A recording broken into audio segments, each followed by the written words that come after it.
Hi guys, it's Shadow. Uploading high-quality audiobooks for you, it's very time-consuming and hard-working process. So please support me so I can keep uploading for you. This is how. You can donate directly through my PayPal or Ko-fi. You will find links in the description. Or you can subscribe for a tier monthly in my Patreon, where you will find many novels there that can't be published here in YouTube due to copyrights. Or you can make a one-time payment to join a Telegram group for a specific novel. You will find the novels list and the price to join in the description. If you can't support me financially, just like and subscribe our videos. Before our audiobook starts, this is a list of our big donors in our Patreon this month. Thank you guys, your support means a lot. And as always, enjoy Shadow. Chapter 1 Bite 1. Please donate through Audiobook Novels PayPal to help me keep uploading for you guys. Location Earth. Year 3100. Designation Lost Cause. That's how the situation of the world had come to be. A virus was all it took to stop the world from going in the direction it was supposed to. Humans were once the proud occupants of the planet, but now they had been turned into slaves. The catastrophe struck a century ago, yet to the humans it felt like yesterday. It was a normal day. Nothing unusual was happening. People were going about their daily work when it happened. A virus of unknown origin was released simultaneously in 3 different parts of the world in countries formerly known as the USA, Russia, and Indonesia. No one was aware of what this virus was, but those who came into contact with the virus changed, and the virus changed a lot of people.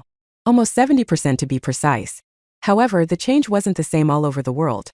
The patients in America turned into a bunch of undead, but they weren't anything like the mindless ones which the pop culture was filled with. These undead did not crave brains and weren't weak at all. Far from it, they were agile, intelligent, and had super strength. It didn't take much time for them to spread like wildfire and force the rulers of the country to flee, and you know things have gotten bad when one of the superpowers had to abandon the nation. However, as a departing gift to the undead, the POTUS activated the nuclear football to nuke his own country. If they couldn't have their country, then no one could. But even that did not seem to affect the undead much, if at all. In fact, radiation from the nukes only further stimulated their evolution. Not to mention how many innocent people end up dying because of that. But Americans weren't the only ones dealing with such a problem. In Russia, thanks to the virus, the vampires had awakened to take control from the mortals because they were bored from being in slumber for so long. Something similar happened in Indonesia and werewolves came into being. Soon the world that was run by humans had turned into a world full of monsters, leaving no other choice for mankind to leave the planet as soon as they could. But not everyone was able to board the spaceships, and as a result, more than 85% of the remaining human population was left on the planet for them to suffer. It had been a century since that event, and now the humans were slowly multiplying again. But this happened under strict surveillance and to serve a certain purpose, as livestock. The new rulers of the world had an appetite for only one thing: human flesh and blood. Although the undead didn't require to eat in order to live, the powerful families amongst the undead considered having human flesh for sustenance as a luxury and often organized hunts to obtain the meat. The cold ones weren't much different from them either. They too liked to hunt just as much as the undead from the west. But they had to do it for sustenance rather than fun. Unlike the undead, they needed to consume human blood regularly or else they would get weaker and weaker from hunger. The lichens were an exception to this human-eating rule. Although some of them enjoyed human flesh, most of them only sustained themselves on the flesh from other mutated animals. This type of lichens who did not consume the flesh of the humans were known as vegetarians in their community. We should be thankful we were born in an area belonging to the lichens. An old man said in his frail voice, or else, our fate could have been far worse than it is now. A crowd of youngsters had gathered around the old man to listen to his tale while they waited for the others to cook food. After all, they did not have much to do there anyway. The lichens were kind enough to give them shelter, food, and utilities, so they were better off than the nearby zones that were governed by undeads and cold ones respectively. If this area belongs to the lichens, then why do we have other factions here? One of the kids excitedly asked. You have a sharp head, young one. The old man smiled wanly. About 50 years ago, the 3 great lords of each faction met to discuss a treaty to avoid fighting amongst themselves. According to that, each of the regions would have to establish 2 embassies for the other 2 factions to live in. That way, they would be able to live in peace while also being under each other's watchful eye. In a distance, Ashton Fenrir was watching the rest of them, laughing and smiling. They had already heard this tale so many times, and yet they keep listening to the same stories again and again as if they couldn't see the walls that surrounded them, or the guards who stood on top of the thick walls keeping an eye on them. With them being ready to kill anyone shall they misbehave in their presence. Standing 5'6" tall, this brown-skinned man had a dismissive feel about him. A particularly notable feature on his face was his faint freckles and his elbow-length white hair. He also had a fresh, large bruise on his left foot which he is proud of. Of course, he would be proud of the bruise that he got from defying the orders of those beasts. In his long arms was an earthen bowl that had been empty for a while as a punishment for his actions. Ashton was used to being hungry, because he would rather be punished than obey the command of the monsters who took his parents away 4 years ago. His short torso and bony hips were proof that he hadn't been feeding for quite some time. The others, wanting to please the lichens, always ostracized him. All of them wanted to be on the good side of their master, or else their master would have given them away as present to the cold ones, or even worse, the undead. "Keep sucking their paws, you fools." Ashton spat out in anger before smashing the earthen bowl on the ground, breaking it into pieces. "A couple of hours more and I'll leave this place to join the resistance. That's when you will realize it was me you all should have sided with." Chapter 2 Bite 2. You can read the novel online free at Audiobook Novels. The resistance, that was the only thing that kept Ashton going nowadays. Just the thought of somehow taking revenge for what the lichens did to his parents calmed his raging nerves. About a month ago, he had accidentally overheard the guards talking about the resistance, and how they are becoming more and more troublesome now. Before then, he was completely oblivious about the existence of such an organization, which was to be expected since they lived in the enclosure. They rarely if ever received any news from the outside world. Ever since that day, Ashton had made it a point to try and get more information about the resistance from the ever so careless guards. After snooping for a month, he was able to get a rough location of where their base was located. He wanted to snoop more and gather as much information as he could, but unfortunately he was out of time. If only it wasn't for this mark, Ashton thought while scratching the tattoo of the werewolves on his right shoulder before looking out of the window as the moon shined with all its glory. He had already been marked by the ones who owned him. In the enclosure, it was nothing less than an honor to have the mark. The mark symbolized that the one had been chosen to live as a werewolf for the rest of his life, that is after spending 16 years as a human being. Ashton was marked the day his parents were taken away by the lichens to send as an offering to the undead and the cold ones respectively. Ashton still remembered the tears of his mother and the screams of his father as they were being taken away. He remembered how no one helped them. He remembered the feeling of despair he had back then. In that despair, he lashed out for the first time. The then 12-year-old Ashton picked up a baton that one of the soldiers had left behind while dragging his parents out, and rushed over to them. To this day, he still didn't know how he was able to do it, but he remembered jumping higher than he ever had, his fingers tightly wrapped around the baton. And then his memory was hazy. He remembered hearing a voice, but he wasn't so sure what he heard. The next thing he remembered was that the guard had his skull split open while he had a bloodied baton grasped around his hand. All of this happened right in front of the mistress, the alpha werewolf who was their owner. He still remembered her smile as she looked at him. Her ruby eyes were shining as if she had found some kind of treasure. It was the same day she marked him. Back then Ashton didn't know what was happening to him, but remembered a hot rod of iron searing his flesh. It had been almost 4 years since then, and it was his 16th birthday in 5 days. Meaning in 5 days he would be taken away from the enclosure to be turned into a wormut, and serve the mistress, which was supposedly a great honor for his kind. Honor might up. I won't be anyone's slave, Ashton thought as he waited for everyone to sleep. Once they were asleep, only then he could enact his plan to escape. Thankfully, he did not need to wait for long because it was a full moon that night. On the night of the full moon, the usual guards were replaced by the voluntary guards as the werewolves could not tolerate being out in full moon. It made them lose themselves to their primal nature, which wasn't good for anyone, thus they preferred to stay indoors.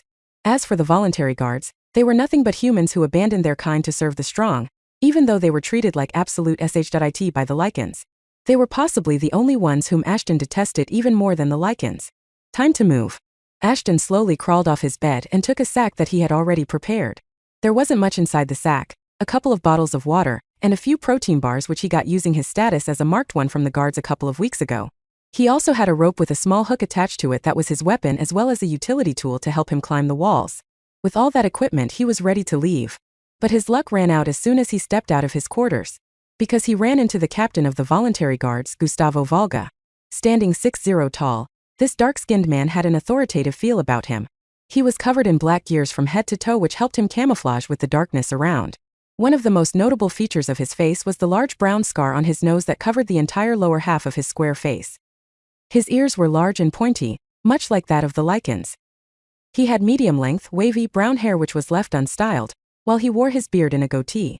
He also had a tattoo on his palm, signifying that he was a proud slave of the lichens. Behind him were a dozen other men that consisted of his patrolling team. Ashton knew this man very well because he was once the closest friend of his father, and also the one to betray him. Ashton felt nothing but disgust towards this man, and the way he acted all friendly with him despite knowing that Ashton hated him with all his being. Pretty late for a night stroll, Ashton. Gustavo smiled at him. Where are you going with all that baggage either way? For your sake, I hope you are not planning something as stupid as your father? Why? Are you planning to out me and get another promotion, backstabber? Ashton snapped at him. Whoa, easy there, little fella. As for your question, I absolutely will, if I feel the need to. Gustav replied while brandishing the badge on his left shoulder. You have been honored with a mark, and for your sake, I hope you will honor it as well. Yeah, now leave me alone. I have to train. I only have 5 days to build myself up as much as I can before they take me away. Ashton spat on his feet before heading towards the gym that was used by the voluntary guards as well as him. It was one of the other perks of being marked. Ashton got to use their resources whenever he wanted. Not like he used them often. Another fool just like his father. Gustavo shook his head and moved on with his patrolling team. Read novel fast updates at Audiobook Novels. Chapter 3x3. Best novel online free at Audiobook Novels. This is not good at all. Ashton gritted his teeth trying to fight through the pain he was in. Ashton wanted to scream, but he couldn't afford to. After using the gym building as a cover, he was successfully able to get out of the enclosure after climbing the walls. However, the happiness he felt was short-lived as he got stuck afterwards. He had a great plan in his mind, but there was one thing he hadn't accounted for completely: traps. The enclosure was surrounded by more than 100 traps to keep the monsters away from the precious human food. Yup, there were monsters in the world apart from werewolves, vampires, and zombies. As just like they evolved from humans who came in contact with the virus, some animals were exposed to the virus as well. These animals mutated into numerous kinds of monsters. Some were so dangerous even the werewolves were a bit hesitant to mess with. And the favorite meal of these monsters? Human flesh, of course. It had been more than a century since humans were on the top of the food chain, and now they rejoiced their place at the bottom with not even the plants being below them. Even the food they ate in the enclosure was specially made for them right from the scratch. Ashton thought he knew about all of the locations where the traps had been hidden. Apparently he was wrong and was stuck in one of those traps.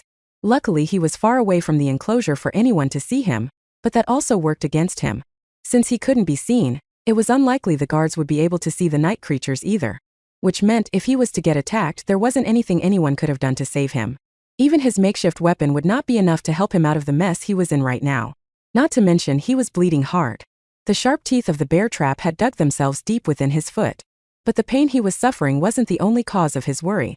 Ashton was worried more because of the blood he was leaking. As far as he had heard, the night creatures had a highly sensitive sense of smell, and human blood was something they all craved for. Thus he was like a sitting target for the night creatures. At this point he was even contemplating cutting his leg off. However, he did not have any weapons to do that. Heck, even if he did had the tools, what good would cutting his leg off do to him? He would get free from the trap, but what next? In fact, sacrificing his limbs would do him more harm than good, as chopping his leg down would make him bleed even more. Hence attracting more night creatures and fending them off with one leg did not seem to be a good idea either. In a way he was better off with the trap chomping on his leg. At least while sitting he would be able to defend himself better rather than while hopping on one leg. While all these scenarios were playing inside his head, he heard a noise coming from behind. He tried to look back, but his leg did not allow him to turn back enough to see what was going on. However, the moon was shining above him, and with the help of the moonlight, Ashton was able to see the shadow of the figure approaching him. Judging by the shadow, it was most likely to be one of the guards. A feeling of relief splashed over his face. As much as he wanted to escape from that place, dying was much worse than living as a captive. The guards would save him and take him back. It went without saying that he would be punished for trying to escape. However, since he had been personally marked by the mistress, he would probably not receive any harsh punishment. Can you please get this trap off my feet? Oh no. Stay away. Ashton's eyes widened in horror as the figure got closer to him. The smell of rotting flesh entered his nostrils. There was no mistaking it. His blood had attracted an undead to him. But what was the undead doing here? It was Leaken territory. Undead and vampires were not allowed to step foot there. However, there was no denying that there was an undead standing behind him. Ashton struggled to get the hooked rope out of his bag, at least have something to defend himself with. But before he could do anything, the undead grabbed his head and slammed it hard on the ground. Blood spewed out of Ashton's mouth as soon as his head was slammed against the rocky terrain. Following the attack, a constant ringing sound flooded his ears while his vision got blurry. Even in his state of confusion, Ashton could feel a gust of wind brush across his exposed head as blood drizzled out of his head as well. Ashton saw the creature effortlessly rip the bear trap off of his feet with its bare hand before lifting him. Through his blurry vision, he got the first look at his assailant. The undead appeared to be a teenager just like him and had green eyes. The hairs on his head were falling off from places, just like the clothes on his pale greenish skin. He was shorter and thinner than Ashton, yet he had strength that Ashton didn't. Before Ashton could see anything else, the undead bit him hard on the shoulder and tore off a large piece of flesh from there. Ashton wanted to scream in pain, but his body didn't even have enough energy left to scream. His mind slowly turned foggy as his vision got darker and darker. So this the end?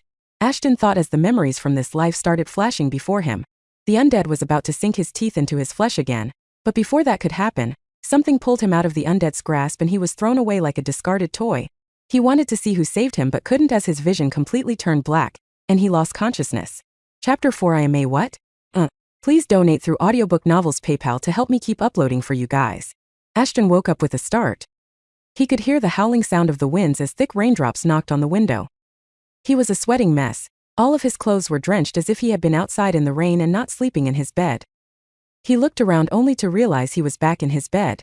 How am I in my room? Ashton mumbled, was it a nightmare? As soon as he recalled what happened, and his heart started pumping crazily, he could feel the blood rushing through his veins. Strangely, he wasn't in pain anymore. This made him think that maybe he really had a nightmare. But then again, he vividly remembered how he escaped from the enclosure only to run into an undead who bit him. The pain he felt back then, there was no way in hell it was just a nightmare. There was only one way to prove whether it was a nightmare or not. Ashton threw the blanket off of himself to check himself for wounds. But there were none. Not a single scratch was on his body. His legs were fine. There were no signs of any harm done by the trap to him. He then touched his shoulder where the undead had bitten him, and sure enough, there was nothing there either. Was it really a nightmare? Ashton mumbled and jumped out of his bed and looked underneath it. The supplies he had been saving for weeks were gone. There is no way in hell I hallucinated about gathering those things. The absence of the sack full of items seemed to make him believe that what happened was indeed true and not a nightmare. He could feel something was off but he couldn't point out what. Everything contradicted itself. His missing supplies pointed at him leaving the enclosure as he had planned and remembered, but the lack of wounds on his body said otherwise. Ashton couldn't think of anything that could possibly explain what had happened there. All of a sudden, he remembered someone saved him from the clutches of the undead. Maybe it was that person who brought him back there. But even if that was true, it wouldn't explain the disappearance of his wounds. He went back to his bed. His head had begun hurting because of all the thinking he had been doing. But in his panicked state, he hadn't noticed something blinking in front of his eyes. No, it wasn't like he hadn't noticed it, he thought his eyes were playing tricks on him because he got up too quickly. But now that he was back in bed and the thing kept blinking in front of his eyes, he could no longer ignore it. What is it? Ashton tried to touch whatever the yellow blinking thing was, but his hand phased right through it, so annoying. Just get out of my sight already. Calibration in progress. All of a sudden his head started pounding like crazy. He was fine just now but not anymore.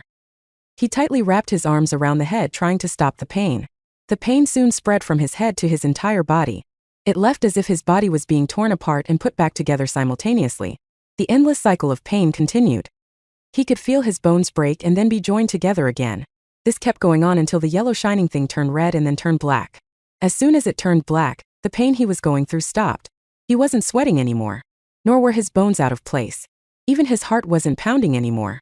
While taking irregular breaths, Ashton placed the palm of his hand on his chest to calm himself. But as soon as he did that he realized something. It wasn't that his heart had stopped pounding, it had stopped beating altogether. He immediately jumped to check his pulse and he felt nothing there either. He started panicking again and as he did, some black letters appeared in front of him. He had never seen those symbols before in his life, but somehow he knew exactly what those symbols meant. Transformation successful. You have been turned into error. The requested class doesn't exist. Sending a petition to the administrator to resolve the issue. Petition rejected. Initiating protocol. The system can resolve the issue itself. Issue resolved. You have inherited the genes from a Class C zombie and a Class A vampire. You have been turned into a zompire hybrid. Due to the complexity of your new DNA, it would take 7 days for your powers to manifest. Till then, you are free to live as a classy human being. What the hell is going on here? Ashton didn't know what was going on as his heart started beating again, and the black icon hovering before his face turned yellow again. The day kept getting weirder and weirder with every passing second. However, before Ashton could question anything else, a wave of drowsiness consumed him and he fell asleep. Best novel online free at Audiobook Novels. Chapter 5 I May What? You can read the novel online free at Audiobook Novels. Ashton woke up along with the sun. He instinctively looked outside the window. The sky was still black but the clouds were slowly moving farther and farther away. The heavenly downpour had stopped 15 minutes ago, but Ashton could still see people walking around with umbrellas over their heads. Something seemed to be going around in the courtyard. Ashton tried to get a good look outside but as soon as he saw whatever little bit of sunlight there was, his head was started pounding furiously. However, the pain wasn't as unbearable as before and soon it disappeared altogether. The sudden headache seemed to have reminded him of last night. However, when he tried recalling what happened last night, he felt a sharp pain in his head. This time the pain was too much for him to handle. It felt as if someone or something was trying to forcefully rip his head into two. As soon as he stopped focusing on recalling what had happened last night, the pain stopped. It was as if his mind was trying to block him from remembering last night. However, despite whatever was stopping him, Ashton remembered one thing. Something like he had only a week or so to live as a human being and then we would turn into something else. He got up and took a look underneath his bed and sure enough, the sack was there with all the items he had collected. Meaning he hadn't left the enclosure, but he still felt like he had. Maybe it was a nightmare after all, he thought and sat back down on the bed. He was still in the middle of sorting himself out when he heard someone pounding on his cell door. Yes, he lived in a cell alone while the others had to share a large barn to sleep in. Not only that, they had to share a lot of common commodities like washroom, showers, utensils, etc. But he didn't. His room had everything a man needed to live. Washroom and shower with a constant supply of clean water. He even had a heater installed there. Again, it was all thanks to him being marked by the mistress. None of these things was there when he was marked initially but was constructed later on because the mistress didn't want her pretty little mutt to live in any kind of discomfort. Especially after taking his parents away. That being said, his hatred for the lichens ran deeper than his need to be comfortable. He had spent 12 years in the barn living like animals and he wasn't going to change that for the last 4 years of his life. Ashton's thoughts were once again interrupted by the loud banging on his door. Judging by the way the Bastard were knocking on his door, he knew the lichens were there to force him to eat or to give him some punishment. He went ahead and opened up the door. He was completely prepared to take a punch for making them wait as usual. However, something entirely unexpected happened there. Although he was right that the lichens were knocking on his door, once he opened up he didn't receive a punch as he had expected. Instead, he felt someone patting his head. Ashton opened his eyes and immediately jumped back from the shock when he saw who was standing in front of him. It was the mistress and her bodyguards. Seeing them, there was such a shock because even though the mistress owned them, she rarely ever visited the enclosure. What are they doing here? There still should be 4 days till I turn 16. Ashton's thoughts were written all over his face, which the mistress read in an instant. Her ruby eyes gleamed with excitement when she saw Ashton's grown-up body. Her blonde hairs fluttered behind her while the group of bodyguards rushed into his room and started packing his things up. Ashton tried to turn around and see what was going on, but for some reason his eyes were focused on the mistress. She had not stopped smiling ever since she saw Ashton. He looked up at her triangular face and realized she looked younger than he remembered. Her brown skin was no longer dull like he remembered, but instead, it was glowing even under the cloudy sky. Next, Ashton's attention fell on her small nose and puffy lips. He tried to stop there, but it was like his eyes weren't in his control anymore, and the next second he found himself checking her out. Her arms were much more muscular than his, coupled with her thick torso. Well-stacked breasts that her black corset was trying its best to hold back along with her well-defined waist and long legs. You are quite lively for someone who has been sleeping for about 4 days. The mistress' voice seemed to have snapped him out of his trance, not to mention your body looks muscular unlike what I was told. I wasn't aware that puberty could do such things to humans. Interesting. Ashton had not noticed it yet, but now that the mistress had pointed it out, his physique had definitely changed for the better. He saw his reflection in the broken mirror and was shocked to see how he looked. He had grown a couple of inches and he was no longer skinny but more or less looked like one of the Leakin guards. His body had turned itself into something entirely different from who he was. He was really confused as to what was happening and then it struck him. I was asleep for 4 days? He softly mumbled. However, before anyone could reply, the bodyguards wrapped a piece of cloth around his head and dragged him outside. It was time for Ashton to join them. Best novel online free at Audiobook Novels. Chapter 6 Ceremony 1. Please donate through Audiobook Novels PayPal to help me keep uploading for you guys. Ashton still had the cover wrapped around his head. However, if it was true that 4 days had been passed, then he knew where he was being taken to. It was time for his induction ceremony.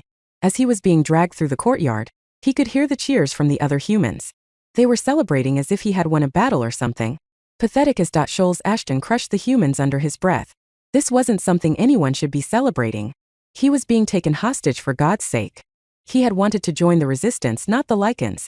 He still didn't know what happened to his plan or whether he was fed some kind of sleeping tablet to make sure he wouldn't leave the place even if he wanted to. But it was for that same reason he had not been eating anything that he was offered for the last few days. Then how come did he get all tangled up in the mess? He tried using his newly transformed physique to free himself, but against full-fledged werewolves, his strength was just like that of a toddler. No matter how much he struggled, there was nothing he could do now. It was too late. His fate was already sealed. Just like that, he was thrown in a car where 2 lichens held him down as they rode on. He could still faintly hear the cheers of the others. However, soon everything turned into silence, and the only things he could hear were the sound of the car heading towards an unknown location. Damn it, damn it, damn it, Ashton kept cursing under his breath. He was angry with himself. After everything he had done in the last couple of months, all his plans went straight to drain. He just wanted one thing, to avenge his parents, and now he wouldn't be able to do crap about it. Once he was converted into a werewolf, there was nothing he would be able to do against the Lycans. No matter what kind of disagreement they had, the Lycans would have to stay true to their pack. However, for those who still try to defy the pack and go against them existed the death penalty or worse, exile. Some would have thought being exiled was better than dying, when in reality being exiled was far worse than a quick death. The world was not a good place to roam around without proper preparation. The undead, the cold ones, and the Lycans were bad, but there were far worse things out there that no one even knew about, because whoever set out to discover about hidden monsters never returned back. Earth wasn't Earth anymore, but chaos. The only semblance of order there was on the planet was the various kingdoms/regions that had been made by the new lords of the world. Right now, Ashton and the Lycans were headed towards one such place, the capital city of the Kingdom of Lycania, known as Deja. Deja was also the city where the mistress had indomitable influence. One could say she was the uncrowned queen of that city. It was a title that wasn't far from reality. She was, after all, one of the many illicit children of the king. She was considered to be the most gifted individual among all of the king's children, but since she was born out of wedlock, the purists within the Lycan society did not allow the king to treat her as his daughter. It was the same reason she was dead set on making the royal family's life as miserable as possible. All of a sudden the car stopped. They had arrived at their location, the mistress mansion. It might have seemed like a mere couple of minutes since their journey started, however. It was all thanks to their technological advancements that they were able to make a cross-country trip within minutes. The man sitting on his right side grabbed Ashton by his nape and pulled him out of the car. His head was still covered so he couldn't see a thing, but he could feel the eyes on him. Hundreds of them were looking at him. Some with hunger in their eyes, while some were looking at him with peculiar interest. You have obtained a new skill. Low-grade perception. Perception. A prime ability found in bloodsuckers. It is the ability to see, hear, or become aware of something through the senses. You can now sense the intention of low-leveled beings through this skill. Grade low. Condition to upgrade the skill. Achieve maximum friendliness/hostility with any intelligent being, or use 5 skill points to level this skill up. Current vampiric skill points 0. Info. You can earn certain types of skill points by performing certain tasks. You'll get to know about the tasks once your powers have manifested. Low-grade perception? Wait, what even is this? All of a sudden, Ashton was slammed down on the floor like a sack of potatoes. The following moment, the cover on his face was lifted, however, his hands were still chained. Ashton forced his eyes shut before slowly opening them to check his surroundings. Several slim banners surrounding each of the 10 onyx columns had lit up the lower levels of the throne hall, and while coating everything in an orange glimmer. Numerous angelic paintings could be seen on the oblique ceiling dance in the flickering light of the torches, while carved images and gargoyles looked down upon the limestone floor of the magnificent hall. A teal carpet ran from the throne to the doors and was matched by small circular ones on either side of the hall, while rounded banners with gilded tassels draped from the walls. Between each banner stands a tall candle, many of which had been lit and in turn illuminate the statuettes of Lycan heroes and leaders standing above them. Several people were sitting on either side of the carpet. All of their faces were covered in weird masks that Ashton thought resembled their true faces. Behind each person were high, tinted glass windows are contoured by curtains colored the same teal as the carpet.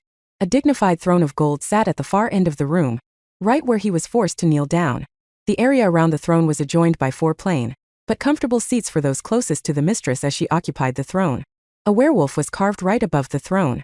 Now that everyone is here, let the ceremony begin. You can read the novel online free at Audiobook Novels.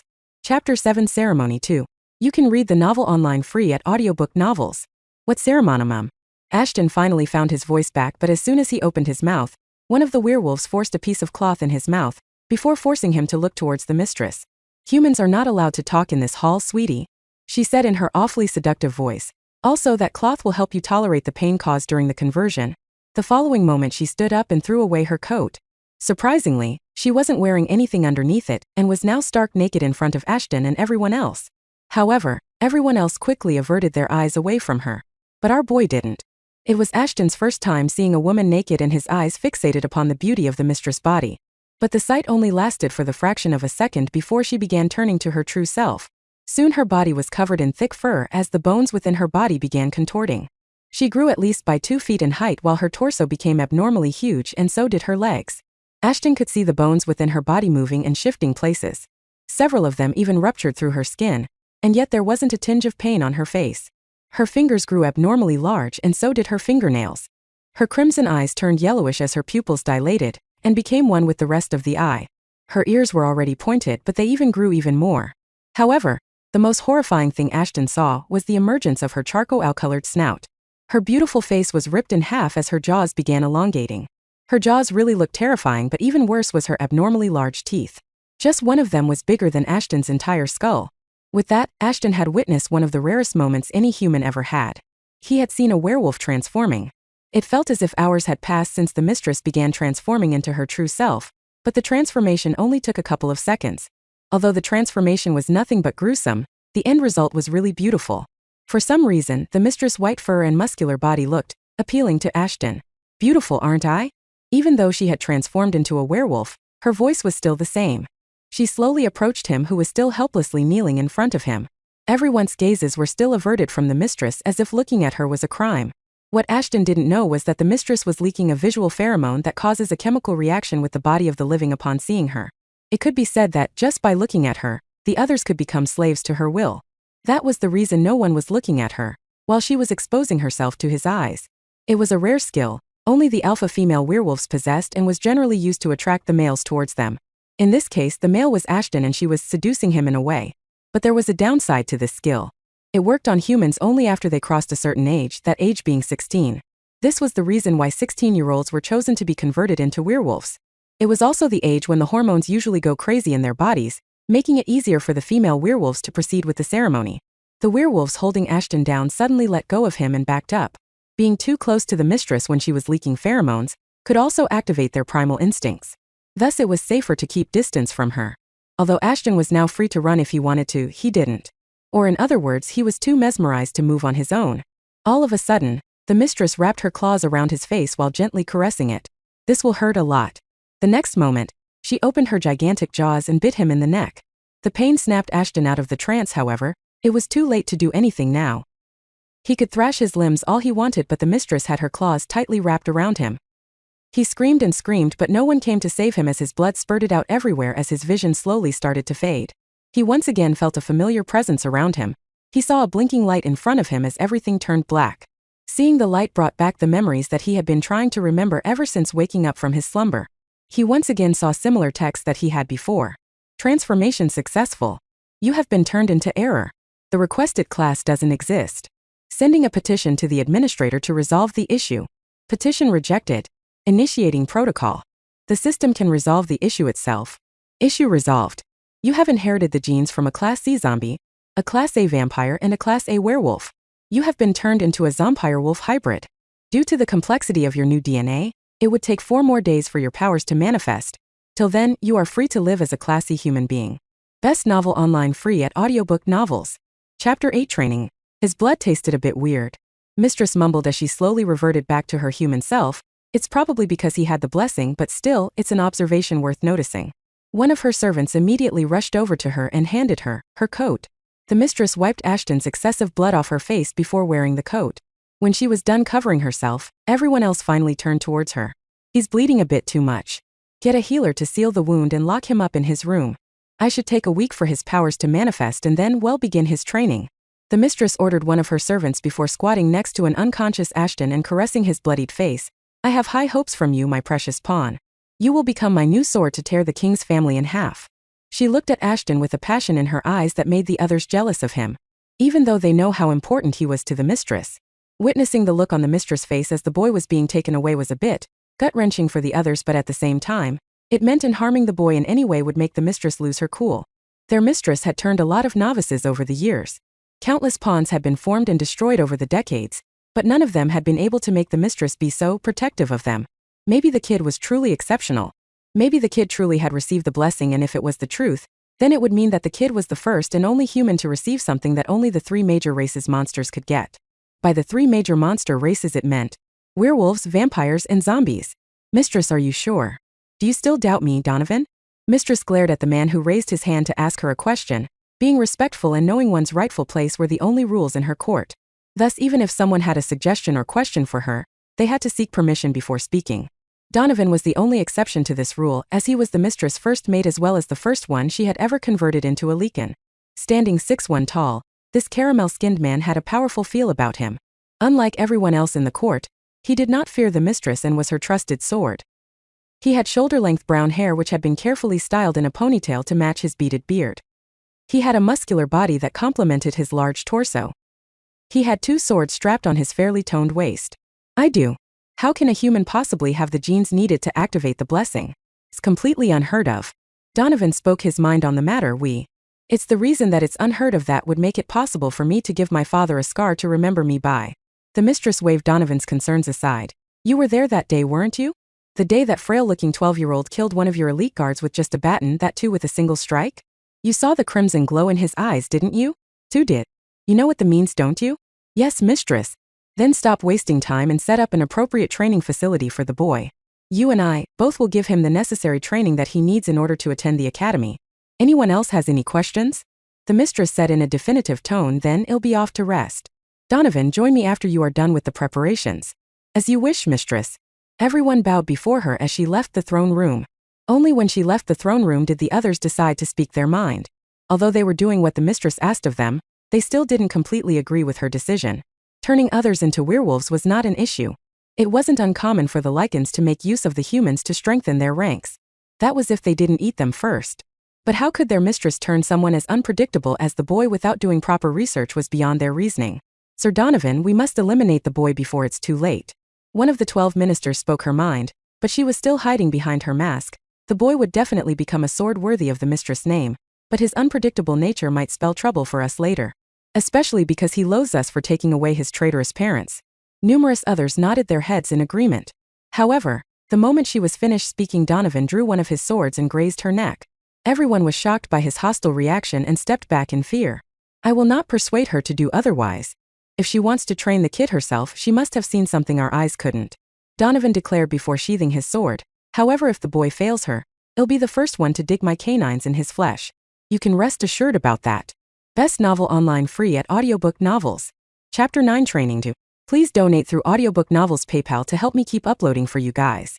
As Ashton slowly opened his eyes, he was greeted by a light blinking in front of him, followed by some random mumbo-jumbo. He had been asleep for all this time, and thus it took a while for his eyes to focus themselves enough for him to make sense of what was written in front of him. Gene integration successful. You have been transformed into a grade F Zompirewolf, the first of its kind.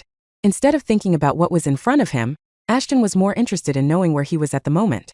It appeared to be a lavish bedroom and was twice as big as the barn the humans were forced to live in. Ashton slowly got up and stretched his muscles. However, as he was doing that, he realized his physique had changed yet again. He wasn't as buffed as he had been before, but for some reason, he felt way stronger than he had before. At the same time, his body felt lighter and he could see even the tiniest details around him. Be it a speck of dust or the tiniest droplet on the window. There's a mirror there. He got off his bed and slowly made his way towards the ornamented mirror to see how he really looked like. Is that really me? He couldn't believe what he was seeing. His face was still the same, but everything else about him had been changed. His hair had turned white just like his skin, while his eyes had changed and now had a crimson glow in them. But most importantly, he was now sporting ears that looked similar to that of the lichens, but at the same time, he also had abnormally huge canines just like that of the cold ones. That was enough to surprise him, but there was something else. His skin, it was dull just like that of the undead. What the hell is wrong with me? Gene integration successful. You have been transformed into a grade F Zompirewolf, the first of its kind. Once again the same text flashed in front of his eyes, but this time he didn't ignore it. He read through it, and as he did he was shocked to no extent. He had become a hybrid between a zombie, a vampire, and a werewolf. That's why he was sporting all of those traits that were unique to a certain type of monster only. All of a sudden, a black light flashed in front of him and it felt like a sealed chest of memories opened inside his head. For 4 days, Ashton enjoyed his slumber. He couldn't remember the things he had been dreaming about, but thanks to being knocked out for 4 days, his fuzzy memory was clearer now. He finally remembered what had happened to him. He remembered he was bitten by all the 3 major monster races. First by a zombie, then a vampire, and lastly a werewolf, and now he had been turned into a monster the world had never seen before. Why? Ashton roared in rage before slamming his fist into the mirror, shattering it into thousands of pieces. Is this for real? The black light glowed once again, but this time Ashton was asked a question that confused him even more than he already was. Would you like to view a tutorial to acquaint you with the system? System? What system? Please tell me this is a dream. Trait confirmed. The user is a moron. Proceeding with the explanation either way. What? With every passing moment, Ashton ended up being confused even more than he had been a second ago. All of a sudden, everything went dark around him. The only thing in front of him was an awkward-looking screen. Name Ashton Fenrir. Species, zombie active, vampire active, werewolf, active, human, deceased. Status undead. Class unassigned. Age 16 years. Gender male. Grade Phtyre. Evolution is possible. Affiliation unaffiliated. Level a vampire level 0. A werewolf level 0. A zombie level 0. Stats HP 1000/1000. Damage 14. Armor 12. Stealth 5. Stamina 15. Agility 14. Intelligence 2. Nature bratty. Abilities/skills/spells. A vampire skills. Low-grade perception. Transformation vampire. A werewolf skills. Transformation werewolf. A zombie skills. Transformation zombie. Current vampiric skill points 0. Current werewolf skill points 0. Current undead skill points 0. An administrator had been assigned to carry on with the explanation. This is your status plate. Here you can view all of your stats as well as the list of the abilities that you have learned. You can learn new skills as you discover more about the world, or through a variety of other experiences. You can upgrade these skills by fulfilling certain conditions, or by spending specific points. You know what, at this point I don't even care what's happening with me. It's too much for me to handle all this stress. Spoken like a true moron. Either way, I am bound to explain everything to you as I'm paid to do this, and a couple of private reasons. As I was saying, you can earn species points by performing certain tasks as listed below. A vampiric skill points. 1 point can be earned by consuming 5 milliliters of blood. With the increasing rarity of the blood, you can earn more points. You can drink monster blood as well. Undead skill points. 1 point can be earned by consuming 50 grams of flesh. With the increasing rarity of the flesh, you can earn more points. You can eat monster flesh as well. A werewolf skill points. You can earn points by killing and defeating other monsters. One of the toughest types of points to earn. With the increasing rarity of the monster defeated, you can earn more points. Ashton sighed heavily because he couldn't understand a thing he was being told. Well, he could understand it, but he was unable to make any sense out of it. According to the information displayed in front of him, he was dead as a human, which was enough of a shock to kill him once again, but for some reason he didn't feel a thing. As if he was expecting himself to be dead all along. He was standing there as if nothing was wrong with his body. Even though he was dead as a human, he was still alive as a blend of different monsters. I don't know why you're sulking. The weird text appeared in front of him again. You know you have the potential to become one of the strongest beings on the planet, right? Wait, what? You really are a moron, huh? You are the only being who has been successful in bonding with 3 different types of monster genes. You know no one has any idea how strong you can be. So you're telling me, I can take revenge for my dead parents? Take revenge, rule the planet, make an intergalactic harem. You can do whatever you want to. That is if you can attain the strength to do so. You want to gain strength, right? I do. Then do as you are told and you're set. But who the hell are you? And why are you helping me? The name's Lucifer, your administrator/helper. As far as helping you is concerned, it is my job, and just like you, I also want to get revenge of my own. See? Ashton thought losing humanity would be a huge blow to him, but if he could avenge his parents, then he had no problem becoming a pawn for anyone else. Please donate through Audiobook Novels PayPal to help me keep uploading for you guys. Chapter 10 Training 3. Please donate through Audiobook Novels PayPal to help me keep uploading for you guys. There were a lot of things Ashton wanted to talk about and confirm. Like, who was Lucifer? What was the system? What was happening to his body, and what did he mean by him being an admin? All this along with a crap ton of other things. However, a knock on the door interrupted the chat between Ashton and Lucifer. Someone's here. Ashton looked around him and saw the mess he had created. But most importantly, he saw what he looked like through those broken shards. He knew he couldn't let anyone see him like he was right now, or else his secret would be out and he might as well be thrown out or even get experimented on or some sh.it. What do I do? What do I do? Just deactivate the traits you don't want. What do you mean?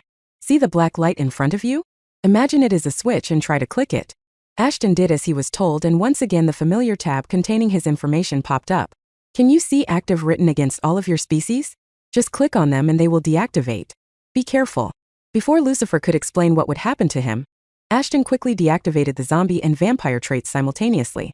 As he did that, he fell on his knees from the gut-wrenching pain. Because it would hurt like hell. Slowly Ashton's skin turned back to its normal shade and his canines disappeared and were replaced by normal teeth that he had before.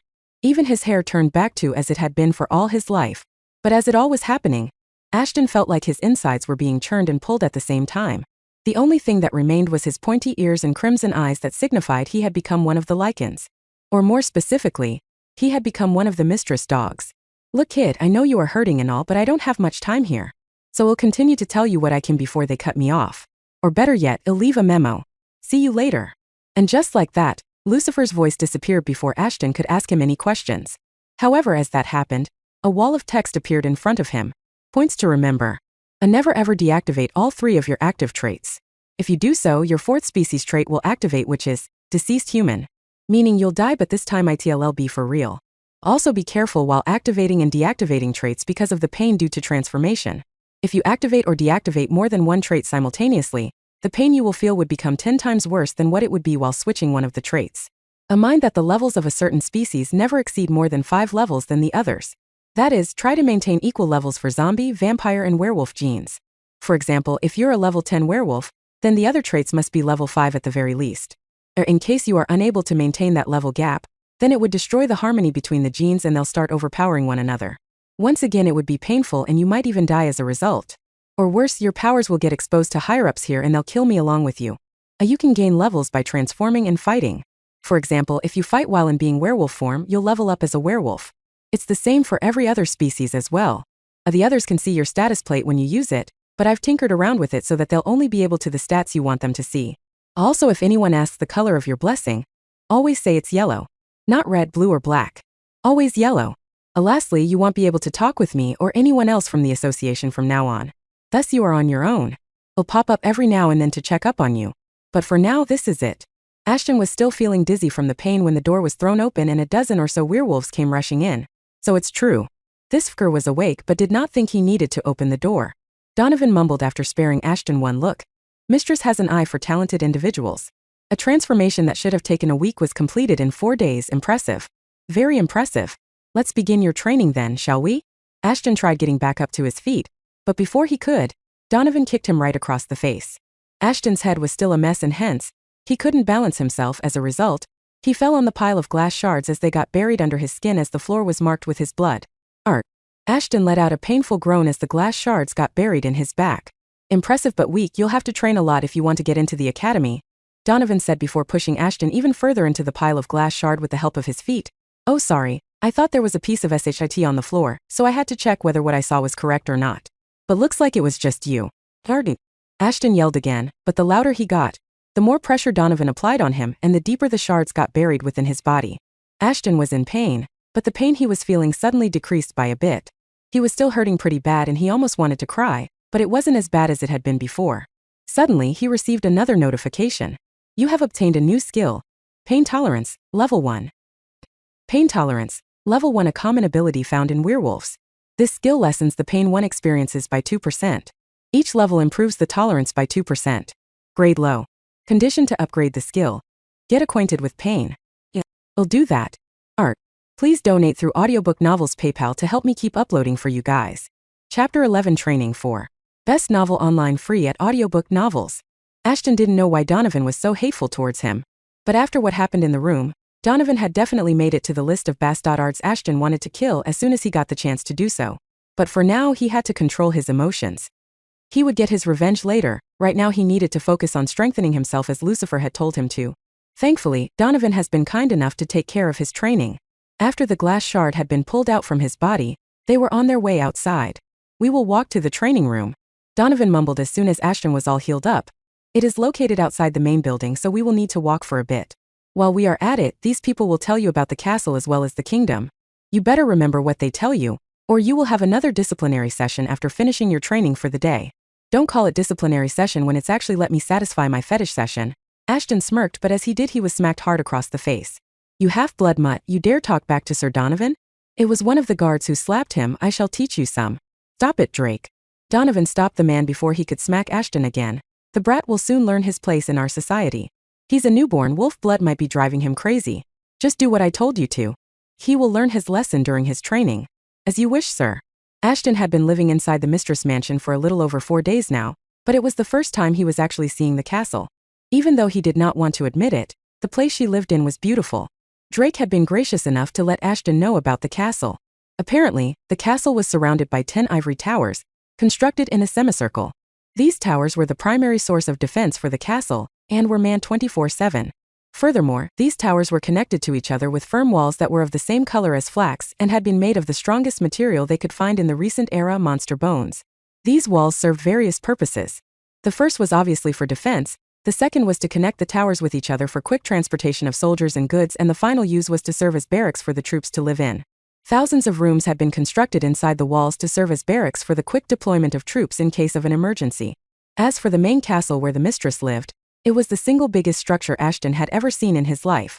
But for some reason, Drake only gave him a rough view of how the castle looked from the inside as they finally made their way outside. The sun was brighter than it had ever been, or maybe it was the effect of Ashton's eyes suddenly becoming more sensitive to everything around him. Ashton thought the sun wouldn't affect him as he had deactivated the vampire traits within his body, but he was wrong. Just because he deactivated the traits didn't mean the genes within his body had disappeared altogether. Deactivating the traits would only help him in concealing his identity and efficiently leveling up the other traits. However, deactivating the vampire traits helped him somewhat tolerate the pain of being sun-kissed, which was nothing less than poison for vampires.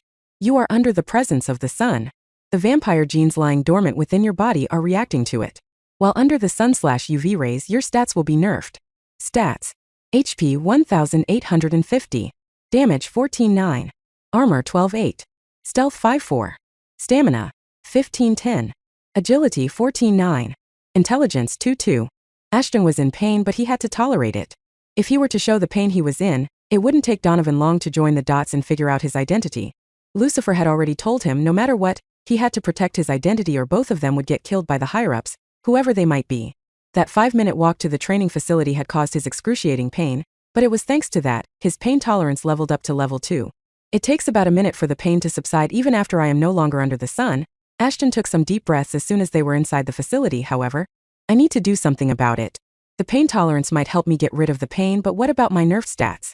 Ashton was lost in his thoughts. He had assumed just turning off the traits would help conceal his identity, but it was going to be harder than he initially thought. On top of that, he now had to think of a way to save himself for the stat debuff. Lycans were a hunting race, and most of the hunts were organized during the day. And since he was now a member of their dog community, he would eventually have to hunt during the day as well, but having his stats nerfed could actually put him in danger. Here, take these. Donovan returned with a sword and a shield in his hands and handed them to Ashton, interrupting his train of thoughts. We need to figure out which weapons would suit you the best, and for that, you'll have to use them all in the simulation room. Got it. Ashton took the long sword and the wooden shield and entered the room Donovan pointed at. Sir Donovan, do you want the kid to die or something? Drake asked him. A wooden shield wouldn't even be able to take a single hit from those creatures, and as for the sword, it's not the preferred weapon to fight against those. On top of that, it might be a simulation room, but the pain one would feel inside the tower is real. Why are you getting all worried about the brat? Donovan smiled as the camera turned on. You're the one who told me to punish him. So I'm just punishing him for opening his mouth before. Now shut up and enjoy while that bast Ard withers in pain and confusion. You can read the novel online free at Audiobook Novels. Chapter 12 Level Up. You can read the novel online free at Audiobook Novels. A few moments ago, as Ashton walked into the simulation room, it slowly turned into a dark forest. It was so realistic that if Ashton hadn't seen the simulation room with his eyes, he would not have believed that this place wasn't a forest all along. However, the forest had been unervingly motionless. Not a single leaf was moving, leaving the forest to be in dead silence. That put Ashton on the edge. His ears perked up, and thanks to his enhanced hearing while he was in werewolf form, he could hear something was rapidly approaching him. He steadied himself to counterattack whoever it was, but since it was his first time fighting, he had no idea how was he even supposed to wield the sword or the shield. As the mysterious creature got closer to him, the stench of rotting flesh and blood filled his nostril. The smell was already bad enough, and his enhanced sense of smell made it even worse.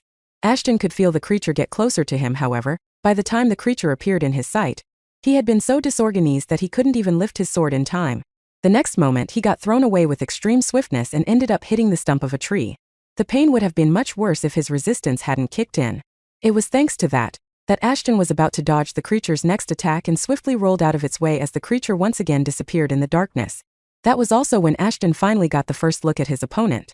The creature appeared to be human, only his flesh was rotting from various places as rotten blood oozed out of various blisters that were spread all across the creature's body. It walked on all fours like dogs did a little over a century ago, and didn't have a single hair across his body. Numerous bones were protruding through its back, which can be used for both defense and offense. Living in imprisonment for all his life had made it so that he had no knowledge about the creature he was up against. Thankfully, the black light in front of him, or the blessing as it was called by everyone else, showed him some information about the beast he was facing. Just by looking at the beast, a screen popped open in front of his eyes. On the screen, there was a picture of a similar-looking beast, while important information about the creature was mentioned underneath the picture. Name Ghoul. Species Zombie. Status: mindless undead. Class: scavenger. Age: nil. Gender: nil. Grade: tire. Affiliation: unassigned. Level 1. Stats: HP 800/800. Damage 10. Armor 5. Stealth 7. Stamina 10. Agility 19.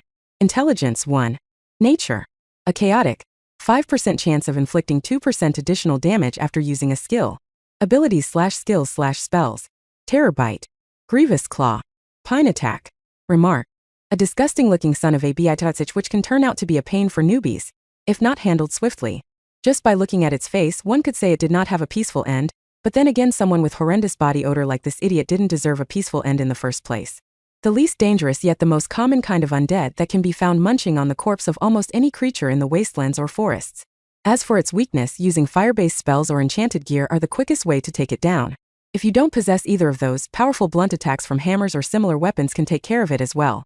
However, slashing and piercing weapons like swords and spears do not work against them as they pass right through their rotting flesh, and would only do minimal damage to the ghoul. Back to the present. The sweat on Ashton's arm made it very difficult for him to form a proper grip around the sword. The situation was so bad that every time he used the sword to attack the simulated beast, the sword rolled away from his hand and no damage was done to the beast.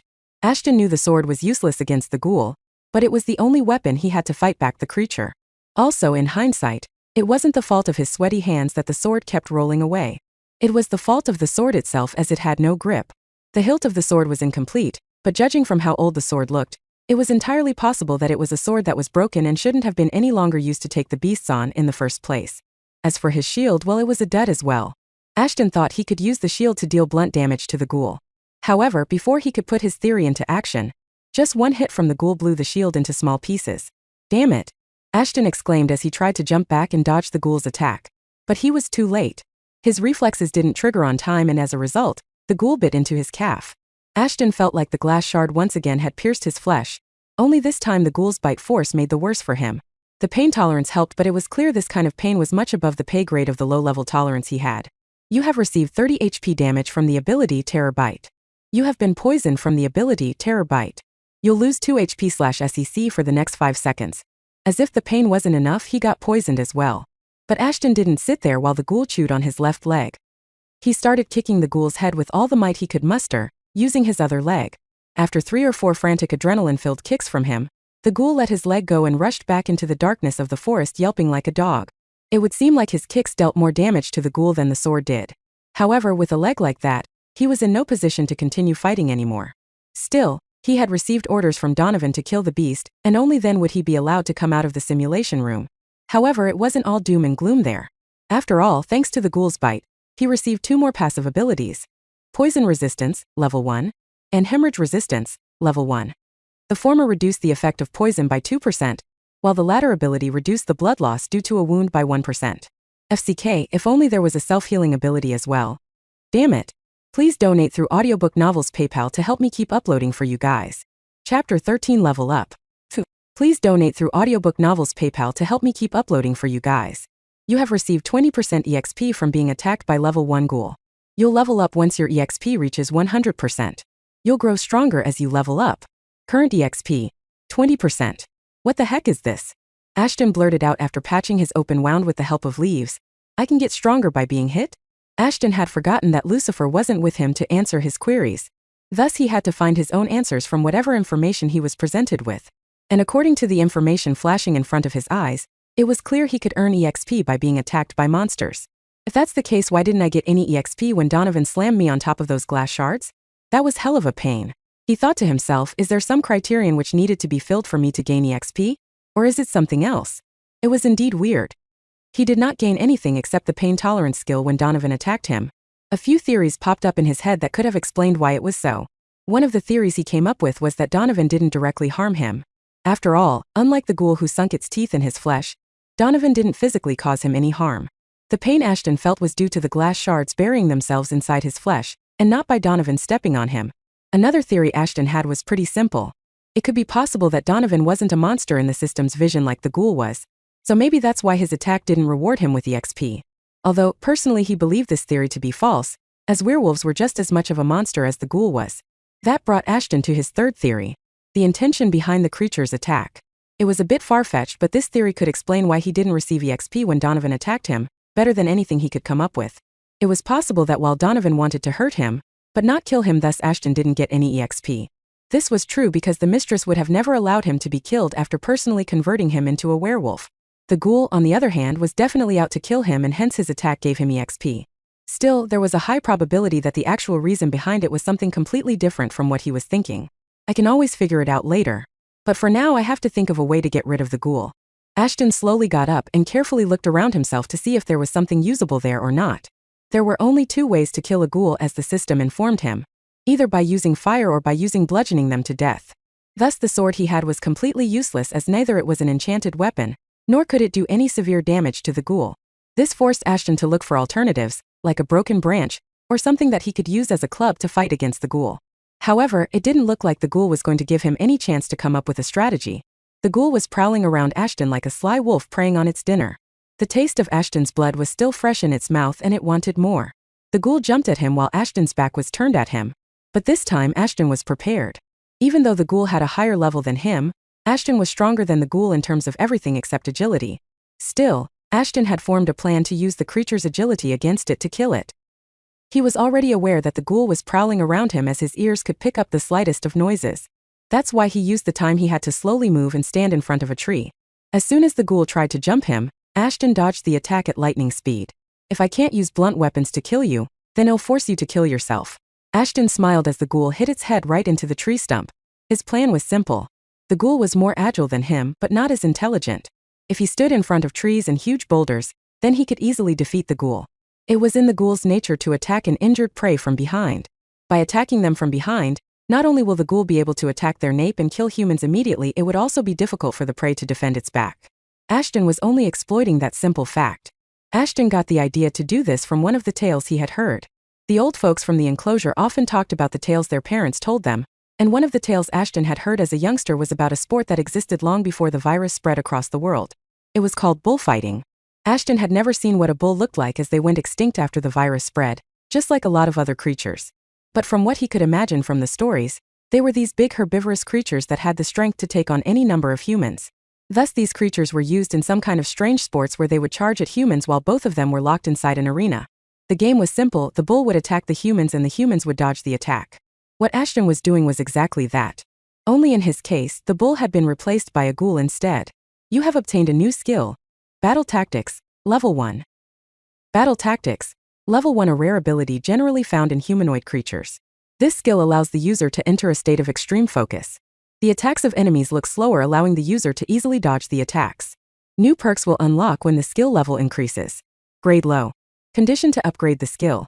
Defeat 3 creatures having a higher level than yours. Keep giving me more skills. The more the merrier, right?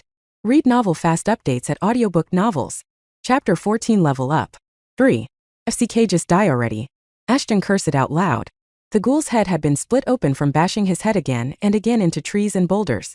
It was the 10th time Ashton lured the ghoul and dodged the attack at the last moment. However, the ghoul turned out to be the more resilient creature he had ever seen. No matter how many times the ghoul ended up injuring himself, it kept on attacking Ashton.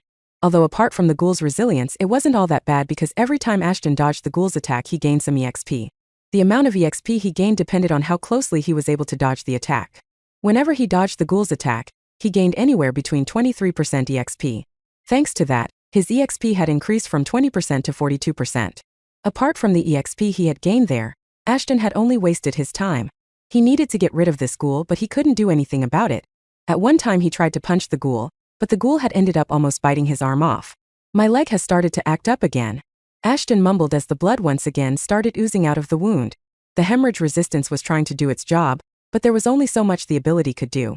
Jumping around while being injured wasn't a fun thing to do. Dodging the attacks had reopened his semi-sealed wound. But dodging was the only thing he could do if he wanted to defeat the ghoul. On the other hand, the ghoul's condition wasn't all that good either. It had finally started to wobble around. However, despite being in that sorry state, the ghoul still lunged at Ashton, who barely managed to dodge the attack. Just like before, the ghoul once again bashed his head on a tree stump, but this time the collision was harder than it had been before. You have received 2% EXP from dodging an attack. Current EXP, 44%.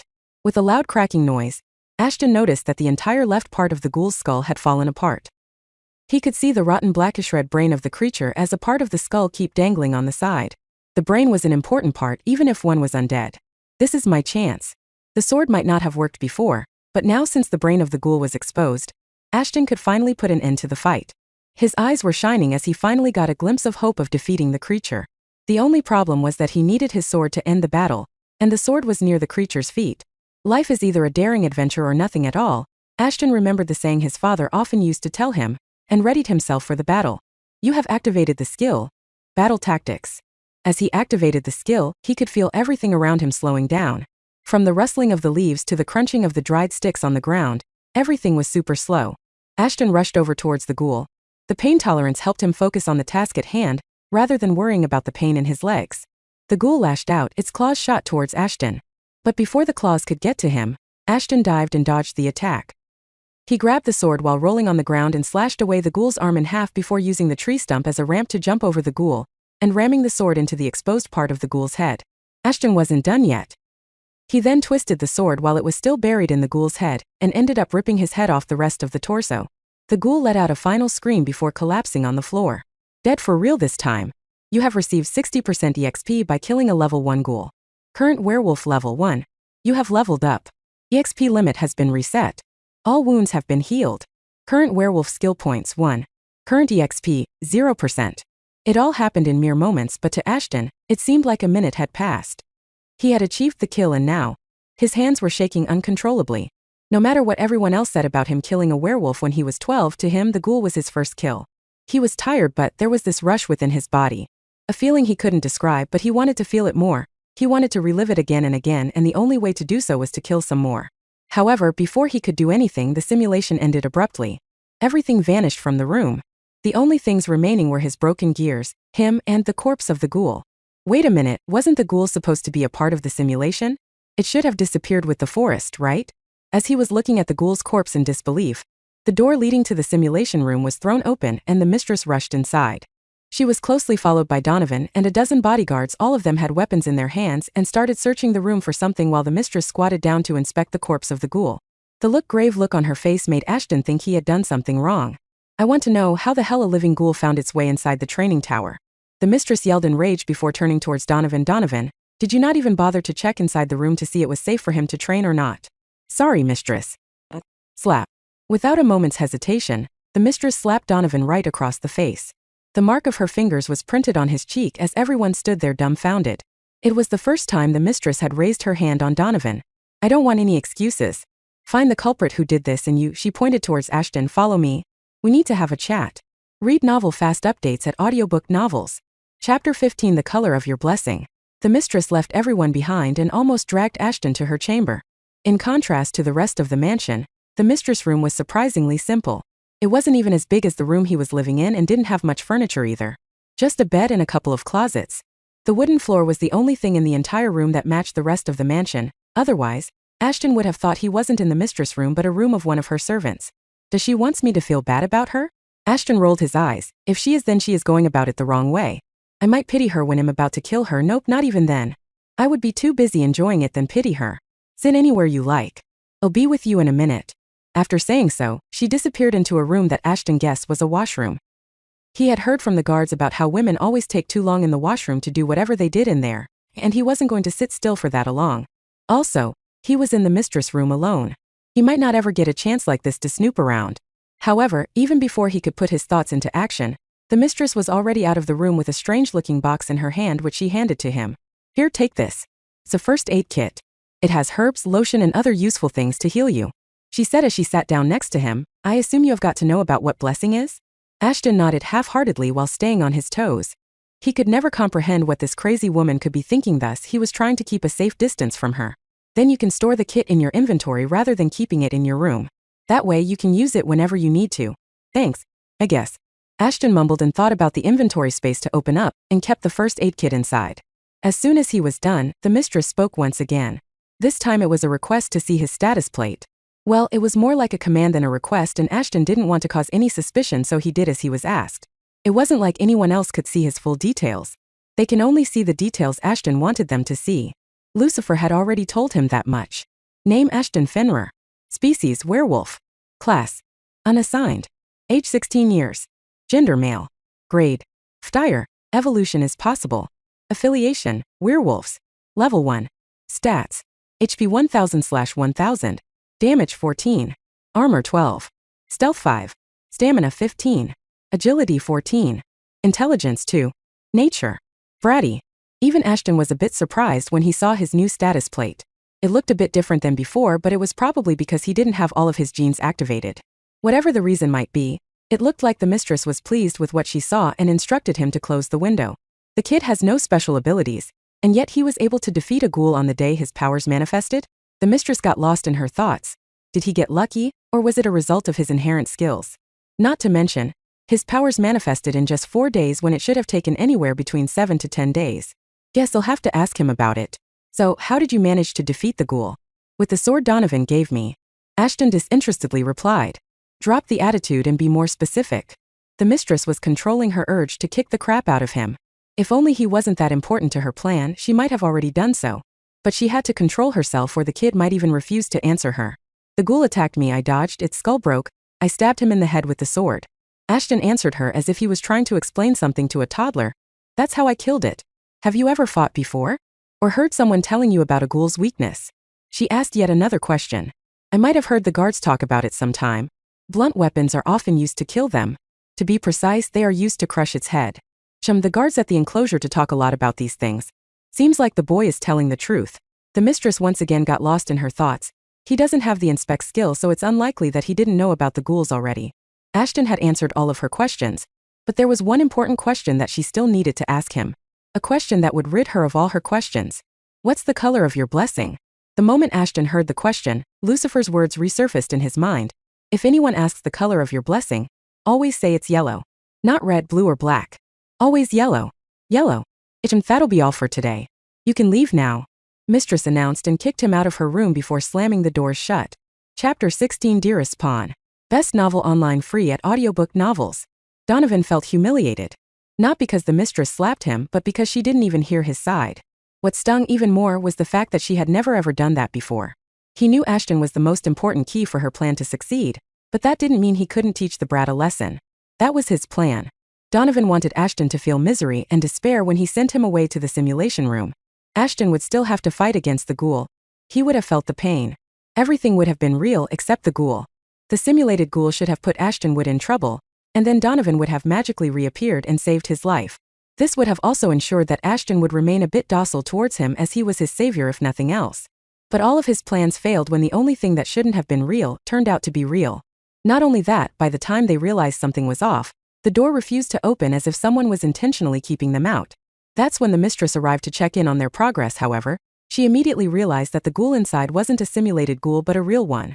Her rage was like nothing they had ever seen before. She, along with her elite guards, immediately tore the door open, but by the time they did, it was already over.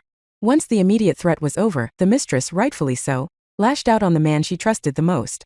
There was a reason why she gave Donovan the responsibility to train Ashton. She was aware that there were multiple, if not just one, spy in her court, who didn't want her plans to succeed. It was probable that one of them could have sabotaged the simulation room. Even though they weren't able to succeed in their plans, they managed to do something else, causing a trust issue between the mistress and Donovan. Since it was Donovan who went inside the simulation room before sending Ashton in, it turned him into the prime suspect of string to kill Ashton. Once I find those bastards, I'll rip their entrails out with my bare claws. Donovan cursed before slamming the bottle of ancient liquor with his hand. They made the mistress lose her trust in me. I'll never forgive those pesky little spies for doing that to me. On the other hand, the mistress was busy thinking about what could have happened inside the simulation room.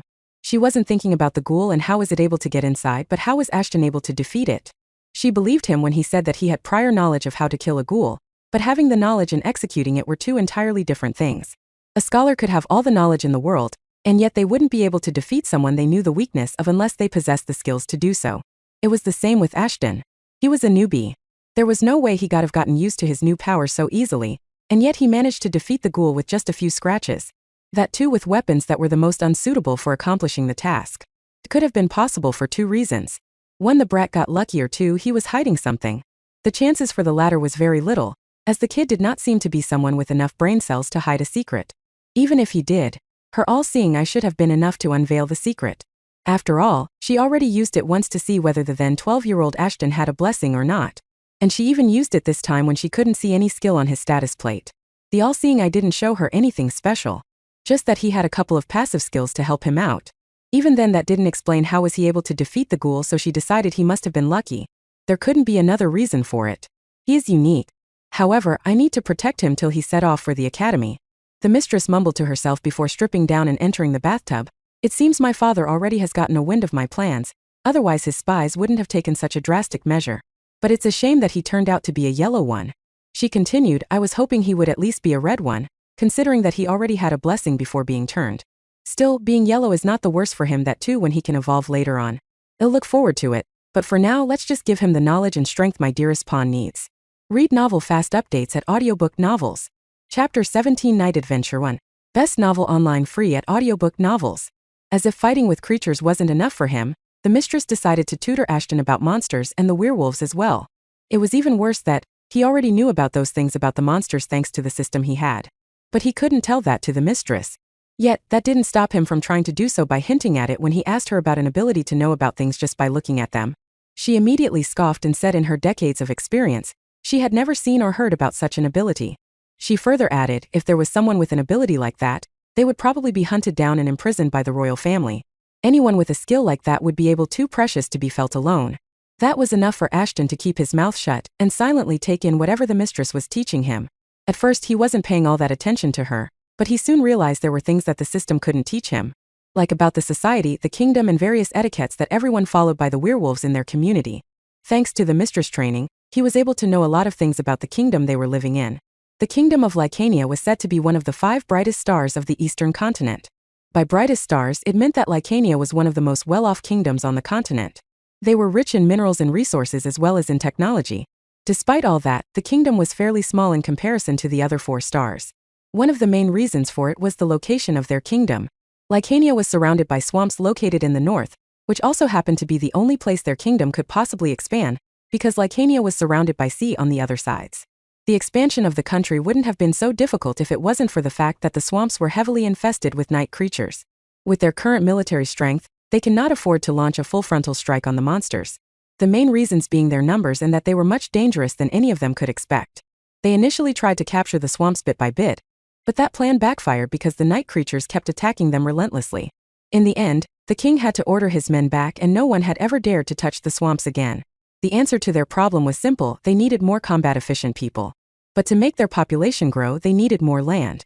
Thus they were in a deadlock, unable to do anything. The king even put his pride aside and asked the other stars to help them out, but they didn't. The reason for doing so was never really clear, but a wise man could figure out the reason by themselves. The other stars fear what Lycania would be able to do, if the only restriction that was stopping them from turning into overlords of the werewolves was lifted. In other words, they were already strong as they were, and no one wanted them to get even stronger. So they didn't help them. That was the gist of it. The mistress kept babbling about a lot of other things, but Ashton's head was already saturated, and he couldn't remember much after that. The mistress might have realized that and thus told him to go and rest for the day, as they were going to start early tomorrow morning. Man, this sure is taxing. Ashton yawned as he made his way back to his room. Fight for 6 hours a day, learn stuff for about 10 more hours and sleep when you can. At least it's not as bad as I thought. The harder I train, the sooner I'll be able to take my revenge and set myself free from here. I wish I could train more and focus on these theoretical things less. Strangely enough, the mistress had also taken his physical training on herself as well. In fact, it had been a couple of days since that incident in the simulation room happened, and he hadn't seen Donovan ever since. Something must have happened between him and the mistress, but it wasn't like Ashton gave a shit about either of them. But it was thanks to that incident that now the room was strictly being monitored no matter whether Ashton was using it or not. Thus, no similar incidents happened either. All in all, things were going good for him except for the level of his werewolf form. Thanks to the strict training he was subjected to, his levels had risen quite a bit. He was currently at level 2, but he had already earned 47% of the EXP he required to level up again. However, the rest of his genetic forms were still stuck at level 0, and it was not a good thing. As Lucifer had already told him, the level gap between the genetics should never exceed 5. With the rate he was being trained, it wasn't going to be too long for him to cross the level 5 mark, and if he did cross the mark, then he didn't even know what would happen. All he knew was that Lucifer will be killed and he might as well. He couldn't let that happen. Not before he had taken his revenge at the very least. He also knew it was going to take a lot of time for him to do that because when he tried to check the mistress level just like the ghouls, he couldn't see a thing apart from a single sentence. Your level is too low to view this individual's stats. I need to get strong, but first I need to balance my genes out. Ashton looked out of the window into the night. Maybe I can do something about it? Tonight. You can read the novel online free at Audiobook Novels. Chapter 18 Night Adventure 2. Werewolf genes were the easiest for Ashton to level up. All he had to do was to fight. He didn't need to sneak out in order to level up. He could just be himself and be able to level up. No one would have batted an eye on him for that. However, the same wasn't true in the case of leveling up the rest of his genes. As far as he remembered, he would have to consume the flesh and blood of monsters or any other being to level up the zombie and the vampire genes in his body. He had already tried eating cooked meat, but that didn't seem to have any effect on him. It was the same with blood. He knew it because thanks to the attention the mistress was showering him with, he could have made anything that he liked. So of course he wanted a blood broth made to test whether his vampire genes will get affected or not. And since he ate in his room, there was no risk of anyone finding out about his true form.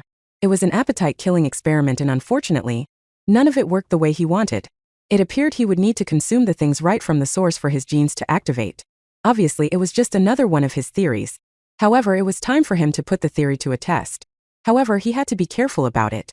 The werewolves had a sharp sense of smell. If he turned into a zombie outside his room, they might be able to trace him down. Ashton didn't want that to happen. The only reason he could freely turn into a vampire or a zombie inside his room was that no one visited him at odd hours.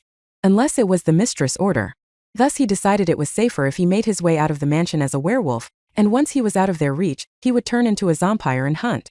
This was an ideal plan for another reason. Ashton was more or less confident in his ability as a werewolf, thus it would be easier for him to make his way out using his werewolf abilities rather than using other forms in which he wasn't confident. I still need to wait for a bit longer till everyone is asleep. Ashton mumbled to himself while laying on his bed. I can fool the guards around the walls easily, but the guards inside the mansion are a different case altogether. He had checked the levels of the guards guarding the walls and the ones guarding the interior of the mansion.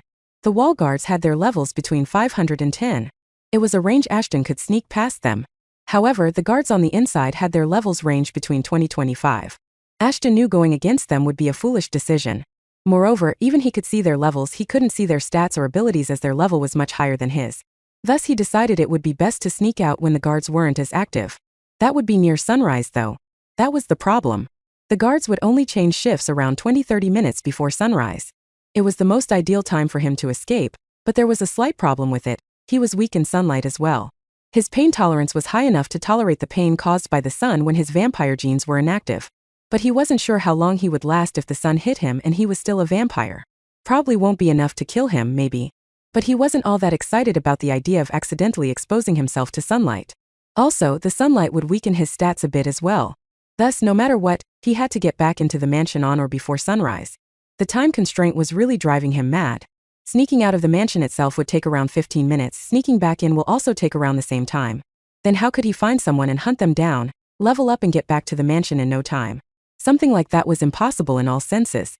The only solution to this problem that came in Ashton's head was to risk leaving the mansion before the guards changed. It would be risky, but that way he would be able to eliminate the time constraint he had. It's decided then, Ashton thought to himself and jumped out of the bed. He'll leave the mansion within the hour. The mistress should be already asleep, so she wouldn't order anyone to come to check on me now. But I don't have any weapons on me. How will I attack someone even if I find them? Guess I'll have to make do with my hands. Best novel online free at Audiobook Novels. Chapter 19 Night Adventure 3. Please donate through Audiobook Novels PayPal to help me keep uploading for you guys. Did I worry myself for no reason? Where the heck are the guards? Ashton thought to himself while he slowly made his way out of the mansion. The mansion was ominously silent. For the days he had spent there, this wasn't anything like he had imagined. Even though it had been a couple of minutes since he stepped out of his room, there was no sign of anyone. No guards, no maids, nothing. Ashton prowled the silent, dark halls like a true werewolf. His enhanced sight helped him look clearly even in the dark. He had seen the moon shining brightly from his room, but all of the drapes had been drawn in the hall so there was no light. It isn't full moon today, there shouldn't be a reason for them to be hiding away like this. Or is it something that I am not aware of? Ashton didn't know much about the werewolves. He thought full moon was their only natural weakness, but it didn't seem to be the case. If it was, then there definitely would have been at least a few of them prowling about the mansion. It's fine for me either way. If they are staying hidden, then it would be much easier for me to go out and hunt. Ashton slowly managed to make his way out of the mansion with ease. Although he could not turn into a full-fledged werewolf just yet, he had learned to convert his fingers into sharp claws and started climbing onto the wall that separated the rest of the city from the mansion. All of it seemed too easy, which even made Ashton think twice about his plan. But he still needed to level up his other genes, and this was the perfect opportunity to do so. He kept going on. He finally got his first glimpse of the city from the top of the walls. He did not want to admit it, but the place indeed looked beautiful. The city of Madden Creek was built in the center of a luscious yet deadly forest. Mistress had already told him not to ever venture into the forest without proper security and equipment, as the forest was the home to numerous mutated beasts. The city itself was surrounded by high walls that Ashton could see just as easily as the rest of the city. In some distance, there was a mountain that was once a volcano but now lay dormant. However, the city was still reaping the rewards of the volcano's last explosion. The trade resources the volcano brought were of great importance to them, and were used for a variety of purposes. But they were also influential when it came to architectural designs, as the vast majority of buildings have been built not just to withstand a volcano, but with elements and shapes of a volcano. The skyline was littered with unique skyscrapers, and they seem to be continuously evolving as new additions are added even then. Thanks to the mistress' leadership, the city was still evolving into a city of the future. Enough gazing, let's get going before someone gets suspicious. The entire point of Ashton escaping the mansion was for him to hunt something down. Instead, he felt as if he was being played. Just like the mansion, not a single soul could be seen anywhere. It was as if he was walking through a ghost town. Where is everyone? Ashton mumbled to himself, and as he did, he heard something behind him. The next moment, a weird smell filled his nostril and he instinctively jumped sideways. The following moment, an arrow was buried where he was standing. He turned around and saw a couple of people standing behind him. Just with a look, Ashton realized they were werewolves, but vampires. There was no mistaking it, as their dead skin glowed in the moonlit sky. Both of them were wearing black clothing which completely covered their torso and legs. Ashton was able to guess they were vampires because of their sleeveless hoodies. In their hands, they each had a crossbow, while a sword was strapped across their back. All in all, it looked like they were out for a hunt, and Ashton was their prey. Oh, looks like these mutts left someone behind for us to hunt after all. A feminine voice echoed in Ashton's ears as one of them removed her hoodie. And here I thought Natalia wasn't going to let us kill any of her precious citizens. Looks like she is not as stubborn as we thought. The vampire next to the woman lifted his hoodie up as well. And here I was thinking we would have to complain to the king about his daughter's unwelcoming behavior. Why are you standing there like a fool? The raven-haired female vampire barked at Ashton. Start running. Hunting is no fun if the prey gives up so easily. Chapter 20. Hunter hunted. 1. 2 vampires against 1 adolescent werewolf. It was no surprise that the vamps liked the odds. They were there to hunt according to the treaty with the king of Lycania. They would help them with taking care of the night creatures, and in return, the king will have to allow them to hunt some werewolves once every 6 months. Of course, the king wasn't foolish enough to let the vampires hunt freely in his domain. Thus he imposed a restriction stating that the vampires will be able to hunt only in groups of 2, and they will only kill the werewolves who would be prowling about in the dead of the night. On top of that, they will have to stick to a certain province or city for a certain hunt. Since these rules almost made it impossible for the vampires to hunt, the king was kind enough to impose another rule. If the vampires were not able to find any prey, the kingdom of Lycania would give them half a dozen humans as compensation. Werewolves had a lot of humans in possession, thus they could afford to lose a few of them. After all, they could always force those pests to mate again and produce more offspring. This time it was the turn of the people of Madden Creek. That was the reason why none of them was outside. Because they already knew about the hunt. However, the mistress had not bothered enough to tell Ashton the same, as in her eyes, Ashton never left his room in the first place. But now he was outside, running from the vampires as they shot arrow after arrows at him. Just me and my rotten luck. Ashton cursed under his breath. I wanted to be the one to hunt someone, not to be hunted down. For additional speed, Ashton had transformed his foot to resemble those of werewolves as well. But that was the extent of his transformation skill. He hadn't mastered the skill completely. It wasn't because that he didn't want to, but due to his inability to do so. He might have had the genes needed to transform into a werewolf, but it requires time and practice to do it correctly. One little mess up could lead to his insides turning into mashed potatoes. That was the reason why the mistress had been teaching him to slowly transform one part of his body into that of the werewolves. You sure can run fast, but can you dodge this? The female vampire shot an arrow at him once again. But thanks to his perception skill, he managed to dodge the arrow once again. His blessing finally helped him a bit by deciding to give him some crucial information. Type bloodsucker. Species vampire. Status wild mercenaries. Class hunter. 860. Gender female. Grade A tier. Affiliation vampires good relationship. Werewolves familiar.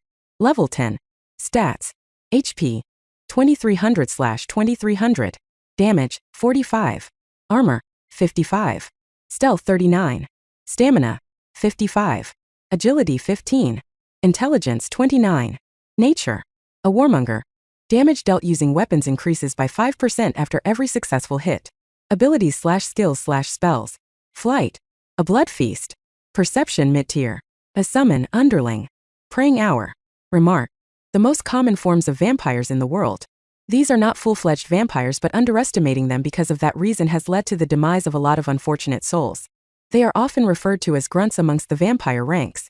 These creatures often travel in groups of two, either with their siblings, their mate, or in some cases both. Talk about weird. Vampires are highly secretive, which leads to them often mating within their own families to keep their blood pure. As for its weakness, using light-based spells or enchanted gear are the quickest way to take them down. If you don't possess either of those, then you are most likely fed. Even werewolf claws aren't much effective against them. However, it doesn't mean they are invincible. Vampires can hurt and even kill others of their kind no matter how hard their skin is. Only a vampire can defeat other vampires if they don't possess mana or enchanted gears. What did I do to deserve to be chased around by level 10 vampires? Ashton cursed himself and rushed into a seemingly empty building. I need to turn my vampire genes on. But I can't do that while I'm busy running away from them. The flying bloodsuckers came to a halt as soon as Ashton entered the building. They were not allowed to get inside a building to hunt someone. However, the king's orders were not all that conclusive. He never told us what to do if a prey hid inside a building, did he, Mara? The male bloodsucker asked his counterpart with a savage smile on his face. You are right, Jacob, he didn't. The female replied with an equally satisfying smile on her face. With that in their minds, they entered the building. But as they did, they realized that the scent of the werewolf had disappeared without a trace. It was as if their prey had disappeared completely. Watch out. Jacob pushed Mara aside from an unknown threat. The next moment, there was a claw mark in the place where Mara was standing. Who the FCK? Mara mumbled as an outlandish white-haired kid walked in front of them. Please donate through Audiobook Novels PayPal to help me keep uploading for you guys. Chapter 21 Hunter Hunted 2. Where the hell did this kid drop here from? Mara mumbled as soon as she overcame her shocked state. More importantly, why couldn't I sense his attack coming? Jacob helped her back to her feet, but not once did his eyes wander away from the kid. Just by giving him the first look, he realized that the kid was no ordinary being. But more importantly, his dead red eyes were implicating things they shouldn't have. What is such a young vampire doing here? Wait a minute, his skin, it doesn't make any sense. Jacob thought to himself, why does his skin look so pale? Even full-fledged vampires don't have such pale skin, but the undead does. And those feet, they definitely belong to a werewolf. The more he looked at the kid, the more surprised he got. He knew his observations were correct, but this couldn't have been possible. How can someone have traits of all three dominant species of the world? Such a thing was completely unheard of. The FCK, are you spacing out for you motherfucker? Mara yelled at Jacob, which brought him back to his senses. I know what you are thinking, but now is not the time for that. Just imagine what kind of powers and skills this kid might give us once we consume his blood. We need to report this anomaly instead. Jacob cut her off, something like the boy should not exist in the first place. You will do no such thing. Mara snapped at him. This could be our chance to defeat the Countess and take the leadership away from her. Just think about it, we will no longer be mere bloodsuckers anymore. Don't you want that? Or do you think it is better for us to just stay here and be bloodsuckers for the rest of our time? Jacob got silent after that. It was true that he wanted to evolve into something more powerful than the bloodsucker, but then there was the truth that they will probably never be able to evolve. Evolution was a gift not bestowed on everybody. Probably only 5% of the world's population was evolvable. That most of them wouldn't know that until an oracle was kind enough to look into their stats and inform them of it. But even seeing the oracle had its price. A price so high that low-ranking vampires like him can't even imagine possessing. That was also the reason why creatures often just went with the flow and keep hunting. If they were able to evolve through that, then it was their luck. If not, well, then they could only get power through obtaining new and powerful skills. This was the reason why the two of them desperately wanted to taste some werewolf blood. They were happy when they found a lone werewolf kid roaming around the streets, but now, that kid was nowhere to be seen, and instead of him they had some new kid who was standing in front of them with his face covered with what looked like his shirt. I don't know what this thing is, Jacob thought as he assumed battle stance, but our plan would work as long as he has some werewolf genes in that blood of his. However, if he is an undead like I suspect, then that would complicate the matter. Just like a werewolf's blood was a precious potion for them, the blood was the undead was poison. The vampires could only feed on the blood of the living, like humans, beasts, and werewolves. However, they could not feed on the blood of the undead because their rotten blood could make their powers degrade, and in some cases it could even kill them. That was the reason why the vampires always avoid the undead. In fact, it felt like nature's plan to perfectly balance everything. The vampires were usually strong against the werewolves. It was said that a werewolf had to have twice the number of levels as a vampire to even think about fighting them on equal footing, while the werewolves could easily take care of the undead who were less than twice their level. But for an undead to kill a vampire, they only had to be about half of their level. Of course, this was only a rough estimation and there had been cases in the past that have proven these estimations wrong. But just to be on the safer side, they usually followed this estimation. However, when Jacob tried to know the level of the weird kid in front of him, he couldn't see a thing. As a result, he was hesitant to fight him even though he was a kid and there were two of them. Nevertheless, Mara's stubbornness was giving him no choice. They were blooded and bonded together, which meant if one of them dies, the other one dies too. Since Mara was going to fight the kid, the only sensible thing to do was to aid her. Let's fight then. Best novel online free at Audiobook Novels. Chapter 22 Hunter Hunted 3. It was the first time Ashton had activated all of the genes in his body. Well, technically it was the second time, but this was the first time he had intentionally activated them. Simultaneously activating the vampire and the undead genes was a lot more painful than he thought. Even the pain tolerance couldn't do much against it. But Ashton powered through it. As he knew, if he had any chance of making it alive out of there, he needed everything he had in his arsenal. He looked the Mara in her eyes, and the only thing he could see was hostility. An urge to kill him was all she had. Completely void of any other emotion. Ashton was a bit scared at that point, especially since he had intended to take her out first. He might have been successful if it wasn't for the other guy's interference. However, Mara's hostility proved to be a blessing in disguise. He had forgotten about it, but it didn't look like his system did. As the following moment, there was a notification in front of him. You have fulfilled the condition for a skill to level up. A skill has leveled up. You have unlocked an additional perk. Perception. A prime ability found in bloodsuckers. It is the ability to see, hear, or become aware of something through the senses. You can now sense the intention of mid-leveled beings through this skill. Additional perk. Reflex. The longer you fight a target, the easier it is for you to get used to their moves. Grade mid. Condition to upgrade the skill. Kill a target you have gained maximum hostility with or use 5 skill points to level this skill up. Current vampiric skill points 0. He must have blinked countless times to see if what he was reading was real. The moment he realized it was, he couldn't help but smile. He didn't know whether it was coincidental or not, but the reflex perk was something that felt as if it was the second part of his battle tactics skill. The battle tactics skill could slow down the enemy's attacks, making it easier for him to dodge the attacks, while reflex would also do something similar, but by making Ashton get used to the attacks of the enemies, rather than making them slow. Either way, now that he knew his enemies were out for his blood, he had no choice but to retaliate in kind as well. Even though he had no idea how capable his opponents were. Still, as long as he kept dodging their attacks, an opening will eventually open for him to act on. Battle tactics activated. Reflex is in effect. Mara lunged at him first, while Jacob stayed in his spot. They were going for a two-front attack. While Mara tried to indulge him in close combat, Jacob would probably use the crossbow to get him. It was a perfect plan and the proof of their years of experience as hunters. They were professionals, at least when compared to Ashton. They knew what they were doing. Ashton, on the other hand, had no idea about what these people were capable of. All he knew was the names of the skills they had without a hint of what those skills actually did. That was also the reason why he did not want to get touched by them. Who knew what kind of crap they might pull? Stop running away, you coward. Mara yelled in frustration as Ashton dodged yet another one of her attacks. 2 adults are fighting a child, yet I'm the coward? Ashton replied in a muffled voice while keeping off of Jacob's target range. I didn't know vampires were hypocrites as well. You. Mara lashed out again. Her claws kept getting closer and closer to him with each swing. Even though he was using both battle tactics and reflex, it was proving to be quite a taxing task to dodge her. Deep down, Ashton knew it was only a matter of time before she will eventually get him. He wanted to wait for an opening before attacking the woman. But whether he saw an opening to attack her, Jacob was there to prevent him from doing so. Waiting for an opening to show up was no longer feasible to him. As the longer he waited, the slimmer his chances of survival got. This was to be expected because the reflex perk he was depending on wasn't exclusive to him. Perception was a skill found in all of the vampires, thus it was no surprise that Mara had it too, which meant she also had the reflex perk. So, while Ashton was trying to get used to her movement, Mara was getting used to his movements as well. That was the reason why with each attack she was getting closer to him bit by bit. If I can't find an opening, then I shall make one for myself, Ashton thought to himself and rushed towards Jacob. If he could take him out even temporarily, then he just might be able to get of Mara. Read novel fast updates at Audiobook Novels. Chapter 23 Hunter Hunted 4. Cat is in the bag now. Mara thought to herself as she saw Ashton running towards Jacob. The amateurs always fell for this trick. They always assumed that the one who stayed behind to attack them from a distance would be weaker than the one who was engaging them in close combat. Mara could not even recall how many humans, vampires, werewolves, undead and even the night creatures had fallen for this trick of theirs. And it looked like this kid was going to be one of them. Ashton, completely unaware of their plans, kept charging towards Jacob like a mad titan. However, as soon as he reached within Jacob's attack range, he pulled an unexpected maneuver. Ashton dropped to his knees.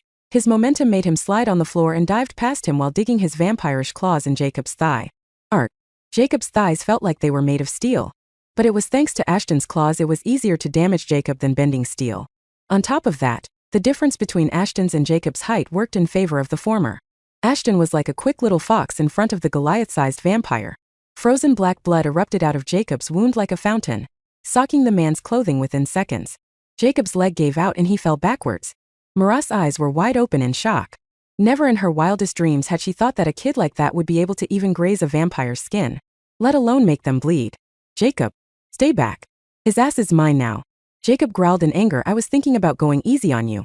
But playtime's over now, kid. Soon the blood stopped flowing out of the man's wounds and he got back to his feet. He threw his crossbow aside and took out the short swords attached to his back. Using ranged weapons wasn't his strong suit. His real weapons were his swords that have taken countless lives over the decades, since he was transformed into a bloodsucker. The shiny blue swords were unlike anything Ashton had seen before. Both the swords had a long, narrow, smooth blade with a grip made up of some black leather which probably belonged to some night creature. The blades visibly only had one sharp edge, which made it perfect for slicing and dicing their target without any difficulty. However, the crossguard was the thing that caught Ashton's attention. One would think that since a vampire was using a weapon, it would have markings of a vampire on it. But strangely enough, the crossguard has an elaborate silver wolf head on each side. Ashton was no expert in weapons, but even he realized a vampire would not usually walk around with a weapon that had a symbol of werewolves on it. Judging by the detailing on the blade and the crossguard, Ashton felt like that sword must have belonged to a noble werewolf first. Maybe this vampire duo hunted them down and took what was theirs. Either way, the situation just got a bit grim for Ashton.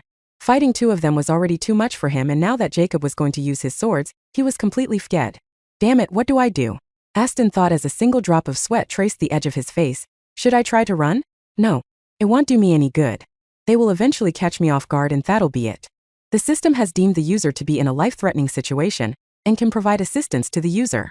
Would you accept it? Note: EXP and rewards given will get affected in the event you accept the assistance. A system notification flashed in front of Ashton's eyes. It had never happened before, but then again, he had never been in this kind of danger before either. Yes, as much as Ashton would like to take care of these vampires by himself, he knew he was too weak to do that. For now, it was better to listen to what the system had to offer, as his ultimate goal was to survive and destroy the ones who did him wrong. It was too soon for him to die after finally getting a means to take his revenge. Recommended action: turn off your werewolf genes and use your undead genes for offense while your vampire genes for defense. What? I don't have any experience in fighting using either of those things. Ashton was now hesitating to follow through with the system's plans. Moreover, if I deactivate the werewolf genes, then I won't be able to use the skills associated with the wolves. Note: the user doesn't need to defeat them on your own. The user only needs to survive for 22 minutes. What would happen after that? No, more importantly, how the FCK am I supposed to survive for so long? Can't you see the person standing in front of me? After 21 minutes, the user is suggested to turn the vampire genes off. Answer me first? That concludes the system's suggestion. Damn it, Ashton cursed under his breath. Looks like I have no other choice but to follow through. Please donate through Audiobook Novels PayPal to help me keep uploading for you guys. Chapter 24 Hunter Hunted 5. Please donate through Audiobook Novels PayPal to help me keep uploading for you guys. Seeing no other way but to put his faith in the system's non-existent hands, Ashton turned off the werewolf genes as he was told to. This was the first time since his awakening that he had turned the genes off, thus he felt a bit uncomfortable. After all, how the heck was he supposed to fight two level 10 bloodsuckers with the help of two level 0 genes? No matter how he thought about it, the system's plan was flawed. At least that's how it seemed to his pea-brain. Desperate times indeed call for desperate measures, but this is too much. Ashton did not know what the system was trying to accomplish by putting him in more danger. With the werewolf feet gone, his speed was reduced drastically. There was no way he would be able to dodge their attacks if they went all out now. In the meantime, the bloodsuckers could also see the physical changes in their opponent's anatomy. Vampires were known to be great at shifting shapes, but they could never change their form into a different species. They only had 3 states they could transform into: humanoid form, true form, and their bestial form, which was often a large bat. I need to put an end to whatever this miserable creature is. If I don't, then I have a feeling it will get too strong for anyone to control. Jacob communicated with Mara using their bond link. Don't even think about it, Jacob. We have come so close and am not going to give up this opportunity for your false sense of loyalty towards the Countess. It is not about the Countess anymore. Can't you see for yourself? If we let this kid live, he might as well end up killing everything in his path. It's better to nip him while he is a bud than to let him grow into a monstrous fly trap. Thanks to their arguing, it gave Ashton enough time to witness the wonder the system was trying to pull off. The hell is this? Ashton's mouth fell open when he read the blinking information in front of him. Genes in use: undead and vampire. Unique gene combination acquired. The combination has been registered in the system. You cannot access this form quicker and painlessly. Type: Undead Rhapsody. Automatically activates when genes of only undead creatures are present inside a host's body. Provides bonus boosts to the host and increases their performance during battle. Drawback: this state should not be maintained for long durations of time. If done so, the body of the host might suffer through burnout. If the state is forcefully maintained after a certain period of time, then the body might end up receiving permanent damage as well. All of a sudden, Ashton could feel weird coldness wrap his body up. He had gotten used to living with the warm body of a werewolf, thus the sudden coldness in his skin took him by surprise. However, the coldness did not make him uncomfortable in any way. In fact, he felt relaxed like he had never before. His eyes also turned into the deepest shade of crimson that was possible. Your stats have been boosted as an effect, achieving a new gene combination never seen before. You are recommended to assume this form for 2 minutes only. Any more than that and your body will start suffering through burnout. By this time, Jacob and Mara were done arguing amongst each other. Thai would have gained more power if they could feed on a living target, but at this point it was clear to them that won't be happening. The best bet was to kill the kid and consume his blood instantly. Because unlike werewolves and humans, the undead creatures like vampires did not rot from outside. They start rotting from the inside, which meant their blood vessels were the first things to rot before anything else, and this process was instantaneous. The moment a killing blow was delivered to a vampire, the body starts destroying itself. It was an evolutionary trait, and it was thanks to this trait that none of the other species was able to know much about them. This trait was called the coffin amongst their kind. However, it had its downside as well. Countless vampires had lost their lives when they could have been saved using care and attention. However, the thing that truly made the coffin a double-edged sword was that its trigger was not dependent on physical injuries only. For example, while fighting their arch-nemesis the zombies, they had to be extremely careful. If zombies' fluid somehow entered the body of the low-grade vampires, their last defense mechanism would get triggered and they would die in a matter of seconds. The fluids could be anything: the saliva from a bite or blood from a scratch. However, generally, vampires having a grade lower than C, and levels below 25 were susceptible to this false activation of the coffin. Vampires having higher grades than stated above did not have the coffin activate upon coming in contact with the bodily fluids of zombies. But even they might suffer through hellish pain, which sometimes made death a better choice. I will kill the kid and let Mara consume the blood if she wants. I have no interest in doing that. Jacob thought to himself and charged straight towards Ashton, ready to slash his head off his shoulders. Die now. Jacob swung his swords with all his might. However, the blades did not touch Ashton even though Jacob had completed his swing. He looked in front of him, but the kid wasn't there. The following moment he heard a scream he did not think he would hear ever again. It was his own scream as a hole was punched through his stomach. Best novel online free at Audiobook Novels. Chapter 25: What Blood Tastes Like. 1. Ashton was surprised he actually landed a hit on the bloodsucker. But the happiness was short-lived. He had put his all into that punch and it seemed like the new gene combination helped him a lot. All that considered, Ashton committed the biggest mistake. He was going in to punch through Jacob's chest and rip his heart out, which was supposedly the only way apart from decapitation and fire to kill a vampire. If you are outnumbered and outmatched, always go for a vampire's heart first. Ashton recalled the mistress telling him that should kill the vampire if the attack would be strong enough to burst its heart open. If not, well, then you would have revealed your only card and now they will be more careful around you, making your chances been less than they already were. She continued, in other words, you'll be doomed. Also, this trick would not work on high-ranking vampires because they have the ability to alter their bodies according to the need, and most of them always place their hearts in weird places within their bodies. I once fought one who had kept his heart in his ass. Talk about being weird. Looks like I'm doomed now, Ashton thought to himself as he realized where he had hit the punch. The stomach was definitely not the part he was aiming for. But in his haste he completely messed it up. Jacob was still in horrible pain, though Ashton wasn't sure why. After all, the vampires were known to be a species that feel very less pain. One could even rip their hands off and they would laugh it off, at least that's what the mistress told him. But Jacob had been behaving oddly. It was the same case when Ashton scratched his thigh. Back then Ashton had gotten lucky, but now he knew there was no such thing as luck. His attacks were clearly doing something to Jacob that he didn't even know. However, not wanting to put himself in unnecessary danger, Ashton took his fist covered in black blood out of Jacob's stomach and jumped back to safety. In the meantime, Jacob fell down to his knees, his short swords lying on the floor, while he had wrapped his hands around his open stomach. Mara rushed over to him, trying to comfort and heal him, but it was all in vain. Damn it! Damn it! Damn it! Mara cursed under her breath as she kept trying to help Jacob, but couldn't. Soon Jacob's black blood started coming out of facial openings, his eyes, his mouth, his nose. Everywhere. By this time, both the bloodsuckers were aware of what was happening. Much to their dismay, the coffin had been triggered, making it impossible for Jacob to get healed no matter what Mara tried. "Why are you unaffected?" Jacob mumbled. "We are bonded, then why?" Mara was stunned into silence. She was so distressed about Jacob that she completely forgot about what would happen if one of them dies. The other would have suffered the same fate, but Jacob was dying and Mara, well, she was unaffected by it. At least physically. "I'm sorry, Jacob." Mara was racked up with shame.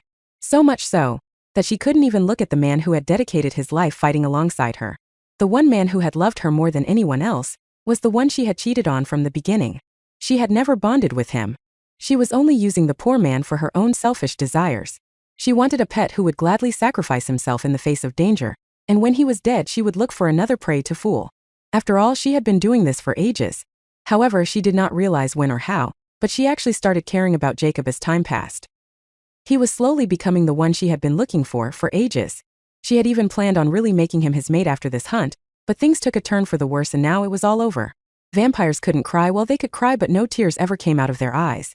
If they could, then Marat's face would have been drenched in tears. What a way to go out, don't you think? Surprisingly, Jacob did not show any signs of anger or rage after being betrayed in such a horrifying way. Next time, bond with someone, before fooling them into thinking that you have. No, you're the only mate I ever wanted. However, Jacob was no longer listening to her. Instead, he told her something she needed to hear more. "That kid is not an ordinary being," he mumbled with his last breaths. "His fists have the blood of the undead within them. When he punched me, my skin broke his, allowing the blood to enter my body, which triggered the coffin." While the two of them were busy sorting their mess out in Jacob's last moments, Ashton decided to capitalize on the moment. He slowly crept up to them and took Jacob's short swords for himself. Before any of them could realize what Ashton was doing, the latter rushed behind Mara and stabbed her in the heart with the short swords. This time he had killed them for sure because the system told him so.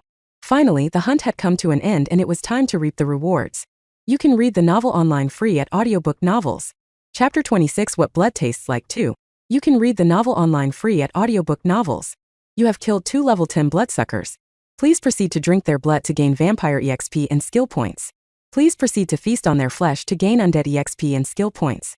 Since werewolf genes were not active during the defeat of the creatures, no EXP will be awarded to level up your werewolf EXP. You have slain creatures much stronger than you. You have gained a new title, Defiant. When fighting creatures who are more than 5 levels higher than your highest level genes, you will gain 10% bonus strength and defense. Killing the above set creatures would also give you additional EXP. I thought killing them would give me something, but I would have never thought it would give me a title, whatever that thing is. Ashton mumbled to himself while looking at the swords in his hands. I guess I won't need to be worried about finding a weapon anymore. Item: Short Swords of Soaring Winds. Type: Weapon. Damage: 150,183 HP per strike. Stats bonus: Strength, plus 40 while equipped for use. Deals 1.5x damage against night creatures. Deals 2x damage against werewolves. Rarity. Description: These short swords were crafted from the remains of a grade B creature. Its enormous azure teeth were used to make the blade of the swords, while its hide was used to craft a suitable grip for the hilt. As for the hilt and the crossguard, both of those were made using the strongest bones found inside the creature. A pair of swords that once belonged to the early Leaken nobility. The swords have been since assumed to be lost, only to be found by you. However, the swords have forgotten their true purpose of slaying vampires and the night creatures. Instead, it has tasted the blood of so many werewolves that its true potential can only be unlocked while fighting against werewolves. Effects: Attacking enemies using this weapon exposes them to hemorrhage, making them lose 2% of their HP for the next 5 seconds. This ability has a cooldown period of 10 seconds, ineffective on elite beasts. Grants the user the passive skill, Locked. Kill 10 A-grade beasts to unlock this skill. Grants the user the active skill, Locked. Kill 100 A-grade beasts to unlock this skill. At least I can do additional damage to the werewolves and night creatures. Saying so, he wiped Marat's blood off the short swords and placed them in his inventory. As much as he was excited about using the weapon as his go-to weapon, only a fool would do something like that. Sooner or later, everyone will find out that someone had killed the bloodsuckers, which would probably prompt an investigation. If in that case he went around brandishing the azure short swords, he would be taken into custody and probably executed before he could even activate his genes. Thus he decided it was better for now to keep the swords hidden inside his inventory, and only use them while hunting creatures to level up his undead and vampire genes. With that being taken care of, Ashton finally decided to claim his real rewards. Initially, he thought that just the idea of drinking blood and consuming raw flesh would make him puke, but now that he was about to do that, for some reason it looked surprisingly appetizing to him. Maybe it's because of the active genes, Ashton reassured himself as he bent down on one knee and bit Marah's neck. As soon as the rotten blood entered his mouth, Ashton could not stop biting more into her flesh. Nothing he had ever had tasted half as good as the blood he was drinking now. The blood felt as sweet as honey and a bit spicy at the same time. As Ashton kept extracting the blood out of Marah, her body became frail and shriveled up like a raisin. By the time he was done, a notification appeared in front of his eyes. You have successfully consumed the blood of a level 10 bloodsucker. You gained 4 levels due to the large difference between your levels. Current vampire level 4. EXP limit has been reset. All wounds have been healed. Current vampire skill points 4. Current EXP, 0%. You have been awarded a new vampire skill. You can access your information tab to know more about skill absorption. Ashton did not pay any attention to the text flashing in front of him. He was too lost in ecstasy to do so. However, he eventually snapped out of it and realized he still had a task to do. So, he dug into Jacob's flesh and the same cycle repeated once again. He gained a couple of levels for the undead genes but did not gain another skill. After he was done, he quickly wiped the blood off of him and made his way out of there. He did not want to linger around there in case someone saw anything. Once he was far enough, he reactivated his werewolf genes while deactivating the rest, so that no one could trace him back. Let's go back to the mansion before the sun rises. Chapter 27 Anomaly 1. Best novel online free at Audiobook Novels. Ashton quickly made his way back to the mansion. Thankfully, his journey back inside was fairly uneventful. Everyone was still asleep or hiding, and the sun was still down. This helped Ashton to ET back to his room without any worries. As for his smell, he had already taken care of that as well. The mistress was sure to teach him about everything related to werewolves, and one of the most important things she taught him was to erase his presence. For all intent and purposes, the werewolves were like wolves. Thus they had a weird stench around them. There were 2 ways to get rid of their smell. Either blend themselves with the surroundings or make the surroundings blend in with you. This necessarily meant to either blend your smell into your surroundings or mark everything to smell like oneself. Since doing the latter would not have helped him in any way, Ashton decided to do it the other way. He rubbed the scent of everything on him, thus even the sharpest of noses would not have been able to trace the killings back to him. At least he hoped so, and started waiting for the hell break loose when the sun came up. With sunlight came chaos in the city of Madden Creek. The citizens had followed the scent of the dead and found the dead bloodsuckers in the abandoned barn. All of them were aware of who these 2 bloodsuckers were. They were 2 of their national guests who had been helping His Majesty the King with taking care of the night creatures in the wastelands. They also knew that the 2 of them were hunting last night in their city. However, with them being dead, most of them were happy as they had spent last night in worry of what would happen. The mistress, on the other hand, could not help but get worried. The national guests were killed in her city, and it wasn't exactly a secret that she hated her sperm donor more than anyone else on the planet. If someone wanted, they could easily turn this incident into a way for the mistress to show her rebellion against the Empire. Even though she was strong, she was nowhere near strong enough to take on the Empire by herself. If she did, she would have already overthrown her so-called father and become the monarch of the kingdom. Everyone in the city was rounded up, and their whereabouts of the last night was being asked. But it wasn't like she had a way to rebuke them. If only the surveillance were allowed to keep on, we would have already caught on to the culprit. The mistress cursed her father in a way she never had. That prickly bastard king might have plotted this all from the beginning. After all, it gave that bastard a chance to get rid of me. They had surveillance all over the city, but under the bloodsuckers and His Majesty's order, all of it was switched off. The bloodsuckers did not want anyone to know what they did or how they did it, which was a clean tactic, to be honest.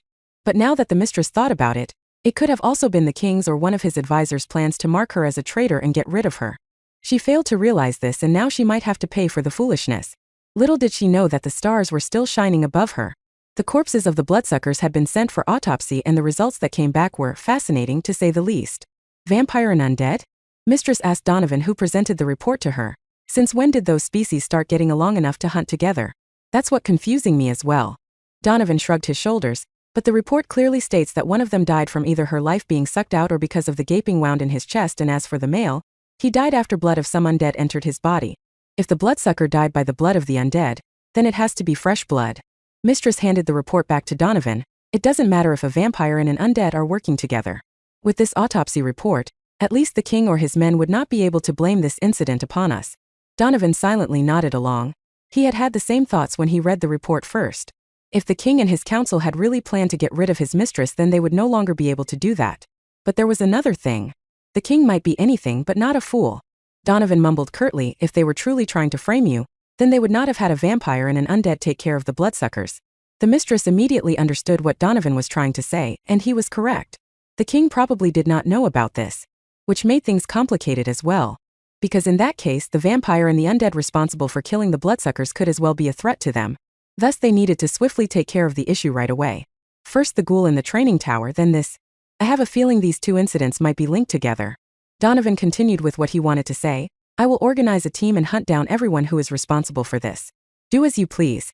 The mistress mumbled and walked towards the exit of the room. Just take care of this. I already have enough things on my plate that I need to take care of.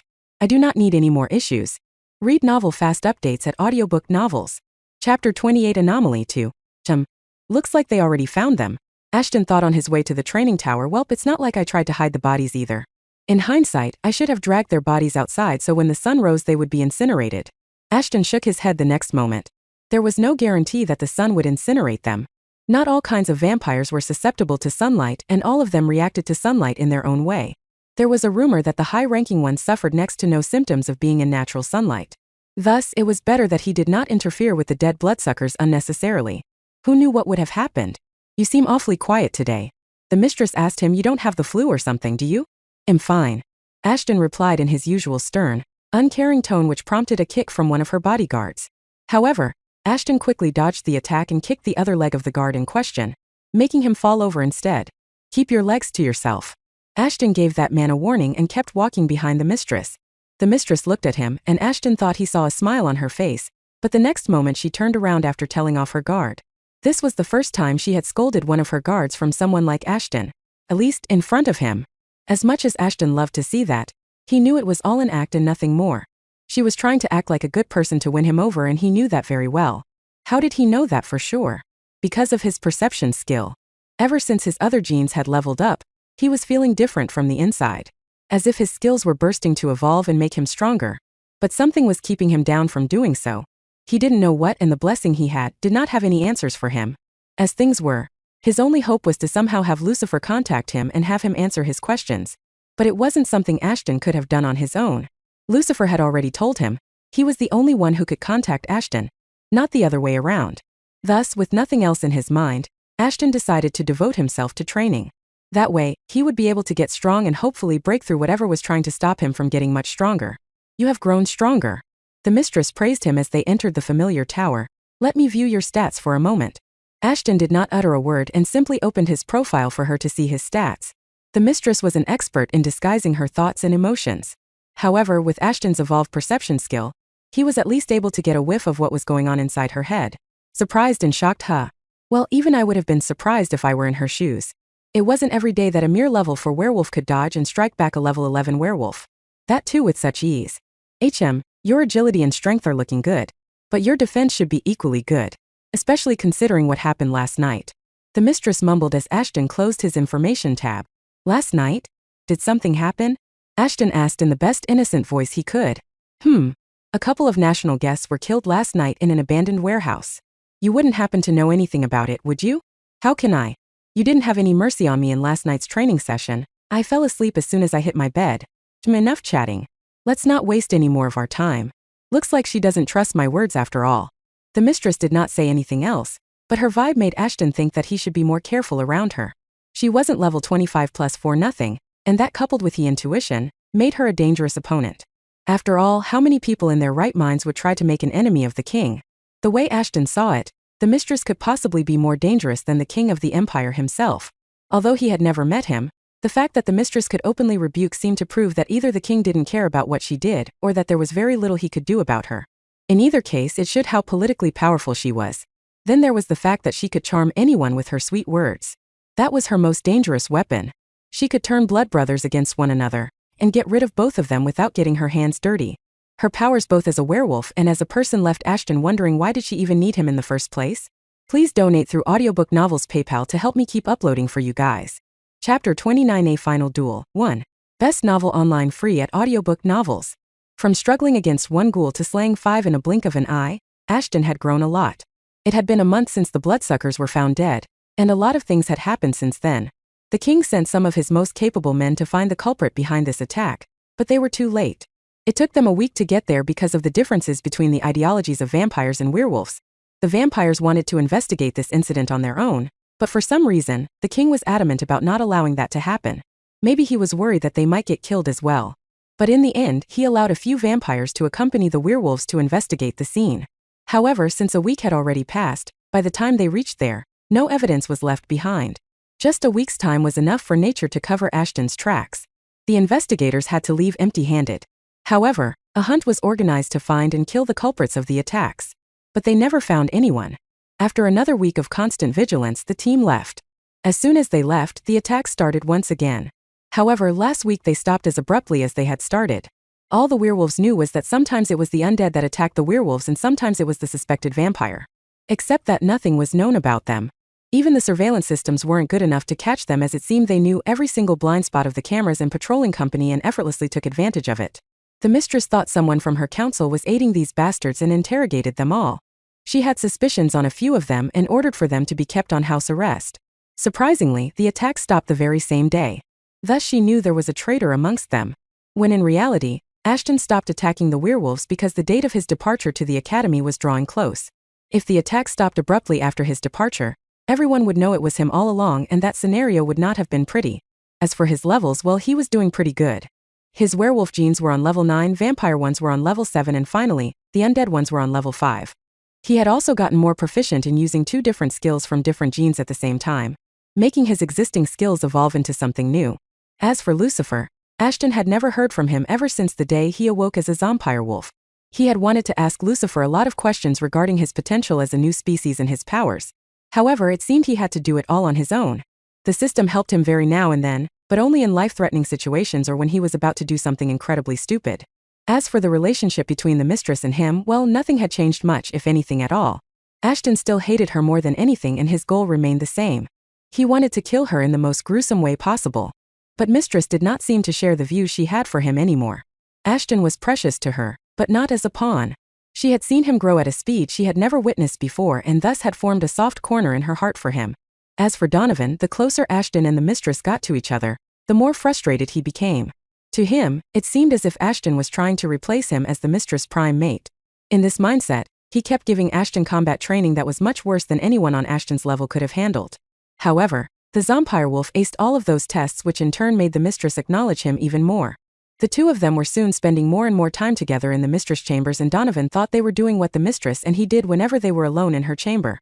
But it was far from the truth. The mistress was only teaching him about some important stuff that Ashton should have known before entering the academy. However, it wasn't like the mistress had not tried to pull moves on the boy. In fact, she tried it almost every single night for the last month. But Ashton did not entertain her in the slightest. For starters, it wasn't his age to get busy with such things, and secondly, he knew what would have happened if he ended up doing the deed with the mistress. Just like vampires, the werewolves too had mates. While in vampires, most of them could only have one mate for the entirety of their lives, it wasn't true for the werewolves. The werewolves could have as many mates as they pleased. There was another way in which the vampire mates and werewolf mates differed from each other. While in vampires, if one of the mates died, the other would die as well. It wasn't the same for the werewolves. Instead, in the case of the werewolves, the mates would not be able to hide their emotions from one another, thus exposing them to one another's feelings and secrets. This bond was the reason why Donovan seemed agitated to leave the mistress alone with Ashton, as he could feel what the mistress felt for him. Either way, Ashton's teachings finished when he was a couple of days away from leaving Madden Creek and heading for the knowledge capital of the kingdom where the academy was located in. The mistress wanted him to rest properly, but it was not going to happen anytime soon. As Donovan stopped him right out of the mistress room, everyone around them could feel the tension between the two of them. Ashton hated Donovan for the way he had treated him, and for the fact that he was a close ally of the mistress, while Donovan hated Ashton because of his jealousy issues. "I am here to challenge you," Donovan began speaking but was cut short by Ashton. "Not interested," Ashton replied and kept walking away. This infuriated Donovan to no end and he lashed out at Ashton. As he was about to plunge his rapier deep within Ashton's back, but he ducked down and firmly planted his foot on Donovan's chin, knocking him back. The most baddest thing, however, was that Ashton did all that with his hands deep within his pockets and without a weapon. Ashton slowly turned around to face the werewolf, who he wanted to kill just as much as the mistress. But now was not the time to do that. He needed to gain more strength. That was the entire reason why he agreed to attend the academy in the first place. "You dare touch me with your feet?" Donovan yelled out in rage as a drop of blood trickled down from the side of his mouth. "I apologize. I thought you liked staying under someone's feet at all times." Ashton replied with a smile on his face before getting into his battle stance. Chapter 30: A Final Duel 2. You can read the novel online free at Audiobook Novels. However, before either of them could do anything, the doors leading to Mistress' chambers were flung open and from within came an insinuating scream. Enough. The mistress was standing in between Ashton and Donovan, and she did not appear to be pleased by the situation she was witnessing in front of her. Donovan had his rapier drawn against Ashton, who had transformed his hands into werewolf claws. Had she been late even for a moment, the two of them could have pulled each other's throats out. She used her command over the werewolves to make both of them kneel before her. It was one of the most important abilities for a werewolf to control their underlings. Only those who possessed the strength of being the alpha could use this skill, and in turn, they could use it to keep those below them in check. But even with this ability, the alpha can't force someone to do something that was completely against their will. It was partially the reason the mistress didn't use the ability to force Ashton to sleep with her. As she gave out the command, Donovan had no choice but to obey his mistress' wishes. She wanted them to stand down, thus he had to do that. At that moment, fighting Ashton wasn't worth offending her. As for Ashton, well, he didn't need to abide it as he wasn't a simple werewolf the mistress could control. He had the genes of a vampire and a zombie to resist the urge to give in to her commands. However, the system did send him a notification to inform him about what the mistress wanted him to do. It wouldn't be wise to ignore her command right now, Ashton thought to himself and begrudgingly got to his knees. He had to maintain a low profile. He was getting closer to his goals and thus did not want to mess it all up now. Either way, once he was out of Madden Creek, he wasn't going to meet with most of them. Not all of them at least. However, even though the two of them were on their knees, they were still engaged in a battle.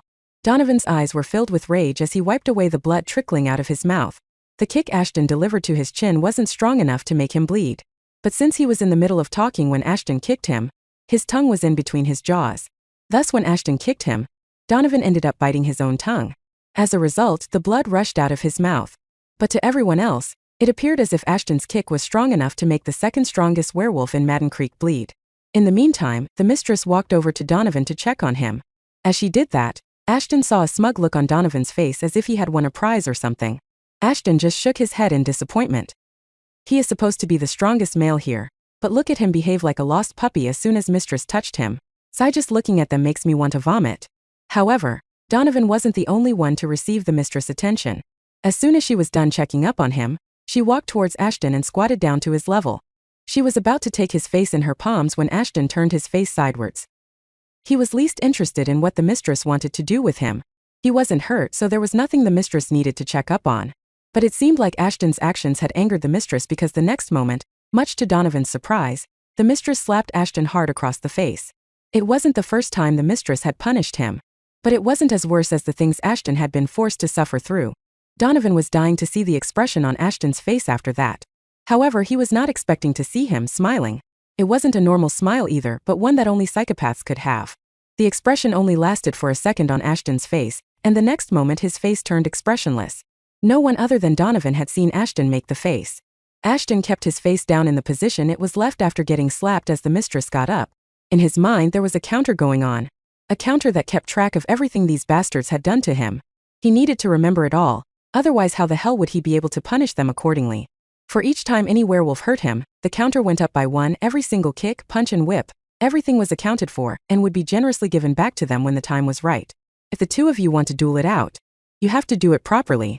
The mistress criticized both of them. We are not a bunch of hooligans who would do things in the heat of the moment. If you want a duel, you got it. Tomorrow morning 8 o'clock. Both of you will have a duel. Till then keep your differences to yourselves. Is that understood? Both Ashton and Donovan nodded their heads and the mistress headed back inside her room, leaving them alone. Read novel fast updates at Audiobook Novels. Chapter 31: A Final Duel 3. As the sun rose the next day, a lot of people gathered around the courtyard to see Ashton get his ass handed to him in a duel with Donovan. Most if not the entire city had gathered there, as if it wasn't a duel but a festival. Ashton was still in his room preparing a strategy to overcome the challenge in front of him. But no matter what he thought, he could not think of one way where he would come out victorious. Last night for different because for starters it was night and not day. Thus he was able to use his strength to its fullest. Whereas now, he was supposed to fight Donovan under the bright sky. This would definitely put him in an even more disadvantageous situation as his stats would get reduced thanks to the sun. Then there was the fact that Donovan was arguably the second strongest werewolf in the city after the mistress herself. He had been groomed to be a knight like no other. Ashton had once even seen him spar against a dozen elite bodyguards on his own, and Donovan still came out on top. With these things in mind, the situation was looking grim for him. However, the thing troubling him the most was that, well, he wasn't even aware of the reason why Donovan wanted to fight with him in the first place. As far as he could remember, Ashton didn't think he had offended someone of Donovan's caliber recently. Even last night he only acted in self-defense by kicking him. Back then Ashton had thought Donovan was trying to test his awareness like he had done many times before. But he was wrong. Donovan literally wanted to stab him, and that fact baffled Ashton to no limit. In his eyes, Donovan was acting in his place. After all, if anyone should be attacking the other, it should have been Ashton as a way to take revenge for all the hurt and pain he had been subjected to over a couple of months. That dude had way too big of an ego. Maybe I did something to not physically hurt him but hurt his ego instead? Ashton thought to himself when he heard a knock on the door. He opened the door and was surprised to see the mistress standing there. In her hands were weapons and light armor that he was supposed to wear for the duel. She herself was wearing quite extravagant black clothes that tightly hugged her curves. For the first time, Ashton knew why the heck did the wolves always acted in heat around her. Before he got too lost thinking about her, he shook her head and snapped out of her charm. As the system informed him that he was under her spell. Even now this bitch is trying to seduce me. Why the hell does she have to do this every single day? If it wouldn't have been for the undead genes in his body, Ashton would have given up the urge to hold back against the mistress' charm and began acting like a dog in the heat. Just like everyone else. Little did he know, the more he resisted it, the more she wanted to force him. Which was indirectly the reason for Donovan to despise him and hence was the reason for their duel. Donovan was least interested in humiliating a kid in front of the entire city. However, at that moment, Ashton was not a kid in his eyes but a competitor who could potentially steal his mate. For someone as possessive as him, it didn't matter what Ashton said, Donovan would not believe him either way. Thus, by this duel, Donovan was hoping to establish himself as the primary and only mate deserving the mistress' affection. After all, he was better than Ashton in every way, and if he had to do something like a duel to make the mistress love him again, then so be it. Ashton was oblivious to all these things as he had spent his entire life living in an enclosure where they did not have the freedom to even process their emotions properly, without being exposed to the disgusting eyes of the guards. Thanks. Ashton took the gears and turned around to get changed. He wanted to close the door as well, but the mistress had already made herself comfortable on his bed. So, there was no point in closing the doors anymore as the servants would only spread unnecessary rumors about the two of them. He could feel the mistress' eyes on him but he didn't care. It wasn't the first time that he was changing clothes in front of someone. "You scars look nice. Gives you a bit of a rowdy look," the mistress said while googling at him. "All thanks to you." Ashton gave her a reply and finished dressing up. "I'll pretend I didn't hear that." Saying so, the mistress got up and left the chamber, leaving Ashton confused as to why she came there in the first place. These people are weird. Please donate through Audiobook Novels PayPal to help me keep uploading for you guys. Chapter 32A Final Duel 4.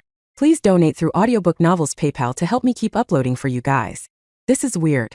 Ashton was not used to being the center of attraction to so many people. One could say he always had the attention of everyone around him. At first as a human whom the mistress had chosen and now for dueling against Donovan. However, things were different while he was living in the enclosure. The ones who stared at him were the ones who lived him with and thus their gazes didn't feel weird at all. No, their stares did feel weird but not openly hostile like the ones of the werewolves there. However, the look in the eyes of the werewolves was something different. At first it felt like he was being treated like a toy by them, but soon enough it was clear that it wasn't the case. They weren't looking at him like he was some kind of toy, but they were waiting for Donovan to make a toy out of him. He walked up to the stage where a referee was standing in the middle. Surprisingly, the referee was someone whom Ashton would have never expected to pick up on something as lowly as that. The mistress was there on the stage. Her being there was a bit weird, but the more Ashton thought about it, more he realized why she was there. After all, she was the one responsible for all this in the first place.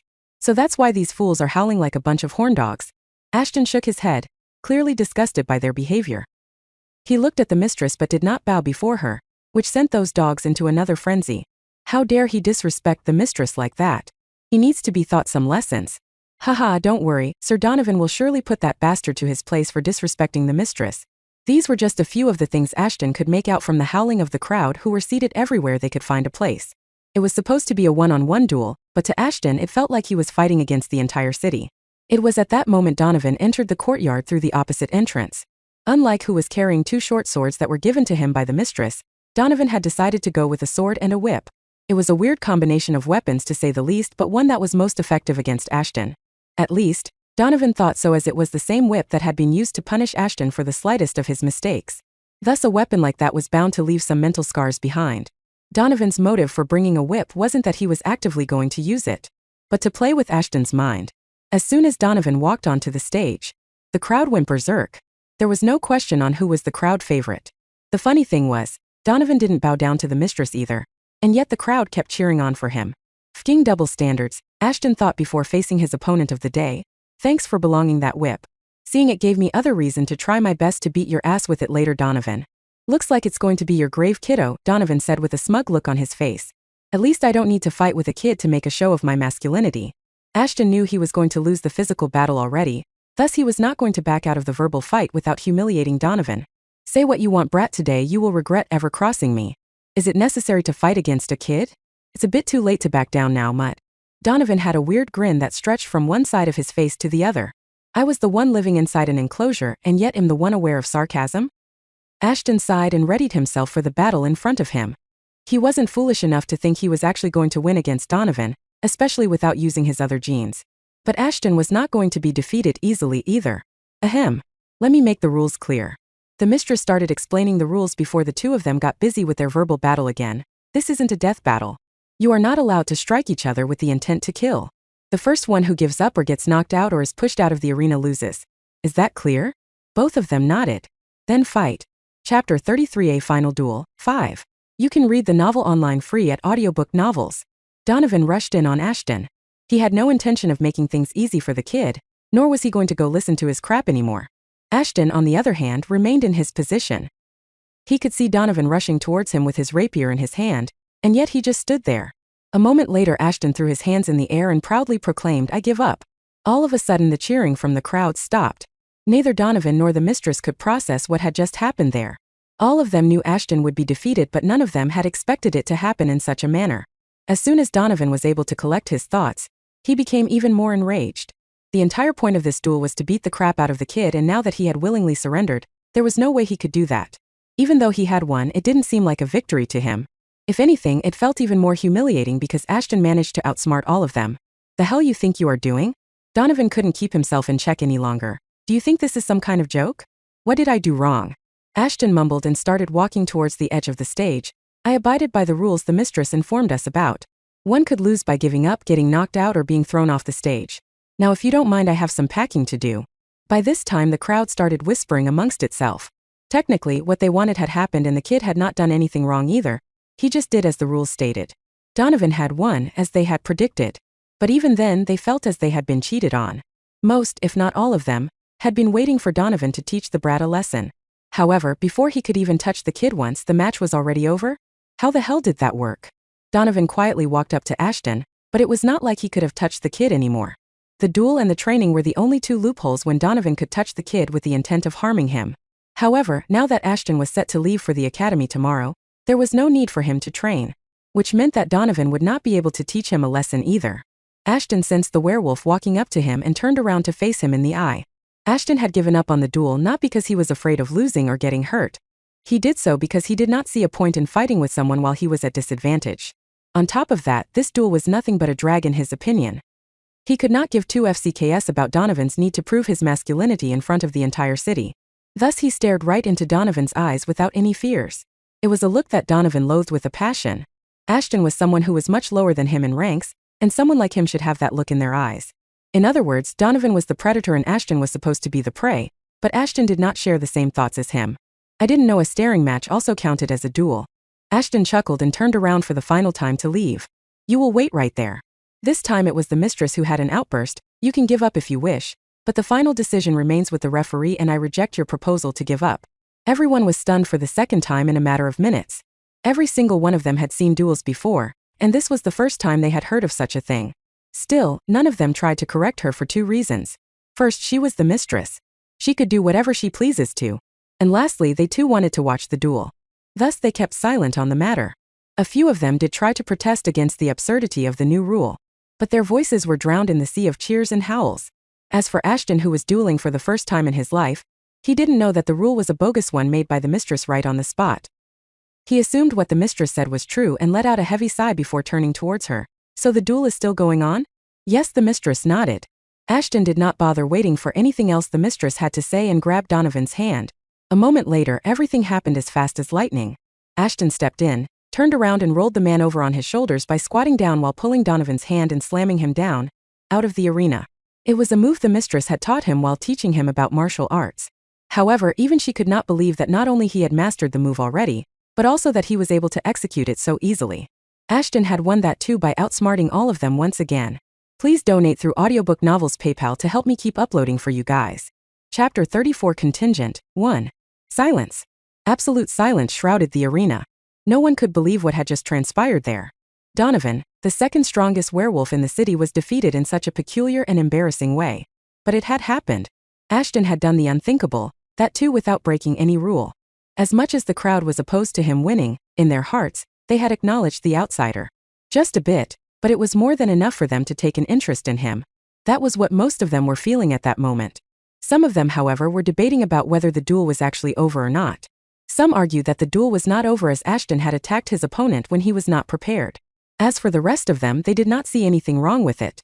In a real battle, the enemy was not going to ask Donovan to prepare himself before striking him down. He was a veteran, thus he should have been prepared for anything, and it was his own fault for underestimating the kid. That was all there was to it. Neither the mistress nor Donovan could believe what Ashton had done either. But both of them were feeling like that for different reasons. Mistress couldn't believe it as she was elated. After all, her disciple had managed to learn a move she had been teaching him for days. Donovan, on the other hand, could not believe that he was defeated so easily. The humiliation was too much for him to handle. But for some reason he did not lash out. He simply got back to his feet, shook the dirt off of himself and walked out of the arena. This was not like him at all. It would be a lie to say that everyone in the arena did not bet that he was going to attack the kid. They were sure of it, however, much to their surprise, he did not. Are we done now? Ashton asked the mistress once again just to make sure there was not any other hidden rule that he wasn't aware of. Ahem. That'll be all. You have won and you're free to leave. Ashton did not waste any second and left the arena as well. Tomorrow was going to be a big day.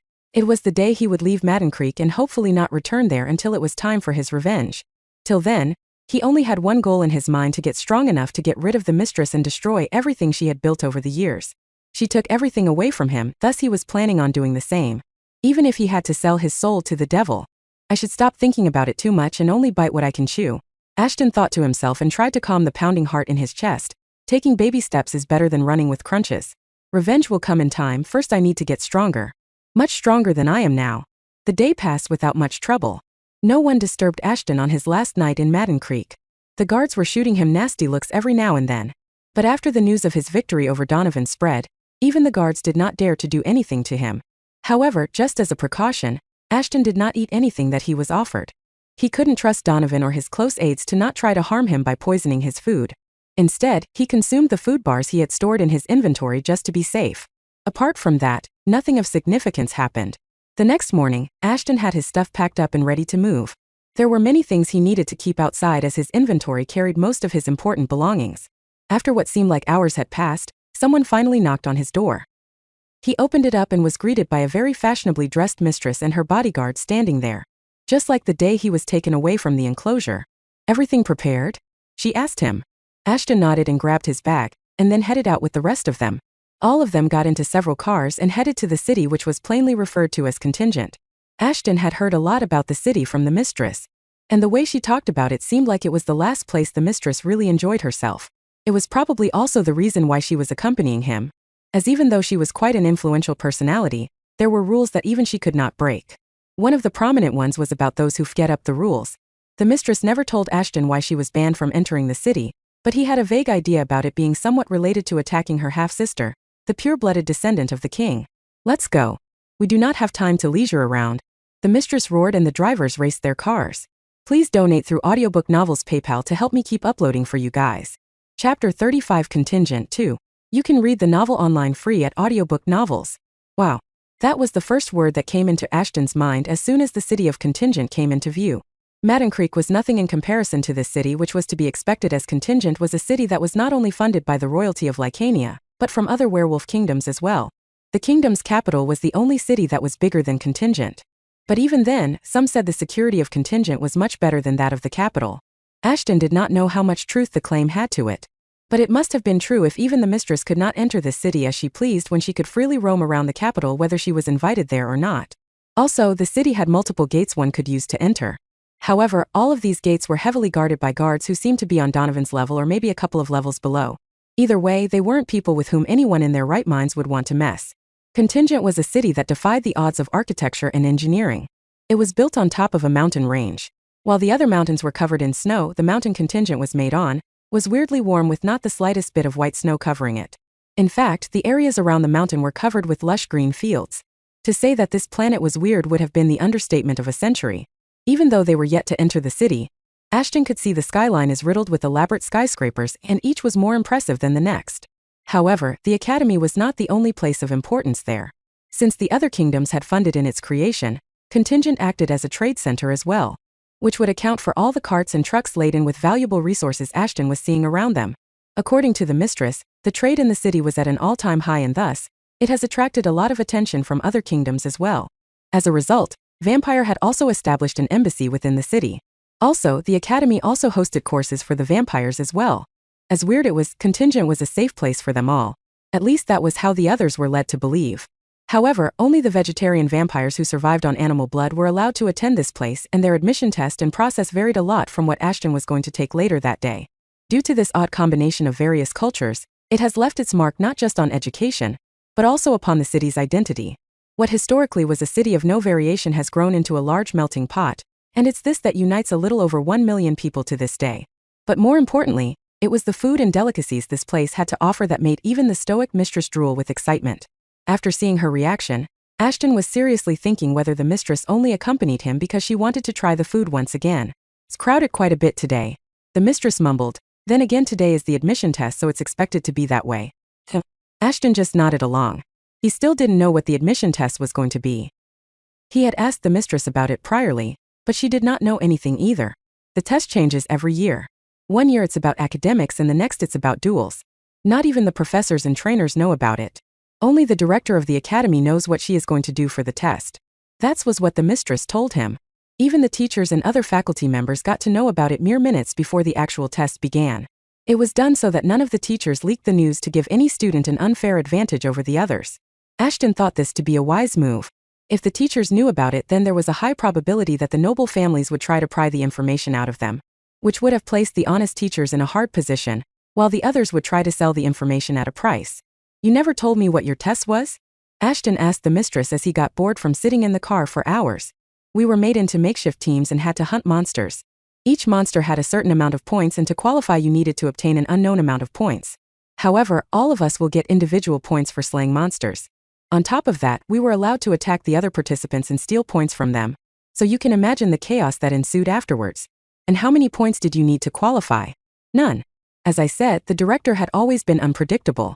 After the test finished, we were informed that none of the top 10 participants qualified. But the rest of us did." The mistress had a smile on her face as she continued, "It wasn't a test to check our strength, but our teamwork, and all of the top 10 participants had betrayed their teams and stolen their points from them. Thus they were disqualified. So you would need to be extremely careful of what you do within the duration of the test." Ashton nodded and was lost in his thoughts. "Looks like this isn't going to be as easy I thought it would." Best novel online free at Audiobook Novels. Chapter 36 Entrance Exam 1. It took a couple of hours for them to enter Contingent. However, another trouble knocked on their car door as soon as they passed through the gates. Their cars were taken aside and all of them were asked to step out.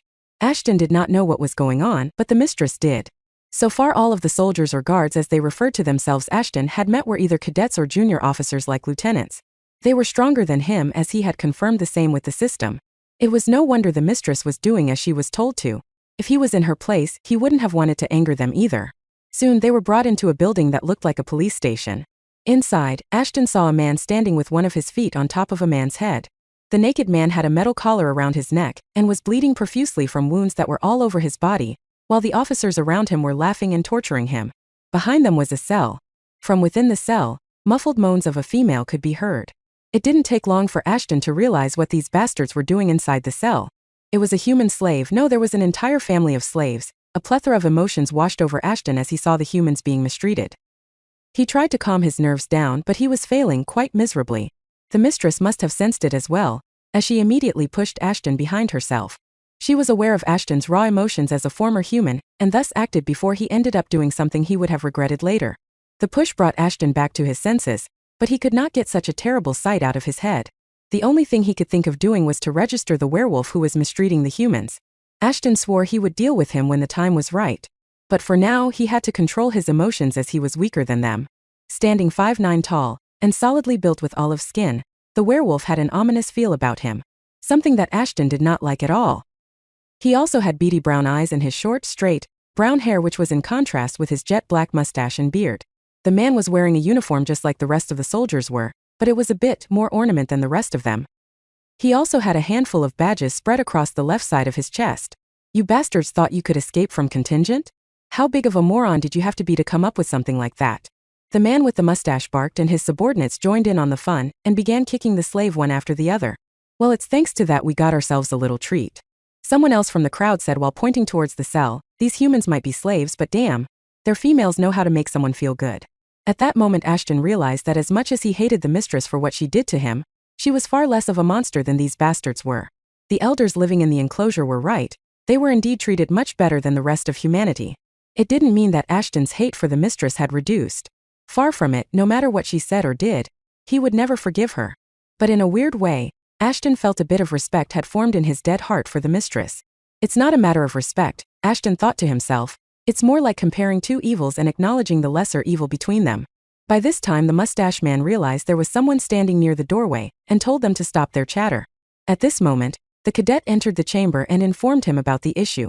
Ahem, Ms. Mara Bismarck. I suspect you had been banned from entering the city without permission from the man started speaking but was immediately cut off by the mistress. Here you go, Captain. She mumbled and handed the officer a golden envelope. The man opened the envelope and quickly went through its content. As he did that, Ashton could see the man's expression change quicker than lightning. He was using an arrogant tone a moment ago, but now it had disappeared altogether.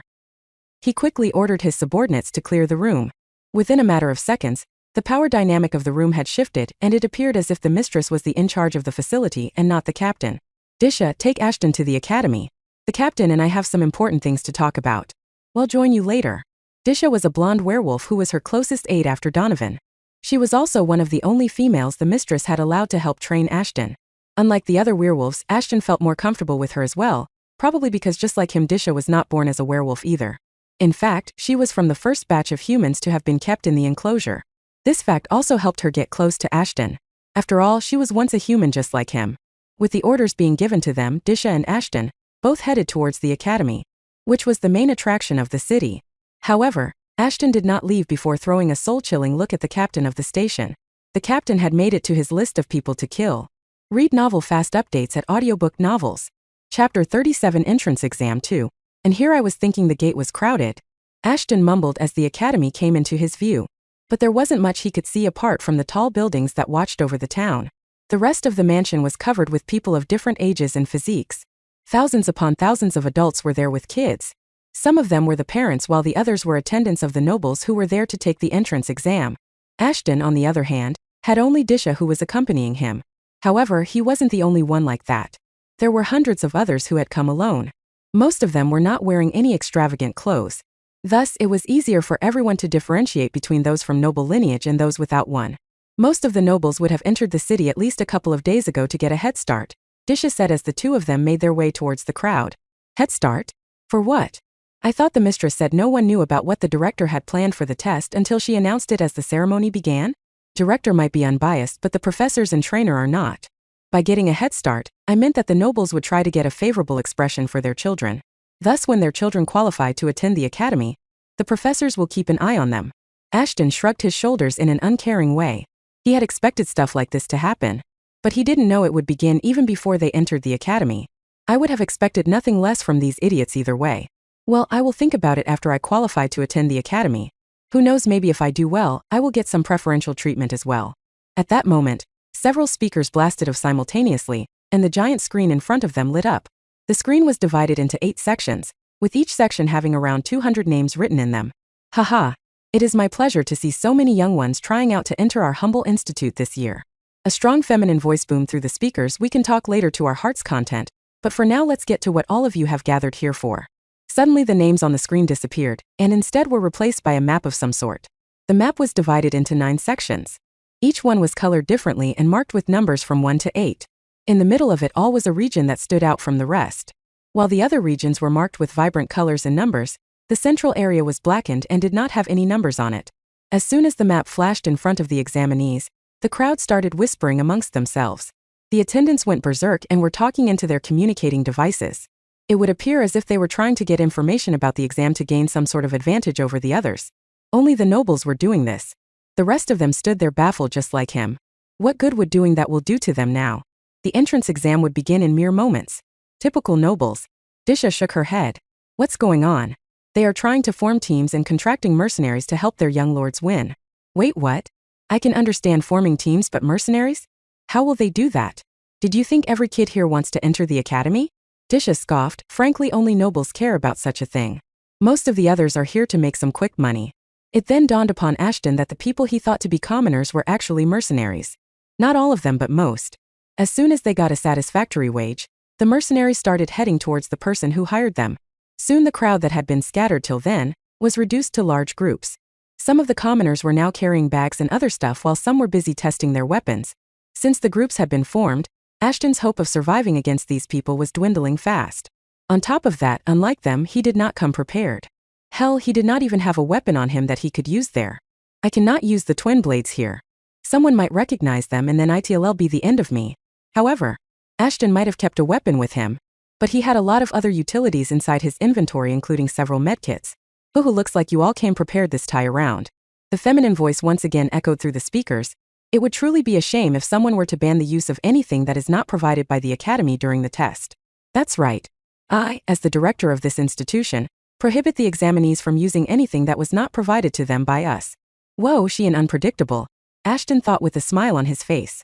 Best novel online free at Audiobook Novels. Chapter 38 Entrance Exam 3. You can read the novel online free at Audiobook Novels. In the following moments, they were told about all the rules the examinees needed to know. The map they just saw was a collection of several maps. Each of the areas marked with numbers was the place where a set of examinees would spawn. The numbers of these locations were there to show which group would spawn in which location. For example, the examinees whose name was on the first list would spawn in the zone marked as 1 and so on. But that wasn't all. As the director had already confirmed, the examinees would not be allowed to carry any outside material with them. It didn't matter whether they were using their inventories or carrying them in backpacks. This was done in order to maintain some fairness during the exam. Various items and consumables had been placed throughout the maps. The examinees would have to either locate these resources themselves, defeat the ones who had them, or steal from the fallen ones. It was a battle for survival. This round would continue till there are only 10 examinees remaining from each zone. The 80 examinees would be the ones to get the opportunity to enter the prestigious academy, while the rest of them would be thrown out of there without any delay. In this way, out of around 1,600 examinees, only 80 would be selected. But the examination wouldn't be over just then. There was another twist, the twist of the black zone, which was in the middle of all the zones. The 80 students would have to face off with each other in the same manner of Battle Royale one last time. But this time, none of them would be kicked out of the academy. This last round of the exam would be held solely in a way to rank them into different grades, ranging from S, A, B, C, and D based on their abilities. This isn't going to be easy, is it? Ashton thought to himself as volunteers from the academy walked out and handed them some accessories which included a weird watch, a belt, and a chest plate. Before any of them could know what was going on, a new set of rules and instructions flashed in front of them, explaining the uses of the accessories. The watch you have been given has been imbued with storage expansion magic. The director spoke. Each watch will give you 10 storage slots which can be used to store the items you will obtain during the examination. However, a moment later she was interrupted by a blood-curdling scream from one of the examinees. He was grabbing onto his hand in which he had equipped the watch, as the rest of his body twisted and turned in pain. The show went on for about a minute before the screams finally died down and the director started speaking again. Quite excited to test the equipment out, huh? She sniggered while her voice was filled with sarcasm. Thank you for being the guinea pig for the sake of others. You see, that young man had just gone through what all of you could. That is, if you decided to try to place outside equipment into those watches. Those who were about to try and do that immediately threw their things away. None of them wanted to get themselves electrocuted by the watch. As for the belt, it will restrict you from using your own inventory during the exam. And last but not the least, that chest plate is your lifeline. The moment the green blinking light on it turn red, you will get disqualified. The chest plate is programmed to take a certain amount of damage before breaking down, so you need to be careful. With that, all of the rules and regulations were explained to them. The voice died down and so did the screen in front of them before being replaced by the map once again. Good luck, Ashton. Disha mumbled as she stepped back. I hope you will not disappoint the mistress. Especially after everything she has invested in you. Yeah. Ashton waved his hands around. I know what to do. Thanks for your concern. Soon a message flashed on their watches showing them the groups they belonged to and how to get to that location. Everyone rushed towards their respective gates. as they wanted to get as many pieces of equipment as they could. Gaining proper equipment would more or less solidify their survival. However, there were quite a few people like Ashton who decided to take things slow. However, these were the examinees who had confidence in their raw strength and abilities. Ashton was one of them. Why waste time trying to find equipment when you can easily loot it from others? He thought while calmly walking towards gate number 5. Please donate through Audiobook Novels PayPal to help me keep uploading for you guys. Chapter 39 Zone 5-1. Stepping through the door almost felt as if he had walked into a different world altogether. Ashton was in a completely different place. He had experienced it before in Training Tower, but this place was on a whole another level. While the room the mistress had only converted projected the atmosphere of an outside world, Ashton could clearly say that it was all fake. However, what he was feeling now did not appear to be fake at all. He could even feel the warmth of the sun over him. He was in awe of the size and majesty of the trees. Their knotted branches rose ever upwards, as far as his head could lift, and yet there was no end to the length of the trees. The more he looked at them, the more it felt as if he was in front of a wooden castle. The orchestra of various animalistic sounds could be heard clearly. A pair of crows were screeching high up in the canopy of the trees. Seeing them made Ashton realize the reality of the situation. Crows, much like every other species of the world, had either mutated or died from the virus.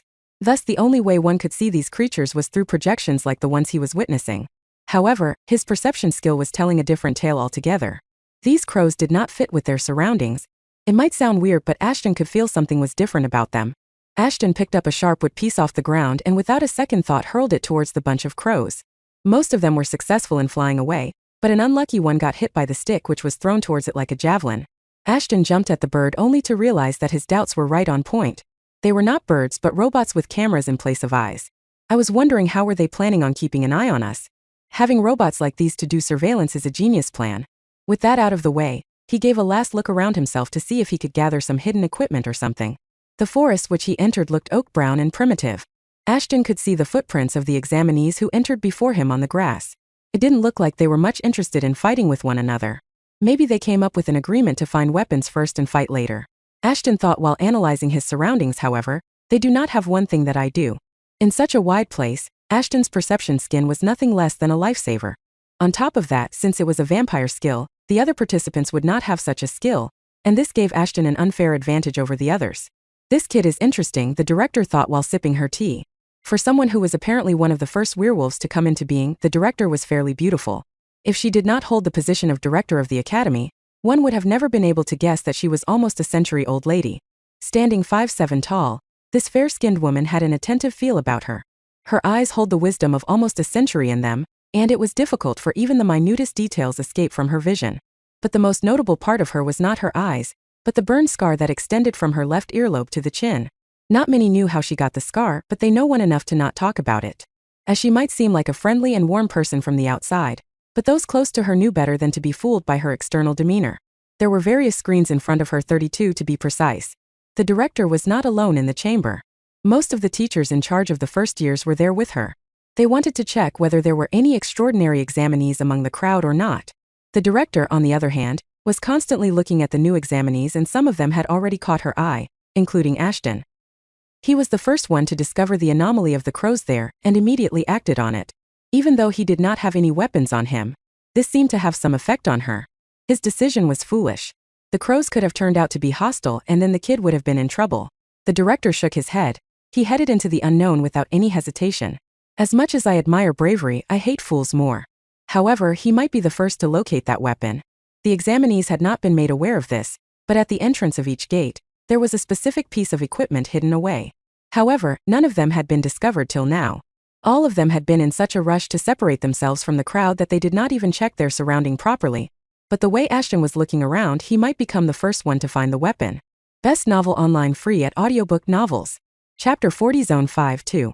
Best Novel Online Free at Audiobook Novels. There is something behind this bush. Ashton thought and headed deeper into the bushes. The forest he was in was filled with bushes all over. But this particular bush was different. It was faint and almost unrecognizable, but there were clear signs that the bush had been interfered with. By interference, Ashton meant that the bush looked more as if someone had slashed it and then tried to cover it up, but did a poor job. Could this be a trap?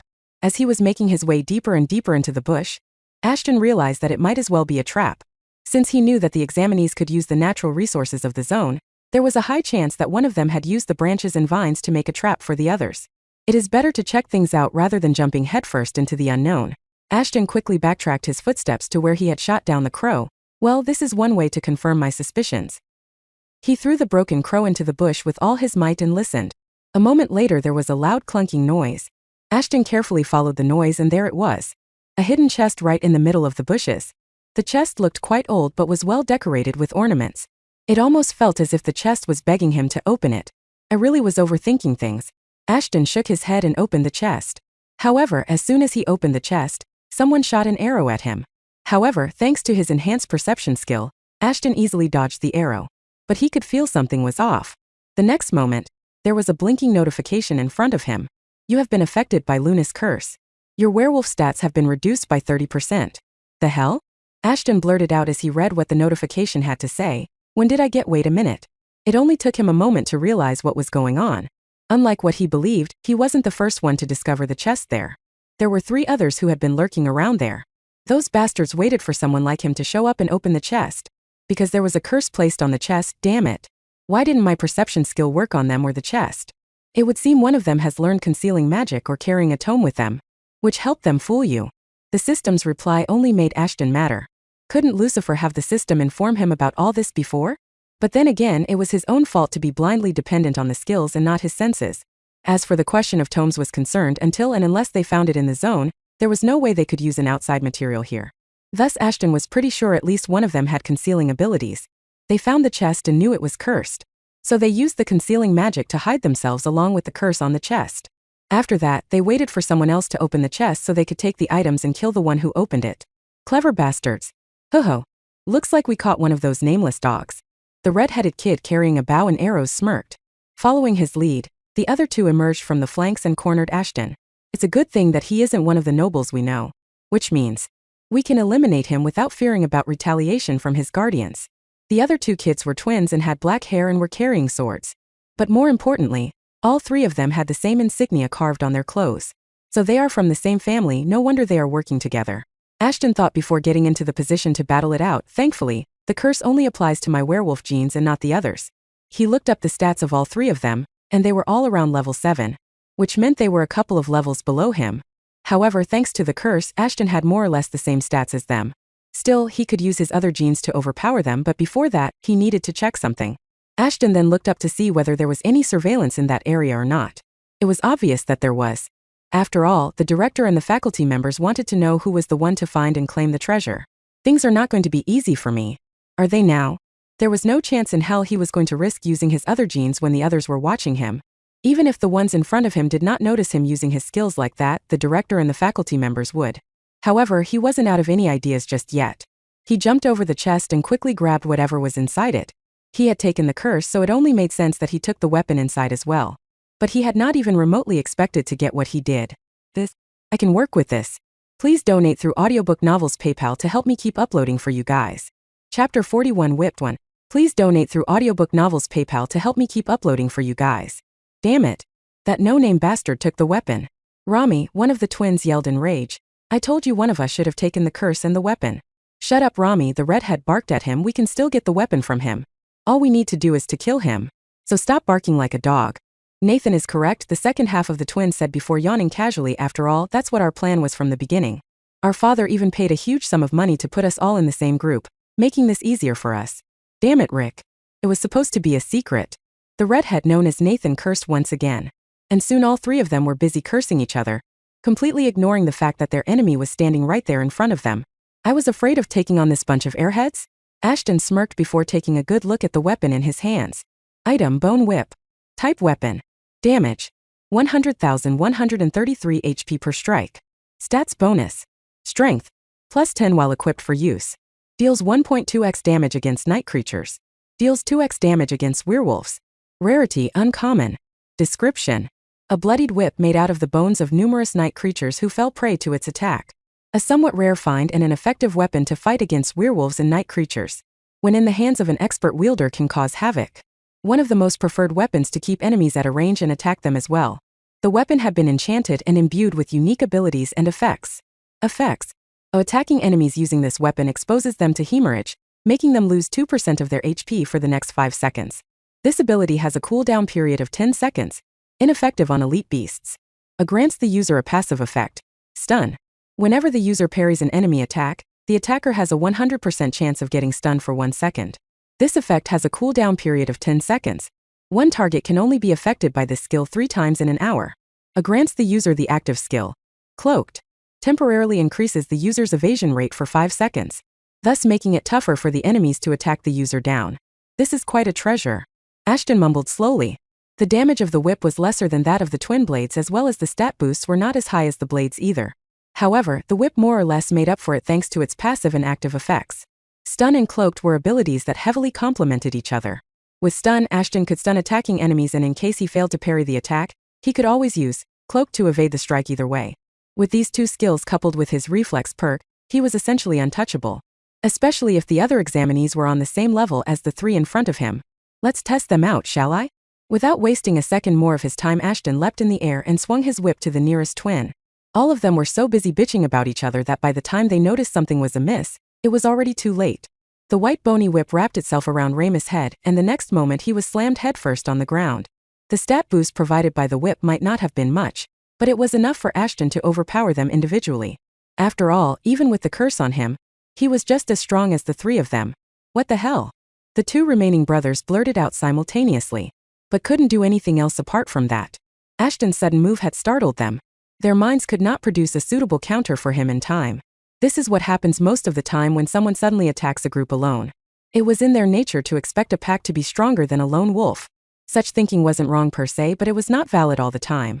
Also, whenever one has attacked a group, the group would be shocked without fail, not by the strength of their attacker, but by their audacity to do something like that. Ashton knew it very well, as the mistress had taught about the basics of fighting even after being outnumbered.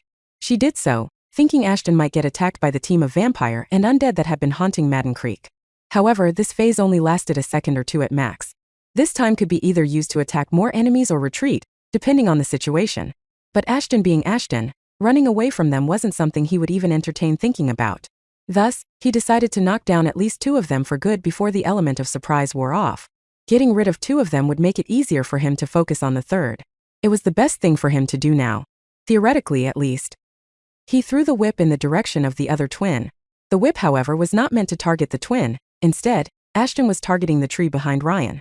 As soon as the whip wrapped itself around a sturdy branch of the tree, Ashton used the momentum to swing towards Ryan with all his might. A moment later, 2 feet were firmly planted on Ryan's chest, throwing him away and shattering his chest piece. At the same time, an announcement was made throughout the zone. Ryan Marcello has been eliminated. It was the first elimination in the zone. However, Ashton was worried rather than being happy. This was the first announcement like that, which meant, shit. He immediately turned around only to see that Rami was still in the game along with the redhead. FCK. Me and my hastiness gets me screwed every time. You can read the novel online free at Audiobook Novels. Chapter 42 Whip 2. You can read the novel online free at Audiobook Novels. Let's make sure this bastard pays for what he did to Ryan. Nathan cursed under his breath before reloading his bow and firing another arrow towards Ashton. Ashton ducked to dodge the arrow, but thanks to the curse, his movements were a bit sloppy. Even with his heightened sense, the arrow ended up grazing his shoulder. But that wasn't all. Rami wasn't sitting idle all this time either. The moment Nathan had hurled an arrow at Ashton, Rami had rushed to attack him as well. After all, someone would not be able to dodge 2 attacks one after another, would they? Well, Ashton could have, if not for that pricky curse on him. Ashton was hurt a bit by the arrow. However, the next moment a sword stabbed him in the exact same place as the arrow. And this time the pain was real. Hey Nathan. Aim well. Rami roared at his brother, turning his face away from Arnold. Our sync ability would only what the hell? I was wondering why you hit me in the same place with such high accuracy. Ashton mumbled through his gritted teeth. So it was your sync skill, huh? Not bad at all. Synchronized skills were not easy to come by. At least that's what the mistress had told him. Only a few people could learn to use these skills, and even fewer could manage to execute them perfectly. There was no particular criterion that could be fulfilled to obtain these skills. Some even said people are born with such skills and spend their life trying to master them. It went without saying that these skills were stronger than individual skills, but only when they had been perfected. If not, well, then using these moves would only cause more harm than good. And by the looks of it, these brothers might not have perfected their sync skill yet. But that didn't mean Ashton could ignore them either. The look on Ashton's face had turned from someone who was in pain to that of a serial killer before hunting his prey down. A dark and grim look that would even make the toughest of them sweat. The next moment, Ashton grabbed onto the sword as Rami repeatedly tried to rip the sword away from the former's grasp. However, no matter how many times he tried, Ramus' efforts proved to be useless. Idiot. Let go of the sword and retreat. Nathan yelled at the top of his lungs. Rami nodded and tried to leave, but it was too late. Ashton pulled the sword out of his shoulder and threw it like a javelin towards Rami. Ashton had come here to enter the academy. But right now he only wanted to see one thing: blood. Before Rami or Nathan could even react, the sword had already found its mark. The sword went right through Ramus' left thigh. Art. Rami let out a blood-curdling scream as he fell on the ground. Blood gushed out of his wound as if it had been waiting to escape through his body for a long, long time. You bastard! Nathan yelled at the top of his lungs. The following moment another announcement was made. Rami had willingly given up and was no longer a part of the examination. As soon as the announcement was made, the watch and the belt fell off of his body, allowing Rami to access his inventory. He quickly took out a potion and emptied it with huge gulps. The vial must have contained some sort of potion, as a few seconds later, Ramus' wounds completely disappeared. As Nathan saw Rami access his inventory, an evil plan entered his mind. A plan, if it worked, would have destroyed anyone in the competition, and if it didn't work, well then FCK.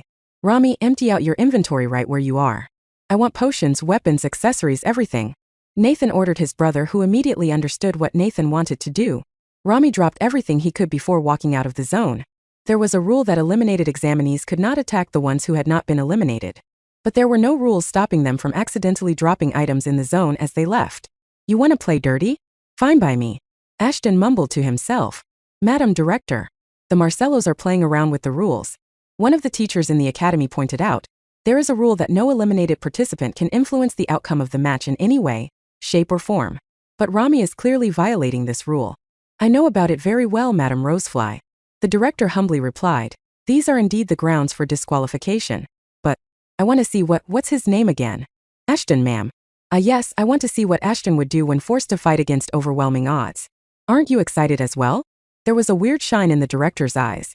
One none of the teachers had seen in a long time. It was clear that the director had taken a liking for Ashton, thus teachers could not help but feel sorry for him. This examination was not going to be easy for him, now that he was on the director's radar.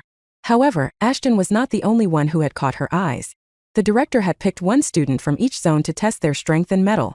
If these people were able to make it to the next round and effectively to the academy, they were sure to be shown some preferential treatment. Or maybe not. After all, everything depended on the director's mood. She had absolute power to do anything she wanted to anyone she wanted in her academy. Her blatant disregard for the twisting rules was just a small example of it. She was not afraid of screwing over any noble family. Why would she? After all, she had support from all of the 5 Stars kingdoms and also the Countess of Vampires. One could say she was the strongest being in contingent. Show me what you are capable of, my sweet, sweet dolls. Please donate through Audiobook Novels PayPal to help me keep uploading for you guys. Chapter 43, Overwhelming the Odds. Ashton was a bit taken aback by the fact Nathan was so blatantly breaking the rules, and yet he was getting off without any punishment.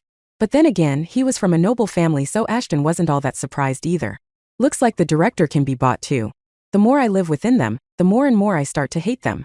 As for Nathan, he was busy sinking himself into the treasure trove. Weapons, potions, tomes. Everything Ashton knew about was there right in front of his eyes. Ashton wasn't that big of a fool to wait around for Nathan to sort through the items. And now that Ryan and Rami were out of the competition, they could not attack him. Thus, without wasting another moment, Ashton leapt at him. However, the next second, Nathan threw a tome at him. All of a sudden, he was shrouded in black smoke, compromising his vision. There was no way the bastard was getting out of there without being eliminated or heavily injured. Or so Nathan thought. As the smoke began dissipating, Nathan's eyes were left wide open with horror. He had expected to see a broken, bloodied, and defeated Ashton in front of him, but there was no one there. Not a single soul. As for all the arrows he had shot, they were stubbed into the tree behind the smoke. What the hell? Nathan blurted out, but that was all he could do. As a result of not holding back, Nathan was out of arrows and only had a small blade on him. But more importantly, his target was nowhere to be seen. Which wasn't a good thing to say the least. Frantic, Nathan began looking all around him. But the result was the same. His opponent had disappeared. That coward did a runner, no worries. I will catch him eventually and put an end to him. Nathan shook his head and walked up to the tree to retrieve the arrows, unsuspecting of what was waiting there for him. Ashton wasn't someone who would run away from a fight. Hell, he fought 2 bloodsuckers all alone and managed to overwhelm them, who were known as werewolf hunters. Overwhelming the odds was some kind of a joke to him at this point. A joke just like he was about to make one of the arrogant bastard right below him. As Nathan pulled out the last arrow from the tree, he felt something rustling above. There was no time for him to load the arrows, so he quickly pulled out his dagger. But he was too slow. He didn't know what happened, but a moment later, he found his head firmly planted on the forest floor by someone. You. How did you? Back when Nathan threw the smoke bomb at Ashton, the latter truly lost his sight but not his calm. Rather than panicking and messing up, Ashton quickly switched to using his perception ability. He knew Nathan would try to finish him off while the smokescreen was still active, and thus used the smoke to his advantage. With the help of the whip, Ashton was able to climb onto the nearest tree mere moments after the smoke bomb exploded. There he waited for Nathan to show up, as he knew he would have to retrieve his arrows if he wanted to continue hunting other players. Nathan thought he was playing Ashton, but it was the other way around this entire time. Shush. If you keep talking, I just might have to rip your tongue off. Ashton hissed into Nathan's ear before forcefully taking the dagger out of his hands. Ashton used the dagger to hit and break the chess piece, forcing Nathan to get eliminated. Nathan Marcello has been eliminated. The announcer announced, Ashton Bismarck is on a killing spree. Additional points would be provided to the one who takes him out. The location of the leading examinee will be provided to other contestants at an interval of 15 minutes. Everyone in Zone 5 was stunned. Someone had just managed to score back-to-back eliminations just like that. That too all by himself? The hell? Why do you have to announce it like that? Ashton cursed in an annoyed tone. He was hoping to listen to the first part of the announcement, but the latter part was completely unexpected. After all, not everyone in the zone would know about him, and essentially the announcement had painted a target on his back. His vision was still compromised, and he was able to win against Nathan just because he knew how he would behave in a certain situation. Also, perception wasn't all that effective either, as he had already been fooled once by the Marcello brothers while depending on the ability alone. No matter how Ashton tried to see it, it felt like someone was desperately trying to screw him over. At this point, he heard a cackle coming out of Nathan's mouth. It was obvious that Fker was happy. Ashton would have been happy if he was in his place too. Looks like you are as good as dead, you filthy common bastard. Nathan snarled, but don't worry. Your troubles won't end just by getting eliminated from the competition. The Marcello family will make your life miserable outside the academy as well. As Nathan kept blabbering on, Ashton couldn't keep his cool anymore and kicked him with all of his strength, which was enough to dislocate Nathan's lower jaw, rendering him incapable of speech. You talk too much. Ashton shrugged his shoulders and began walking away. He couldn't stay there for long, as everyone would probably start hunting him soon. The situation was so painful that Nathan wanted to scream, but he couldn't even do that. His jaw was stuck at an odd angle. In his pain and rage, Nathan tried to attack Ashton even though he knew he wasn't supposed to. But by this time, the curse finally lifted off of him and Ashton was back to his full strength. He could sense Nathan chasing after him, so he did what any sensible person would do. He stepped out of the way, letting the madman bang his head on the tree, and effectively letting Nathan knock himself out. All bark and no bite? Interesting. Now I need to get rid of this blindness before someone finds me. You can read the novel online free at Audiobook Novels. Chapter 44, The Hunt 1. The examination for survival had suddenly turned into a competition to see who could hunt this Ashton person first. Some were after the additional points they could receive by eliminating him, while the rest of them were worried about what would happen if they encountered him. It was safe to say that none of them wanted to get eliminated, and letting Ashton do as he pleased was something they could not risk.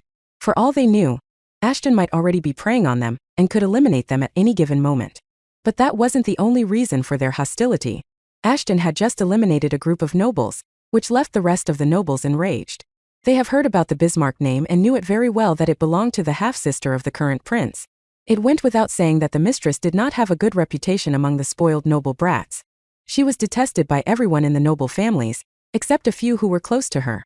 Since Ashton shared the same last name as her, the young masters were quick to decipher identity and came to an agreement amongst themselves. We will eliminate him first.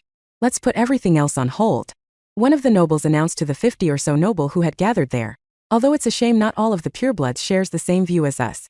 I can understand their perspective. Qualifying the examination is important as well.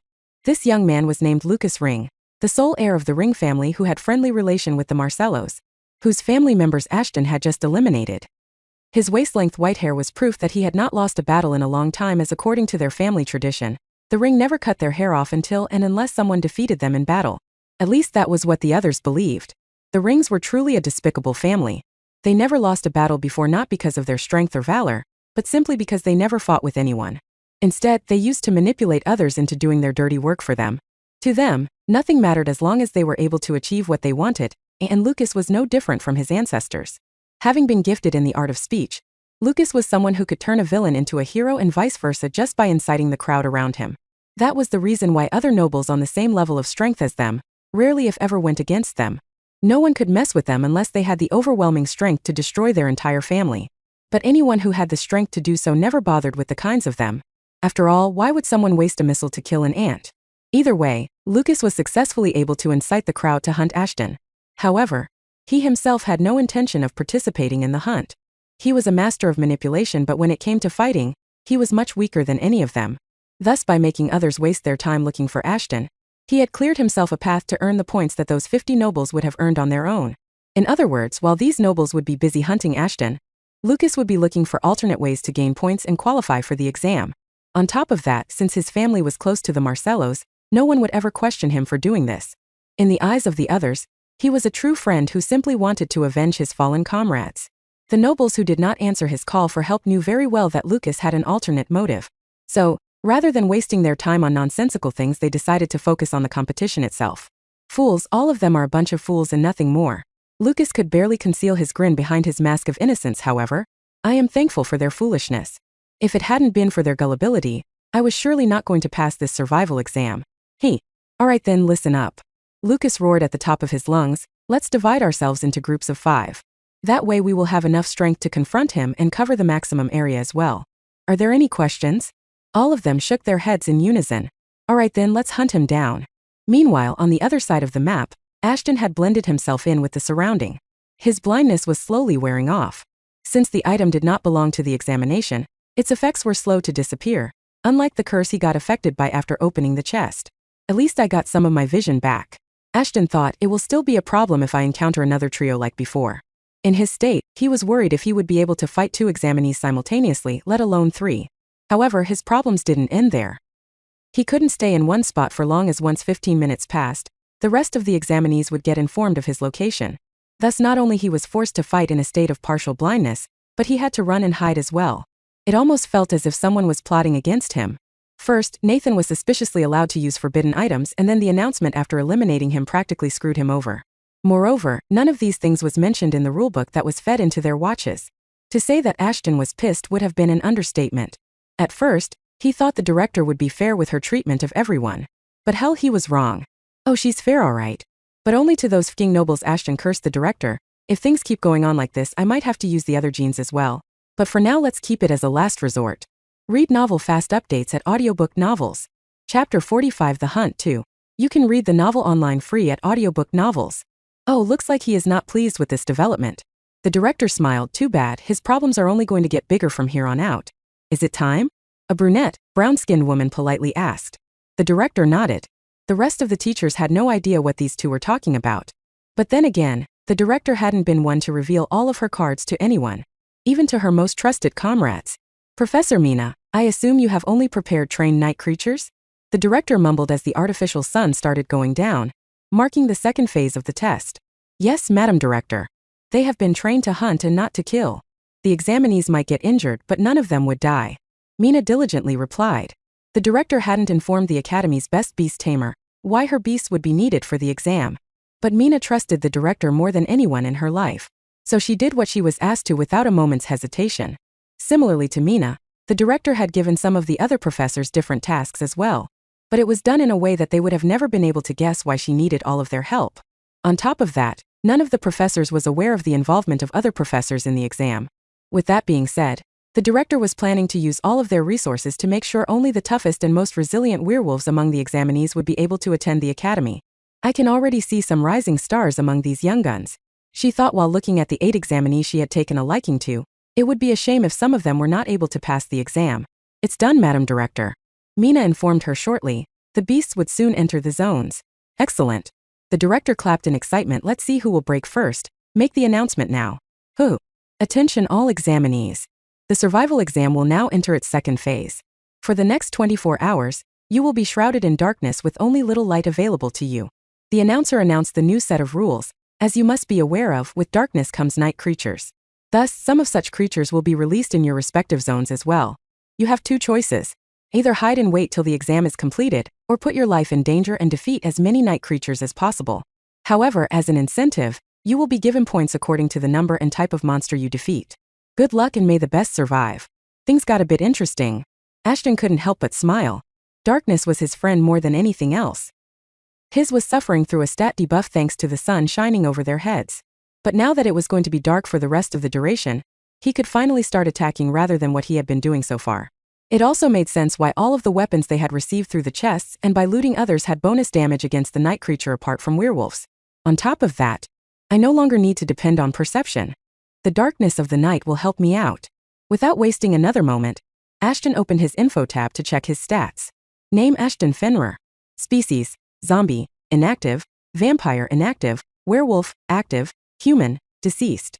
Status, Zompirewolf. Class, unassigned. Title, defiant. Age 16 years. Gender male. Grade, Ftire, evolution is possible. Affiliation, werewolves. Level, a werewolf level 9. A vampire level 7. A zombie level 5. Stats, HP, 1900/1900. Damage 32. Armor 22. Stealth 18. Stamina 34. Agility 21. Intelligence 8. Nature, bratty. Abilities/skills/spells. A vampire skills. Mid-grade perception. Skill absorption. Transformation vampire. A werewolf skills. Enhanced agility. Transformation, werewolf. A zombie skills. Transformation zombie. Current vampiric skill points, 7. Current werewolf skill points 3. Current undead skill points 4. Ashton's training had paid him off well. But he was still stuck being in grade being. Although he still had a lot of room for growth, he needed to figure out a way to evolve before he reached the bottleneck. This was the primary reason why he wanted to attend the academy. He believed someone there might be able to help him with this. After all, the entire purpose of the academy was to nurture young talents and make them grow to the best version of themselves. If they were valuable able to do so. In order to prove his worth to them, Ashton needed to qualify for the academy with flying colors. And thanks to the second phase of the exam, he would be able to do just that. Meanwhile, on the other side of the zone, the night creatures had started to appear already. One of the groups that Lucas had incited was the first one to encounter the beasts, and things did not end well for them. They wanted to be the first ones to hunt the night creatures, but they became the ones who got hunted down. But they weren't the only ones. Mere minutes after the announcement was made, over 24 examinees had been eliminated, reducing the number of survivors to half of what it was when the exam started. The night creatures tamed by Mina were trained to knock their opponents down and leave them be. These wolf-like creatures were one of the easiest night creatures to tame, but not the easiest to defeat, especially thanks to their pack mentality. They were the ultimate prowlers and were named just that. Prowlers. They were creatures who had adapted themselves to the art of hunting, using the darkness around them. Although their levels weren't as high as that of the examinees, those of them who had no experience fighting them would not be able to defeat them heat-in. The entire purpose of using prowlers in the test was to make the examinees understand that while the levels and attributes were used to measure one's strength and capabilities, it wasn't absolute, and even an insect could make werewolves cry tears of blood. Best novel online free at Audiobook Novels. Chapter 46 The Hunt 3. Please donate through Audiobook Novels PayPal to help me keep uploading for you guys. Releasing the prowlers also served another purpose. Since it was a test of survival, the first idea that would enter anyone's mind would be to hide. This would allow them to stay safe and pass the exam without fighting or anything that would harm their chances of passing the exam. The other examinees might not have been that skilled to locate and hunt down all these examinees who were interested in playing hide and seek. The prowlers, on the other hand, were creatures who had evolved to hunt others. After being properly trained, they were able to hunt down those whose armors were still active. You see, the chest plate which was provided to the examinees was designed to leak a special scent recognizable only to the prowlers. Thus, as long as the chest plate was active, this scent would keep leaking out of that and hence help the prowlers to locate the examinees without an issue. As a result, those who thought they were safe by hiding in bushes or trees, or even abandoned structures scattered around various zones, were no longer safe. This batch of examinees. The director shook her head in disappointment. Why are these idiots so weak? Pathetic. The director, much like the professors, was not in a good mood. Although hunting down prowlers was completely optional, she had thought the rewards for doing so would attract at least some of them to try and fight the night creatures. But all of them were busy running away from them, as if they could outrun prowlers with their miserable levels. In her eyes, it wasn't that the prowlers were stronger than the examinees, but simply that the examinees were a bunch of weaklings. Especially the examinees of Zone 5. Most of them started to run as soon as they saw or got a whiff of the prowlers' revolting scent, even though the prowlers they were using were the weakest of the weakest night creatures. As the exam proceeded, the professors along with the director were losing hope for those in Zone 5. However, before they completely gave up on the zone, an automatic announcement was made. 12 Grade F prowlers have been eliminated. Additional points will be rewarded to Anna Swan. Show me the footage of what happened. Director's eyes that were about to lose the excitement she had earlier were once again shining brighter than the artificial sun. As the crow cam scanned the area, they saw a girl standing in the middle of a burned-down forest clearing.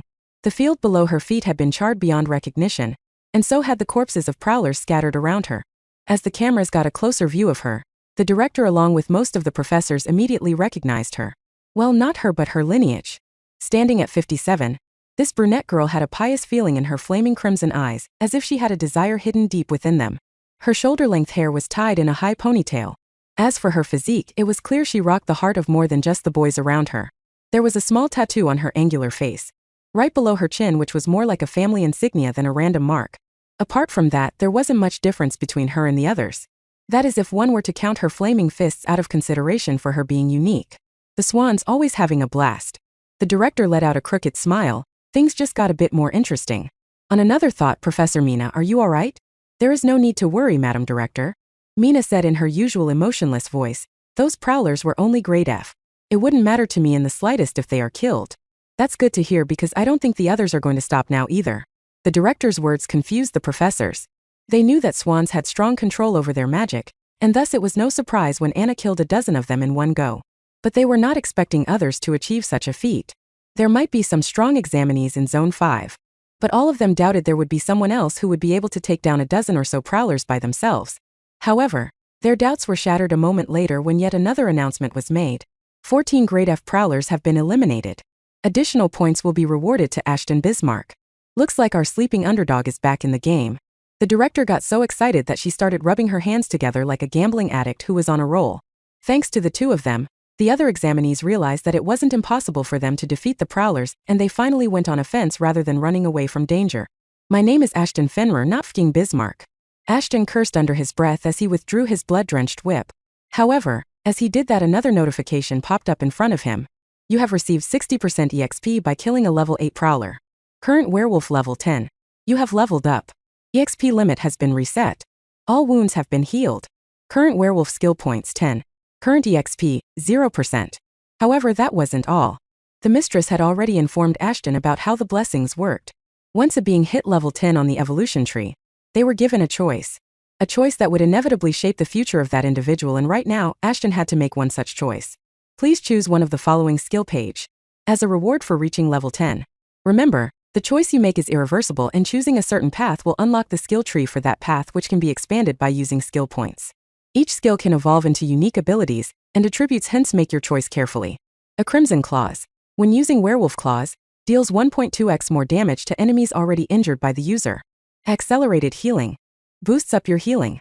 Can be used to heal minor injuries on will. A Wolf's Mark. This skill allows the user to mark someone. The marked target cannot hide from the user when within a kilometer's radius. Up to 5 creatures can be marked using this skill. Deals additional damage to the marked enemies while also boosting damage and agility by 10% when around a marked creature. This is awesome. You can read the novel online free at Audiobook Novels. Chapter 47 Playtime is over. It took a while to analyze the pros and cons of the skills he was offered. But in the end, Ashton decided to go with the skill which would complement his fighting style the best. As he did that, a piece of paper, or a skill page as it was referred to, got deposited in his inventory. Ashton took out the frail-looking paper and tore it in half. Just like that, he had learned a new skill. It felt a bit weird that it was so easy, but Ashton wasn't complaining. In fact, he liked the system quite a bit. It was much easier for him to learn and upgrade skills this way, rather than torturing himself to upgrade the efficiency of the passive skills as he had been doing till then. Let's take a look at the skill again, shall we? Wolf's Mark. This skill allows the user to mark someone. The marked target cannot hide from the user when they are within a kilometer's radius of each other. Up to 5 creatures can be marked using this skill at once. Deals additional damage to the marked enemies while also boosting damage and agility by 10% when around a marked creature. Grade Mid. Cooldown 10 minutes. Active duration 3 minutes. Activation radius 70 meters. Your targets must be within this range to get marked. Condition to upgrade the skill. Kill at least 10 beings while the skill is active or use 15 skill points to level this skill up. Current werewolf skill points 10. The skill is already at mid-grade? That's a first. I always thought you had to learn a skill from low tier and slowly climb up to the highest tier. Ashton smiled as he went through the contents of the skill. This will go along well during the hunt in the night. The number of targets that could be affected by the skill was just perfect as well. The others were trying to hunt him in packs of 5 and he could mark 5 of them at once. Thus, in other words, once he used this skill to mark a pack of werewolves, there was nothing they could have done to save themselves. It was about time for the hunted to become the hunter.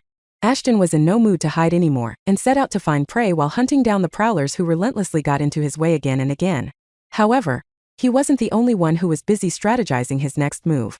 Lucas was busy coming up with one as well. After all, his initial plan got screwed over thanks to the introduction of prowlers into the exam.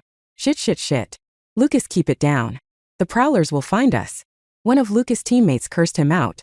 The four of them had a bit of combat experience, but not much. That was the reason Lucas had made them follow him. As for the four of them, they knew Lucas had something planned to qualify for the next round. Thus they went along with him without asking him any questions. But now that the things had turned this way, they were reluctant to tolerate his crap anymore. If it wasn't for the retaliation from his that they would have suffered, the four of them would have abandoned Lucas long back. It wasn't supposed to be like this, Lucas said while biting his nails. I was going to take away all the hidden chests and secretly use these fools to earn points for me. But thanks to that damn director, all of my plans have turned into ruins. Lucas looked around him and realized in that abandoned structure he was all alone. He had four others accompanying him, but he knew they were no longer his friends. In fact, if they could, they would have already thrown him out to fend for himself. I have to plan my moves carefully or else these bastards would throw me in front of the prowlers as a distraction. Think. Hey look. There's someone outside. One of the lackeys whispered to the rest. It looks like he got caught by a pack of prowlers. Looks like he has quite a few items on him as well. Yet another one of them chimed in. Just that single sentence was enough to grab the attention of the others. Items, that was one thing they were in desperate need of. The whole reason that they had been avoiding prowlers like plague was because they did not have enough proper weapons to confront the night creatures. But now they had a chance. As long as they could eliminate the one examinee in front of him, all of his treasures would be theirs to claim. Let's go and take that bastard down. We can take care of the prowlers after that. This time it was the leader of the three lackeys who spoke with confidence.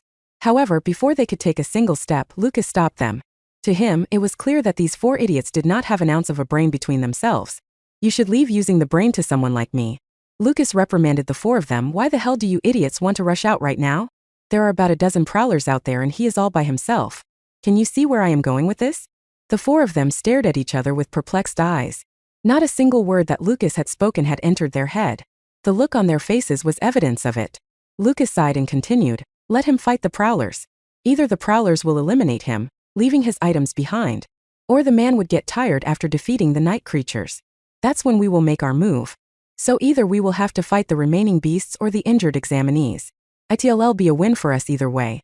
The leader mumbled to himself, I knew you would make good use of that head of yours. Haha. Let's go according to your plan. You can read the novel online free at Audiobook Novels. Chapter 48 Playtime is over too. I swear I could sense some people here other than these prowlers. Ashton thought to himself while fighting off the prowlers. Ever since his perception evolved into high grade thanks to how heavily he had been depending on it, Ashton was able to sense the presence of others around him.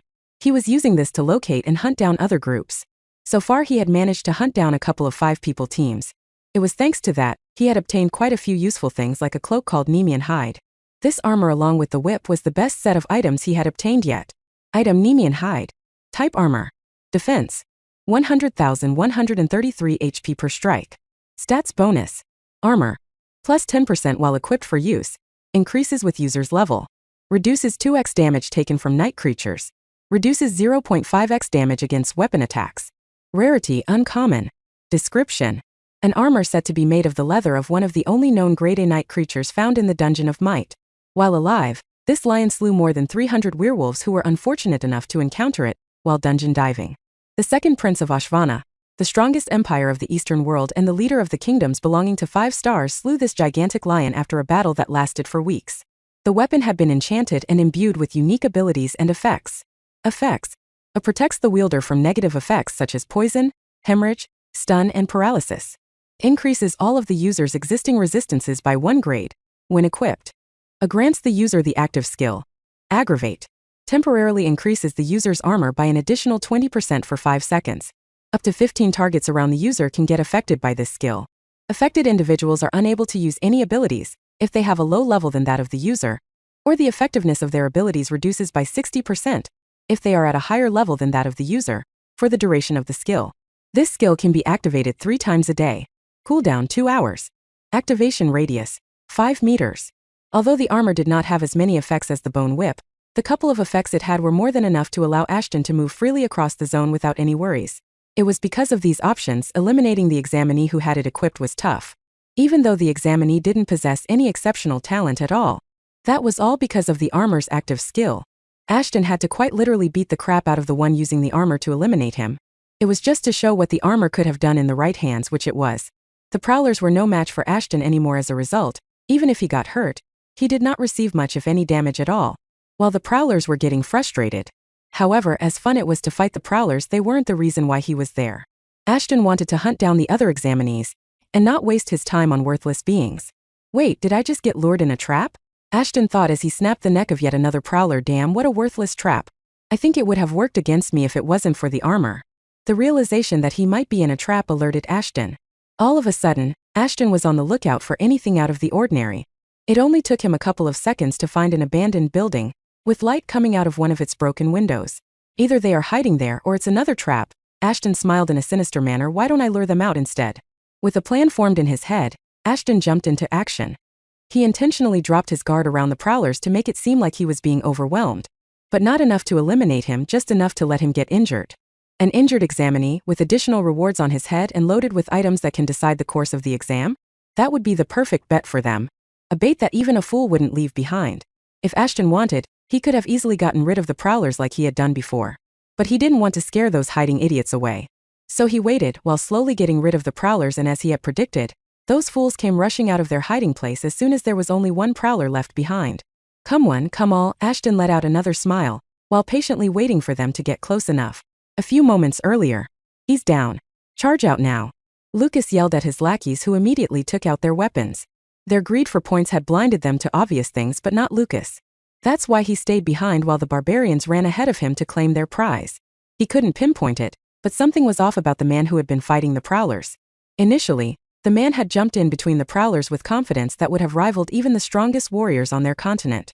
It felt as if the man knew exactly what he was doing. But then all of a sudden the Prowlers started overwhelming him? It made no sense, at least to him. Unless that person was aware of their presence and wanted to lure them out instead.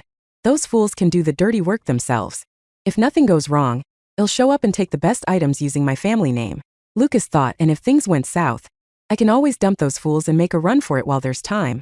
Survival was the most important thing. It didn't matter how many dirty tricks one might need to use.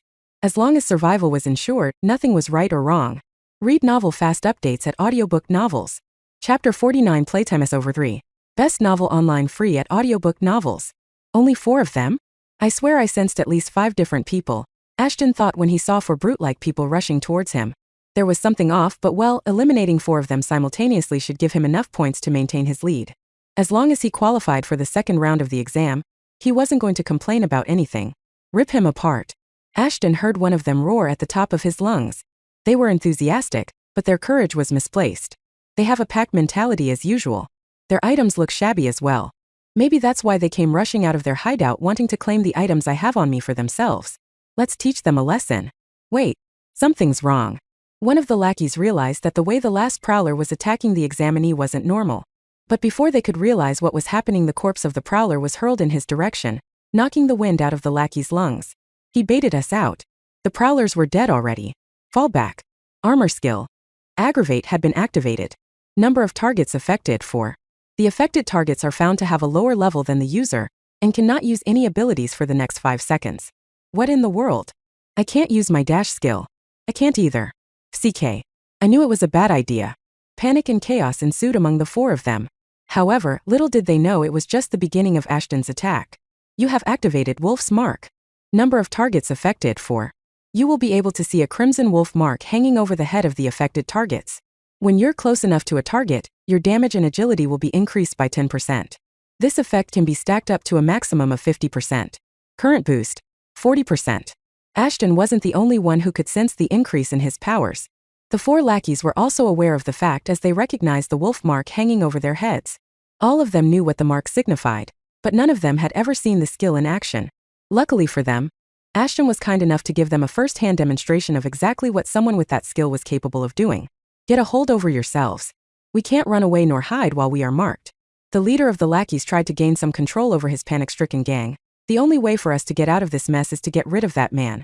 He might be strong, but he can't take down all 4 of us simultaneously. Are these idiots blind? Ashton could not believe their misplaced and naive way of thinking. I just killed a dozen prowlers in front of them and they think they can get me? What kind of drugs are they running on? At first, it seemed as if they were just going to try and run away. But as soon as their leader mentioned his intentions, all of them did a complete 180 and drew their weapons out. They were not going to go down without a proper fight. The next moment, all of them had Ashton surrounded. Trying to blindside me with your attacks so I wouldn't know where you're attacking me from? Ashton smiled. That would have worked against others, but my perception skill gives me an unfair edge over you. All of them simultaneously drew a bunch of throwing knives and hurled them towards Ashton, who thanks to his enhanced agility, blocked all of them. Why did he block the attack instead of dodging? He wanted to trigger the whip's ability and get rid of them as soon as he could. You have been stunned. This message appeared in front of the ones who attacked Ashton, but only 3 of them had the notification pop up in front of them. A second later, Ashton heard someone's footsteps and turned around to realize that the one leading them was running away. That bastard had tricked his own party along with Ashton. He did not have any intention to stay there and fight. He just wanted others to think that he was and use them to get as far away from Ashton as possible. You can run, you can hide, but you can't escape. Not so easily. Ashton was in no hurry to chase after one of them when he had 3 of them in front of him. Also, how far did the kid think he could run away? Ashton would catch up to him in no time. But first, without wasting any more of his precious time, he destroyed the chest pieces of the 3 of them, before chasing after the 4th of them. He couldn't see the person, but he could still see the wolf mark looming over his head. The more I see it work, the more I realize I made the right choice during skill selection. Using the whip as a grappling hook, Ashton swung his way over to where the man was, inside the abandoned building. There one was greeted by a welcoming sight. I knew there would be 5 of you here. Ashton smiled as he saw 2 people hiding inside the building. So, shall I get rid of both of you? Seeing Ashton there petrified Lucas. Due to the darkness, the lackeys had not been able to recognize the man whom they were going up against. But in the room filled with light, it only took the 2 of them a glance to recognize the one who had been leading in the contest. Grr. Couldn't you find us anyone easier to hunt? Lucas slapped the lackey hard across the face. Why did you anger someone as great as a Bismarck? Lucas then immediately turned to face Ashton, whose face had been plastered over their watches thanks to the killing spree he was in. Look, it's an esquisser, why am I not surprised? Ashton shook his head as Lucas started throwing false words of greatness in his way. But there was one thing even Ashton could not deny. Lucas had a way with words. If Ashton didn't know what Lucas was trying to do, he would have accepted his false praises without thinking about it. However, Lucas was trying to talk his way out and decided to get rid of him first. Yet, before he could even do anything about it, an announcement was made. The exam was overdue, the most of the candidates being eliminated. I thought there were still around 6,070 of us remaining? Ashton was surprised, but soon his surprise turned into shock when he saw the leaderboard. Zone 5 leaderboard. First place, Nicole Grunta 90 points. Second place, Nick Grunta 84 points. Third place, Ashton Bismarck 83 points. Fourth place, Anna Swan 67 points. Fifth place, Kristen Hodgson 54 points. Sixth place, Alana Cross 52 points. Seventh place, Isabel Moon 45 points. Eighth place, Selin Kane 33 points. Ninth place, Michael Bonowich 14 points. 10th place, Lucas Ring 13 points. Please leave the arena and collect your suitable rewards. Thank you for your participation in the annual Academy entrance examination, and congratulations for making it into the Academy. Ashton had achieved his primary goal, but still, he was having a hard time believing that within a matter of seconds, not 1 but 2 examinees got past him in the rankings. Just who were these gruntas? You can read the novel online free at Audiobook Novels. Chapter 50 Reward Time. Please donate through Audiobook Novels PayPal to help me keep uploading for you guys. Back outside, they were greeted by sunlight shining right over their heads. And with the light came Ashton's stat nerf. All of his stats were reduced by 20% in presence of sunlight. It wasn't as bad as before, but the fact that the nerfing depended on percentage and not a fixed amount was a bit problematic. But Ashton had other things occupying his mind. Although Ashton was pretty bummed out that he did not get the first position. The more he thought about it, the more he realized it was for the better. Him getting the first place would have gotten him some unwanted attention, and that was the last thing he wanted. Especially if he did not have anything to hide his identity as a Zompirewolf, like a mask or something. On top of that, he was already getting a bit of attention thanks to him sharing the mistress last name. Gathering even more attention would not have done him any good. Especially when the matter involved the noble families. The low-key he stayed, the better hidden his secret would be. But it seemed like things would not go the way he wanted them to. As Lucas was on his tail. I didn't even kill the bastard and yet he is following me, this is not good. Ashton had decided to treat the exam as an exam and not take things the hard way. But it appeared the others did not harbor the same emotions as him. He could feel the hostility of the qualified examinees towards each other. This was to be given because most of these families had some sort of history with one another, and now that all of them were members of the academy, it was time to assert dominance. Please wait here for a few moments.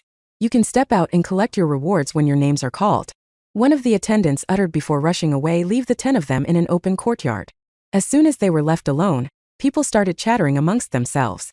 But there was one thing common among their talks. Ashton Bismarck. All of them wanted to know who he was and what was his relationship with Mara Bismarck, who was also known as the mistress.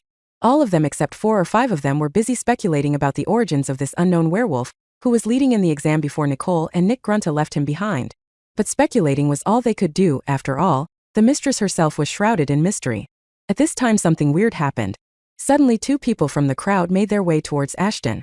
As they did that, the others got awkwardly silent. Ashton doubted whether they were even breathing or not. He looked at their faces and realized who they were. Since they were twins clad in bloodied black clothing, Ashton guessed they were the Gruntas. Nick was the first one to approach Ashton out of the twins, with extended gloved arm. Their oddly white skin was reflecting the sun as if they were made of a mirror. Both of them had black hair, matching their clothes and accessories, and an equally expressionless face. Nick had his hair unstyled while Nicole had her shoulder length tied in a ponytail. But the thing which got Ashton's attention the most was Nick's muscular build. He had innocence on his face just like most of them, but his 59 body did not match the look on his face at all. Nicole was around 55, and her physique was much like an assassin. Just with a look, Ashton could tell that she was most agile among the twins. Apart from the difference in their heights and physique, the 2 looked the same, which was obvious as they were identical twins. You must be Ashton Bismarck. It was a pleasure to fight against you, Nick said with an almost authoritative tone. Ashton shook his hand because why not? The man didn't seem hostile and well, since Nick defeated him for the number 1 spot in such a short time frame. Thus by shaking his hand, Ashton wanted to show him mutual respect like Nick was, or so he thought. The moment Ashton was about to touch Nick's arm, Nicole grabbed Ashton and ripped his sleeve apart. Ashton was taken aback by this action and tried to get back, but this time he was stopped by Nick, who had firmly grasped his hand, not letting him get away. Just like I thought, another filthy mutt. Suddenly Nick's expression changed from uncaring to disgusted. The same happened with the rest of them. All of their eyes were filled with disgust, except for a couple of them, and Ashton knew exactly why. Mutt was the slang term for those who were born as humans, but eventually were forced to turn into a werewolf. Thus, it was given that in a place filled with nobles, Ashton's presence was going to be frowned upon. However, being related to the mistress did not help his reputation either. The slave mark on Ashton's hand was something he would have to live with for the rest of his life, just like all of the other slaves. The FCK are you doing? Ashton finally snatched his hand away and transformed them into werewolf claws. He wanted to acknowledge the Gruntas, but had he known it would turn out to be like this, he would have kept his distance from them. However, turning his claws upon the Gruntas propelled the others to go into action as well. Within seconds, all of the nobles were standing beside the Gruntas, while Ashton stood in front of them alone. So much for keeping it under the radar. I couldn't have picked a nicer time to gain unnecessary attention. Damn it. 1 against 9. You think you can overcome these odds? Lucas grinned like the bastard he was while the other laughed along. You talk a lot for someone who is about to wet his pants just by seeing me. But then I guess talking is the only thing you can do. Ashton fired back. You filthy mutt. Lucas cursed under his breath. What Ashton said stung him even more as he knew every single word that came out of his mouth was true. The only reason he qualified was his luck and not his competence. He knew getting physical with them wasn't a good choice. But it should be fine as long as it is a verbal bout. However, there was someone else who wanted to offer a piece of her mind. Who said it was 1 versus 9. I never joined your side. Anna Swan, the flaming wizard, proclaimed as she joined Ashton's side. Because of idiots like you, all of the nobles get hate from others. Do you not know how tense our relationship with the vampires is? And yet you foolishly waste your time asserting dominance on unnecessary things?